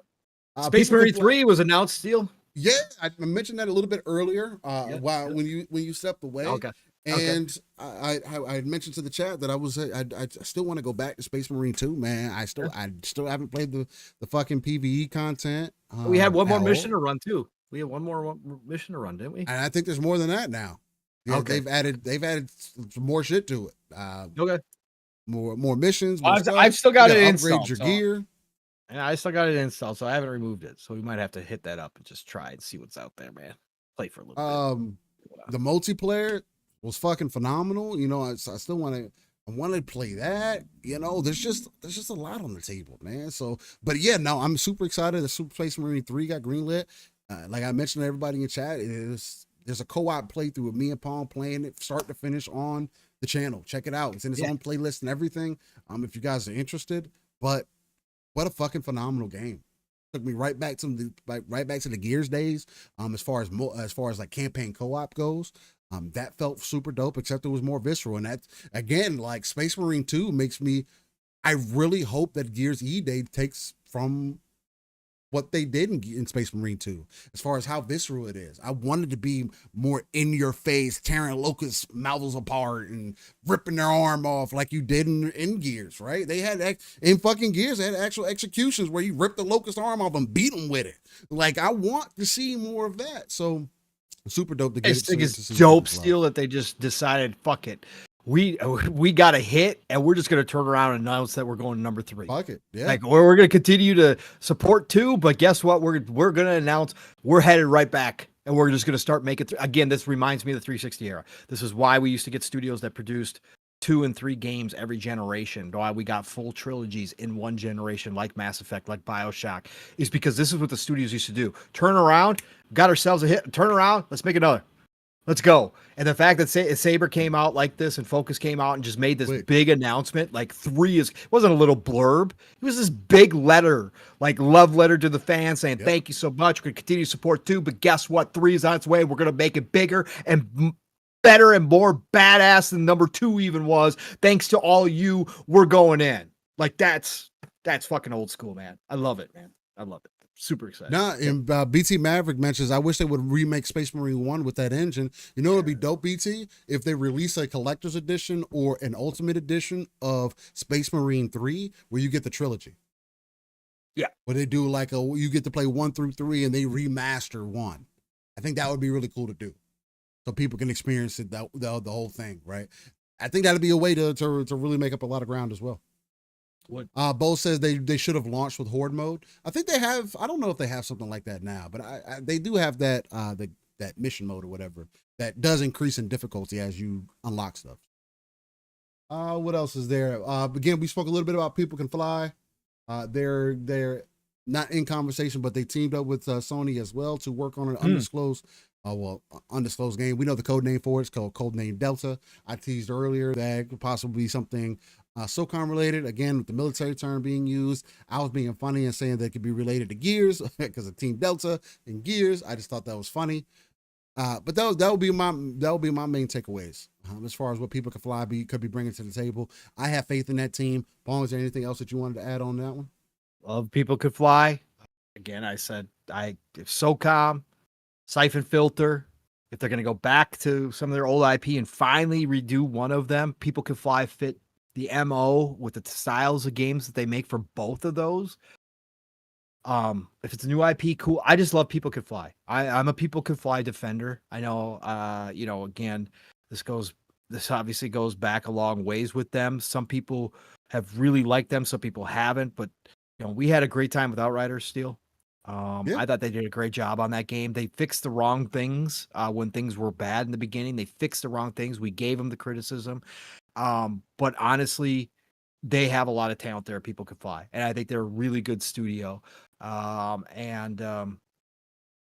just hope they do something good. And they've got the Xbox project too. People forgot that they signed a deal with Xbox. They're working on an Xbox game as well.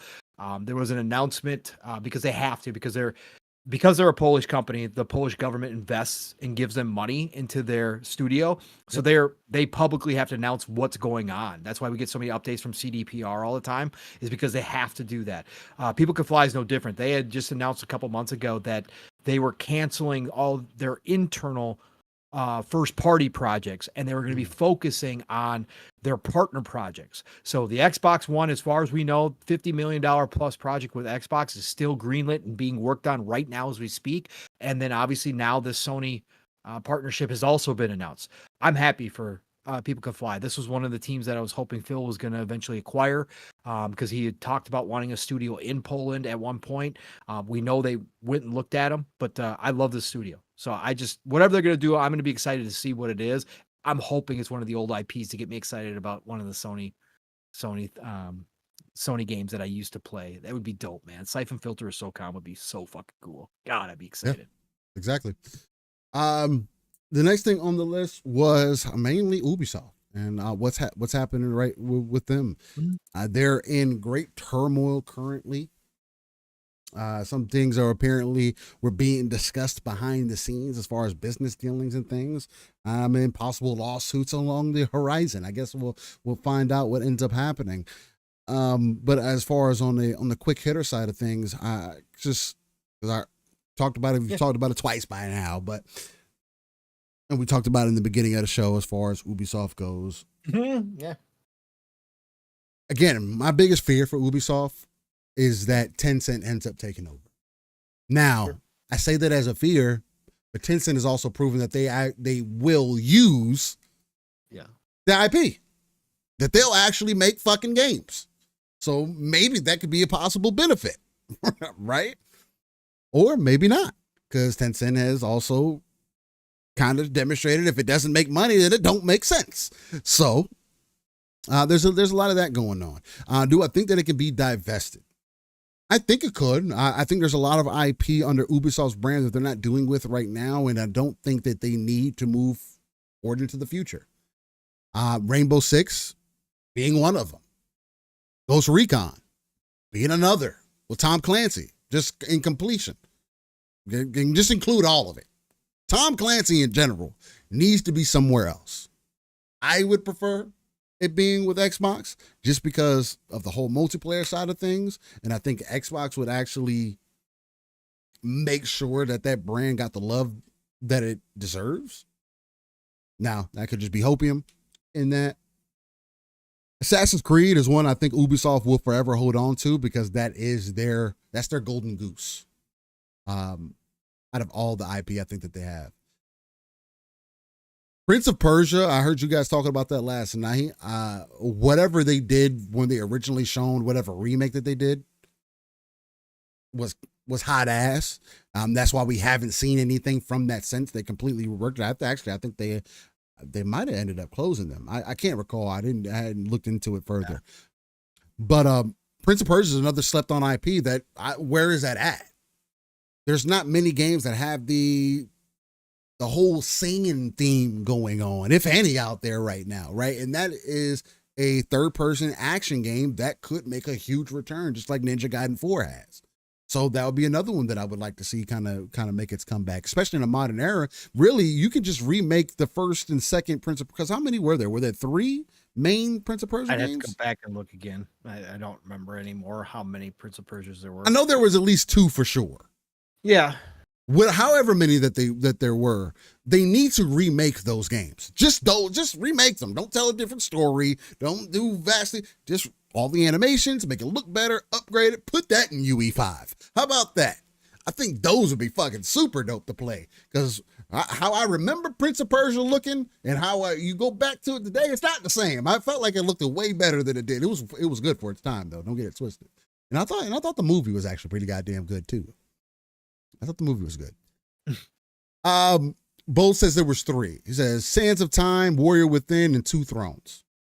And then two spins off. They need to fucking remake all of them. Nixie says, still, if it don't make money, it don't make sense, it's okay. Paul said, as losing as the gamers had it to begin with.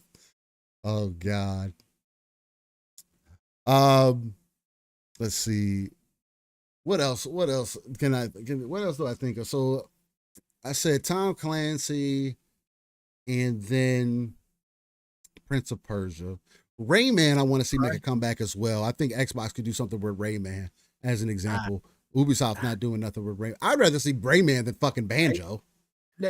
Yeah, but they're still not gonna. If they're not doing anything with Banjo, they're not going to do anything with Rayman. See, this is my point. Steel across. Speaking about this week, whoever's going to buy this stuff, I really don't care. You better have a plan though. You don't buy this shit up and let it sit there. I think Nintendo could be a late comer to the smaller stuff. Nintendo could come in and buy some of that stuff because they already do deals with Ubisoft, right? They have, Mario Rabbids, etc.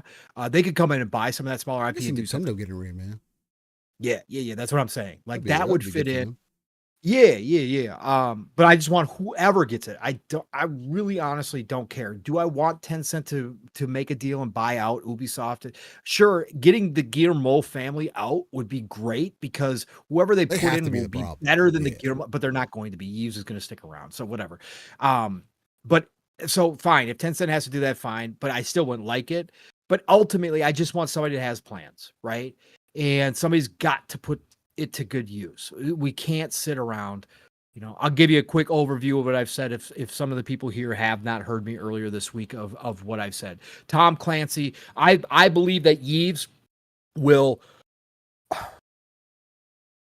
I believe that what will wind up happening is Yves is going to wind up stripping his company. He's going to have to save it. And what he's going to do is start over basically from scratch. But he will keep Assassin's Creed. And he will rebuild. He will think that he can rebuild Ubisoft with Assassin's Creed and rebuild from a smaller place and take it private again. He will take the company private. Just with Assassin's Creed, and he will rebuild from there. Assassin's Creed, that will still be a very big. The only thing they'll keep, you think? If they there could be some smaller stuff in there. Like again, Skull and Bones could stick around, like shit like that. Steel, yeah, he could keep. Yeah. I'm just saying that out of the main franchise, because Steel, they're in dire straits. This isn't like, oh, we got another 5 years or we got another 2 years. No, like something needs to happen. Your stock is trading at $12, bro, just above $12, bro. They are in danger of hostile takeover. If it wasn't for Tencent being there right now. That's their only saving grace right now is Tencent's involved.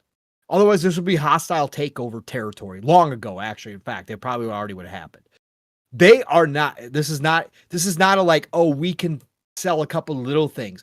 They have to make big moves that are going to make sense. And why I believe EA and Xbox were mentioned is because they are talking about getting rid of the big franchises. Now, Assassin's Creed certainly could be sold off too. I don't think they would. And he could keep Tom Clancy. He could keep Tom Clancy and sell off Assassin's Creed, but I think Assassin's Creed is your most stable. Yeah, Assassin's Creed is your most that's your stable. guarantee. And why I think that EA and Xbox have been mentioned, because you're talking, first of all, big money, which means the big franchise, which you're talking about Far Cry, and you're talking about the Tom Clancy brand as a whole. I think Xbox is the perfect company to buy the Tom Clancy brand if it's going to happen. They buy the entire Tom Clancy brand. You own all the IP. You own the transmedia rights. You license back the Tom Clancy brand to Ubisoft so they can keep Rainbow Six Siege, which is another moneymaker for them. They can continue to produce Rainbow Six Siege, make money off of that. Actually, it's going to be a lifeline with their current deals as well. Correct. They've got current deals. They've been a good partner with, I mean, again, who did Microsoft turn to sell the cloud rights when they had to sell the streaming rights to ABK? They turned to Ubisoft, right? They turned to Ubisoft and cut that deal. This makes sense. Let them keep Rainbow Six Siege. They just announced the 6v6 and all that kind of stuff. It's a moneymaker. License it back, cut that deal for them. That'll be another feather in the cap of Yves that he can keep his company going along with Assassin's Creed. But then Microsoft has control of the Tom Clancy brand. Then what I'm saying is they got to have a plan, but they can, there's a lot of IP. There's obviously a lot of IP they could recover, steal, and bring back from a bad spot. And what an addition to their lineup if they can pull it off. I also have said pie in the sky stuff here, but if this is going down, Yves is not in a position to save shit. Okay. If you're buying the Tom Clancy brand, then if I'm Phil, I say I want Massive and I want the Snowdrop engine as well. And you buy those. And you take Massive and you tell them, get to work on Division 3. Or Division 3. Yeah, no, Division 3 would be the better one. It would be the better Division. Go do what you guys do. Don't worry about the monetization shit that Ubisoft and Yves wanted you to worry about. We'll get that in there. Go make the fucking best Division game you guys can make from everything you learned from 1 and 2. Go make us the Division 3 game that we know you guys can make, and make it damn fucking good. Bro, that game slots right in with what Microsoft has got going on and Xbox It'd be going perfect on. Too, yeah. Going everywhere. But you pick up Massive and Snowdrop. EA, I think, would be a good steward for Far Cry. And for some of the smaller titles. And so I think that's why those two have been named. Now, the twist I brought up real quick, we're trying to get out of here. I know, Steele, you're running out of energy too. The twist I brought up is, again, EA's got its own issues. EA is another problem child. We've criticized the fuck out of EA. EA isn't perfect by any stretch of any imagination. But I'll throw this twist in there. If you're going to tell me that EA is going to be the player here, and that you're going to sell Tom Clancy to EA, but you're going to give Zampella control over the entire brand, you got my blessing. Go for fucking. If you're going to give Zampella and you're going to say, we're going to grow some studios and we're going to bring back the Tom Clancy brand, but Zampella is going to have creative control. He's got a lot on his plate. Don't get me wrong. Again, this is kind of pie in the sky shit. Yeah. This is kind of pie in the sky shit. But again, in Zampella, we trust. If you're going to tell me that EA is going to buy Tom Clancy brand, but give it to Zampella to run, I'm all in. Go for it.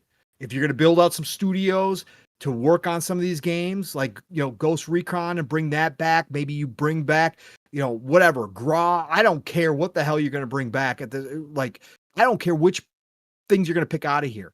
Then go for it. Let Zampella run Tom Clancy brand.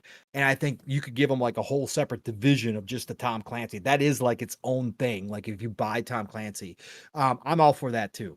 But I think there's a couple cool things. I think there's some things that make sense here.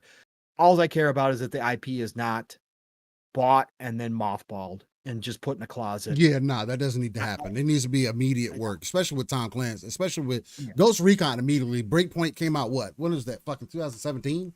I think that's even fucking older. Hold on. Maybe that might have came out in 2019, actually. It came out a little bit later in that gen. Let me see. Breakpoint fucking has a 3.6. That shit got supported, though. I ain't gonna lie. 2019. Yeah, no, they changed a bunch of shit. They tried. Again, Ubisoft supports all their shit. They gave them patches, next-gen updates on all. Again, we've given the praise we're due for Ubisoft. Ubisoft's done shit that no other developer or publisher wants to do. Free updates, patching the shit out of their games for for current gen consoles, getting their games around 60 frames. They've done a ton of work. On even the games that underperformed, they've done a ton of work. Yeah. Yeah. That's what I'm saying. Yeah. Something's going to happen with Ubisoft this year. There's no question about something is going to happen. It's not going to be pretty no matter what happens. Even if EA and Xbox step in and buy a bunch of stuff, even if they buy studios, like I was suggesting, from Ubisoft to handle some of that game stuff, there's still going to be massive cuts. They are bloated beyond belief. Whatever happens, there's going to be it's going to be a bloodbath over there, unfortunately. Huge. There's going to be a lot of people terminated and losing their jobs from that company. And again, even if EA and Xbox, let's say Xbox does pick up Massive is a giant studio. There will be cuts made into that studio. The Ubisoft has been running it as a bloated company for a very long time. And that's just not sustainable when you don't have the games coming out, that you need. So, and I think it was Mav that mentioned it, or maybe it was you. I think it was Mav though. I think the most likely to happen very soon is I could see them acquiring Splinter Cell, because isn't it rumored that there's a Splinter Cell game in the make right now? Yeah, no, they've already announced it. Ubisoft announced it that they were already starting reboot. I remember talking about that. Yeah. That could be a very fruitful venture there. That could be immediate, kind of give you some breathing room, see what happens after that kind of thing. It already makes sense because you have that partnership with Xbox that we spoke to, along with Splinter Cell being tied to Xbox previously as well, exclusivity wise. So it's like, that kind of makes sense, right? Offload some of that. Maybe that gives you that room. So I don't know. So that's what I'm saying.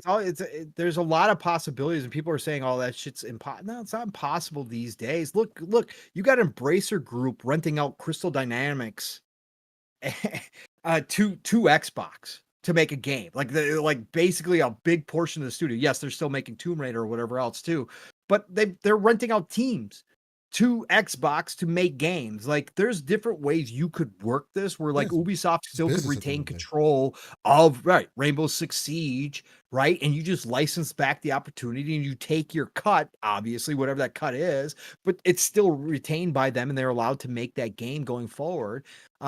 There's a lot of ways you could work this, but again, the main point here is still, I don't think we hear names like EA and Xbox in this smoke unless it is big deals, like big IP being sold. The small stuff isn't going to move the needle for Yves. Selling off Rayman is not going to be the moneymaker that he needs. There was an article written just a couple days ago as well that that people are now looking, like investors are looking at the IP and saying that it actually will be like the IP is more valuable money-wise than buying the entirety of Ubisoft. So think about that. Like, it's more the IP itself is more valuable by itself than buying the entirety of Ubisoft, including the IP, because of where Ubisoft is and the overhead and the bloated devs that they have, even with all the cuts. They used to be over 20,000 employees. They're under 20,000 now. I think they're at like 18, 19,000 with all the cuts that they've made, but that's still way over bloated. Unfortunately, again, there's going to be a lot of human. I don't want to say a lot of people are dying, but there's going to be a lot of there's going to be a lot of the human side of things being affected here. There's going to be a lot of humans looking for work for sure after this is all said and done, no matter what. So it's not going to be pretty. Ladies and gentlemen, if you can't tell, I'm winding down. Yeah, but you are. All that means is this is how we've reached the end of episode 180 of Living Split Screen. We started it off hot. Got into some hot and bothered things there, and hopefully you guys understood where I was coming from. Anybody that was in the Discord, again, apologies on the just like sudden deletion or whatever the case. Something I'm gonna work on in the background. Other than that, hit me up on Monster Hunter. I think somebody sent me an invite. I think it was Vandal. He sent me an invite to join the team or whatever. And once I get an end game, again, I'm gonna be running it. You know what I'm saying? So other than that, I think I'm kind of convinced now. I'm probably going to get Bleach in the rotation. So between Monster Hunter Wilds and me playing Bleach, just for, I speak against nostalgia sometimes, but don't be fooled. I'm for it sometimes. But nonetheless, I am also privy to, not privy, but I'm also like intrigued by things that I haven't played a Bleach game other than Brave Souls on like I think I tried to play it on mobile and it just wasn't for me. But I've never played a Bleach game. So for me, this is like my opportunity to actually play one that seems to be fucking pretty damn solid. They're doing a lot of work with the story and everything. The animations are on point. And again, it's made by the same people who made Sender and Kagura. I was telling you guys about earlier. It's a game that I've brought here to you guys, and we chopped it up about that. I had some fun with, man. So really interested to see what's gonna end up happening. Rebirth of Souls, that game is called. But between that and me playing Monster Hunter, it's got my plate full, man. Assassin's Creed Shadows is right around the corner as well. More games are gonna end up releasing and coming out. There's also another game that I recently downloaded on Steam, actually, and it takes to more of an older aesthetic even, and it's a mech game. It's a roguelite. You kind of go through different areas. I only played it for about an hour or so. It's called Metal Bringer. It's on Steam. That one's fucking super fun as well. Cheap game. I think it was like $10 or $15. Like how much they selling it for? It was something like that. The game right now, you can buy the game for $17.99. Offer ends until March 25th. $20 game. Customizable mechs, roguelite, super fucking fun game to play, man. So, yeah, Nixie, Bleach has a fighting game coming out called Rebirth of Souls. It's coming out this upcoming week. Looks really good. If you're into Bleach, I definitely fucking recommend checking it out. I'm gonna check it out. You know how Dragon Ball, like, you get tired of Dragon Ball because it's the fucking same story that they retell a million times. This is different. If you're not familiar, and I think it has a real prime opportunity, especially with where the fighting game scene is. No, it's not a 2D fighter, Bold. It's a 3D fighter. Kind of in the same vein as Tekken, but different. But still different. It has its own flavor. It still has its own flavor to it. It's like if Tekken and Guilty Gear Strive had a baby. That's the best way that I could put it. At least from what I've seen so far. With animation that is just fucking next level. Yeah, and it's on all platforms. It's going to be on PlayStation 4. That's actually one of the people's worries. What happened, Paul?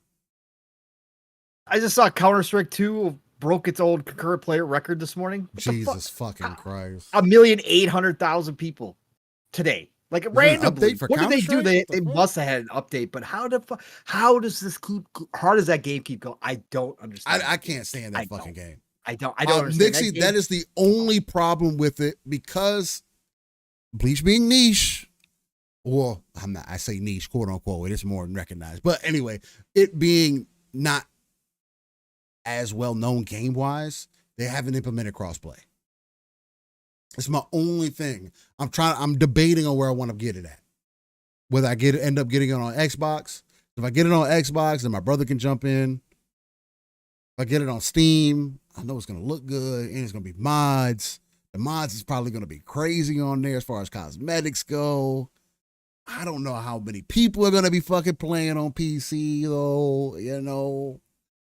It's like, I'm so spoiled by having mods, bro. I do love mods. I ain't gonna lie to you, especially cosmetic mods. Cosmetic mods is all I fucking care about. Nixie, Paul was talking about Counter-Strike 2. Bolt, I don't know if Chad was a grappler. I didn't see much gameplay on him. Ozzy Fan says Witchfire is a good roguelike. They just added Witch Mountain. Hell yeah. Yep, I still got it downloaded. I'm going to be firing it up for the update. I want to check it out. I promoted that game when I first got it. I haven't played enough of it by any stretch of the imagination, but I did pick it up in early access. That game is going to be dope. When they finish that, if they keep working on it, and I think it's either a single developer or a very small team working on that game. It is so fucking impressive. It is such a cool ass game. For a first person roguelike, it is so dope. So yeah, I want to go check out that new DLC. Good call out there, Ozzy Fan, for sure. But yeah, definitely check out Metal Bringer again. It's a roguelike mecha game. Where you can customize your mecha stuff. Super dope. I like the concept of it. Essentially, you're a kid that wakes up into the future. Your mom apparently put you in cryogenic sleep in hopes that you would uncover the issue with this AI that has went rogue and killed everybody, apparently. So it's pretty dark. That's like the first fucking hour, like the first 30 minutes. That's what happened. That's the premise. You wake up, you're surrounded by robots. Apparently you're in some side cave that this organization don't know about, and you're trying to fucking fight back against them. It's interesting strategy. Yeah, some Skynet shit, some deep level shit. Yeah, it's crazy. Again, that's the problem, man. We create a robot, and then you got to put somebody to sleep 1,000 years, so then when they can wake up and then defeat the robot that you created because we fucking outsmarted you. Fucking stupid. But yeah, anyway. Ladies and gentlemen, that's it for Living Split Screen. I want to thank you all for coming out. Apologies on starting a little behind. Hey, it is what it is, coming off of work and stuff. Real life, as things go. And it's only going to become more complicated. Next weekend, I don't know if we're going to be doing an episode of Living Split Screen, because that Monday, I'm going to be moving. Correct. So I don't know if I'm going to end up taking more prep. I'll let you guys know what I'll do for sure. The PC is going to be one of the last things that I end up packing. Because of it's going to be easier for me to pack, and I have my off week next week, so I'll be able to spend more so Sunday doing that if I need to, and wrapping my little stuff up.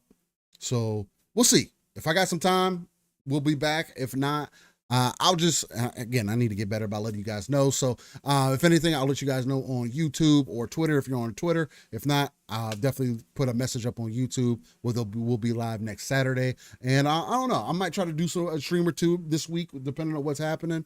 I haven't streamed nothing of Monster Hunter Wild, so like I wanted to. Life is what it is. Things have been getting crazy. Same thing for the mental state. The best thing I can tell people out there, man, is make sure you take care of your mental state at all times, if you can. Most important thing, it will completely debilitize you. It'll make you not want to do nothing. It'll make you question, second guess, all the good stuff. And try to be open to conversation, especially when it comes to your significant others. Try to do your best to be understanding of everything and figure out a path forward that's going to be best for you without compromising in some form. Because relationships there's a lot of compromised relationships, but nonetheless. With that being said, you can find me Steel Rain. That's T is a 7 everywhere. Google's probably the easiest place you can find that information. Other than that, I'm definitely going to be in the wilds of Monster Hunter, and probably in the Bleachverse next week potentially. So we'll see about that. I'm probably going to see about going ahead and pre-ordering that just to have it locked in. Yeah, got to support the things that you love, man. What else?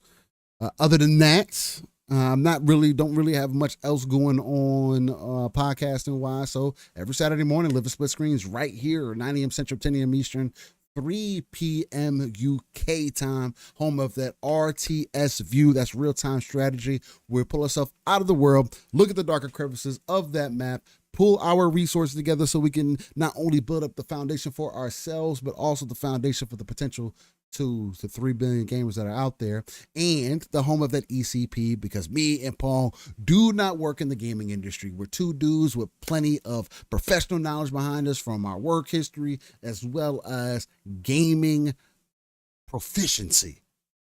So we're just some savages out here. We just be playing the game, man. That's all we be doing. Nonetheless, Paul, fucking fantastic episode. We came into with a lot of heat, as we do on a week-to-week basis, and always dope podcasting with you, man. 180 episodes deep. I love you. Super fucking love this dope, chat. Much love. Love everything about my Saturday mornings with Living Split Screen. This is the only place I'd like to be. So glad to be back, sir. And again, if you gotta gotta check out next weekend to get shit done. Bro, come on, man. I know what moving's like, and you got a whole family. So you gotta do what you gotta do, brother. And we'll be back at it if we don't go next weekend. But I appreciate this so much. Episode 180. Again, we went a lot of directions today, especially to start the show, man. We were all over the place talking about good shit, talking about anime. Hell, man, we got a little bit of everything today. I love that. Again, this isn't a structured show. Yes, we're going to talk about video games. We love talking about games. You guys know that. We're going to talk about the business side of things and speculation town and all that shit. But man, I just love when we just come in and freestyle it for the whole beginning of the show and shit and chat sparks our interest and we talk about it. And our chat loves it too. You guys know what we do here on Living Split Screen. I hope someday we even get more people in here too, enjoying the Saturday mornings. But you guys have been absolutely fantastic supporting us. All the love. Again, it's never expected, but always appreciated. And you know how much Steele and I appreciate the fact that you guys give us your time, which is your most valuable commodity, no matter what, at the end of the day, because none of us get it back. So thank you all for being here. And I hope you guys have a great rest of your weekend, obviously, and into the week as we roll around to Monday. But listen, y'all know how to find me, Pong Soul, everywhere. Follow me. I will follow you back. Otherwise, tomorrow, that's right. The Shop Podcast is on Sundays now, so join us there. Everybody's kind of getting used to it. It's a great time. Really enjoying the time frame. I'm really still at kind of peak energy by that point, right before I got to wind down for the night. It just works out really well for me on Sunday afternoon. So tomorrow night, the Shop Podcast, PTK Blam's channel, Fuzzy Belvedere, myself, and tomorrow night, Web Dave. He's going to do a back-to-back marathon because he's got his own show that starts right as the shop's ending. So he's going to join us beforehand. So I love Dave, comes with a great attitude, always big smile on his face. We're going to have lots of good conversations. So the Shop Podcast, PTK Blam's channel, tomorrow night, 6 p.m. Eastern, 5 o'clock Central Time with the time changes that just happened last week. The Shop Podcast tomorrow, Sunday. Be there. And then, of course, next week it starts all over again. I will continue to shout out the man just because of how much he's done for so many people in this community. Double Barrel Games channel, Boomstick is the man. Tuesdays, it's all good things green on the Xbox Factor Podcast. So be there, 12 p.m. Eastern, 11 o'clock Central Time for him. But my week starts Thursday, PM in the PM Pong, and Mav in the PM on Thursday night, 7 p.m. Eastern, 6 o'clock Central Time. But much like here, real life happens. Mav and I move that show around. We start 15, 20 minutes late. Like, shit happens. But PM in the PM does happen on Thursday nights. We have a great time there, so join us then. And then, of course, Friday nights is Xbox Ultimate, where the family gets together. Never know how many of us are going to be around. But we always have a good time chatting about some of the same topics Mav and I have covering a little bit more sometimes as well, but we get different perspectives in there. So join us Friday nights, 9 p.m. Eastern, 8 o'clock Central Time for Xbox Ultimate on the Fun Speculation Network. Otherwise, everybody, it is the golden age of gaming. No matter what's going on, I know you got a shit ton to play. Whatever it is, play what you love. Love what you play, and I'll talk to you all real soon. Steele, get us out of here, brother. Ladies and gentlemen, boys and girls, I want to say thank you again for coming out and joining us on episode 180 of Living Split Screen. Don't worry, the title will be in there later. And y'all have a fantastic day. Much love. And I'm going to go get some rest. Y'all stay easy out there. Peace. Just one question. What if you miss? I won't.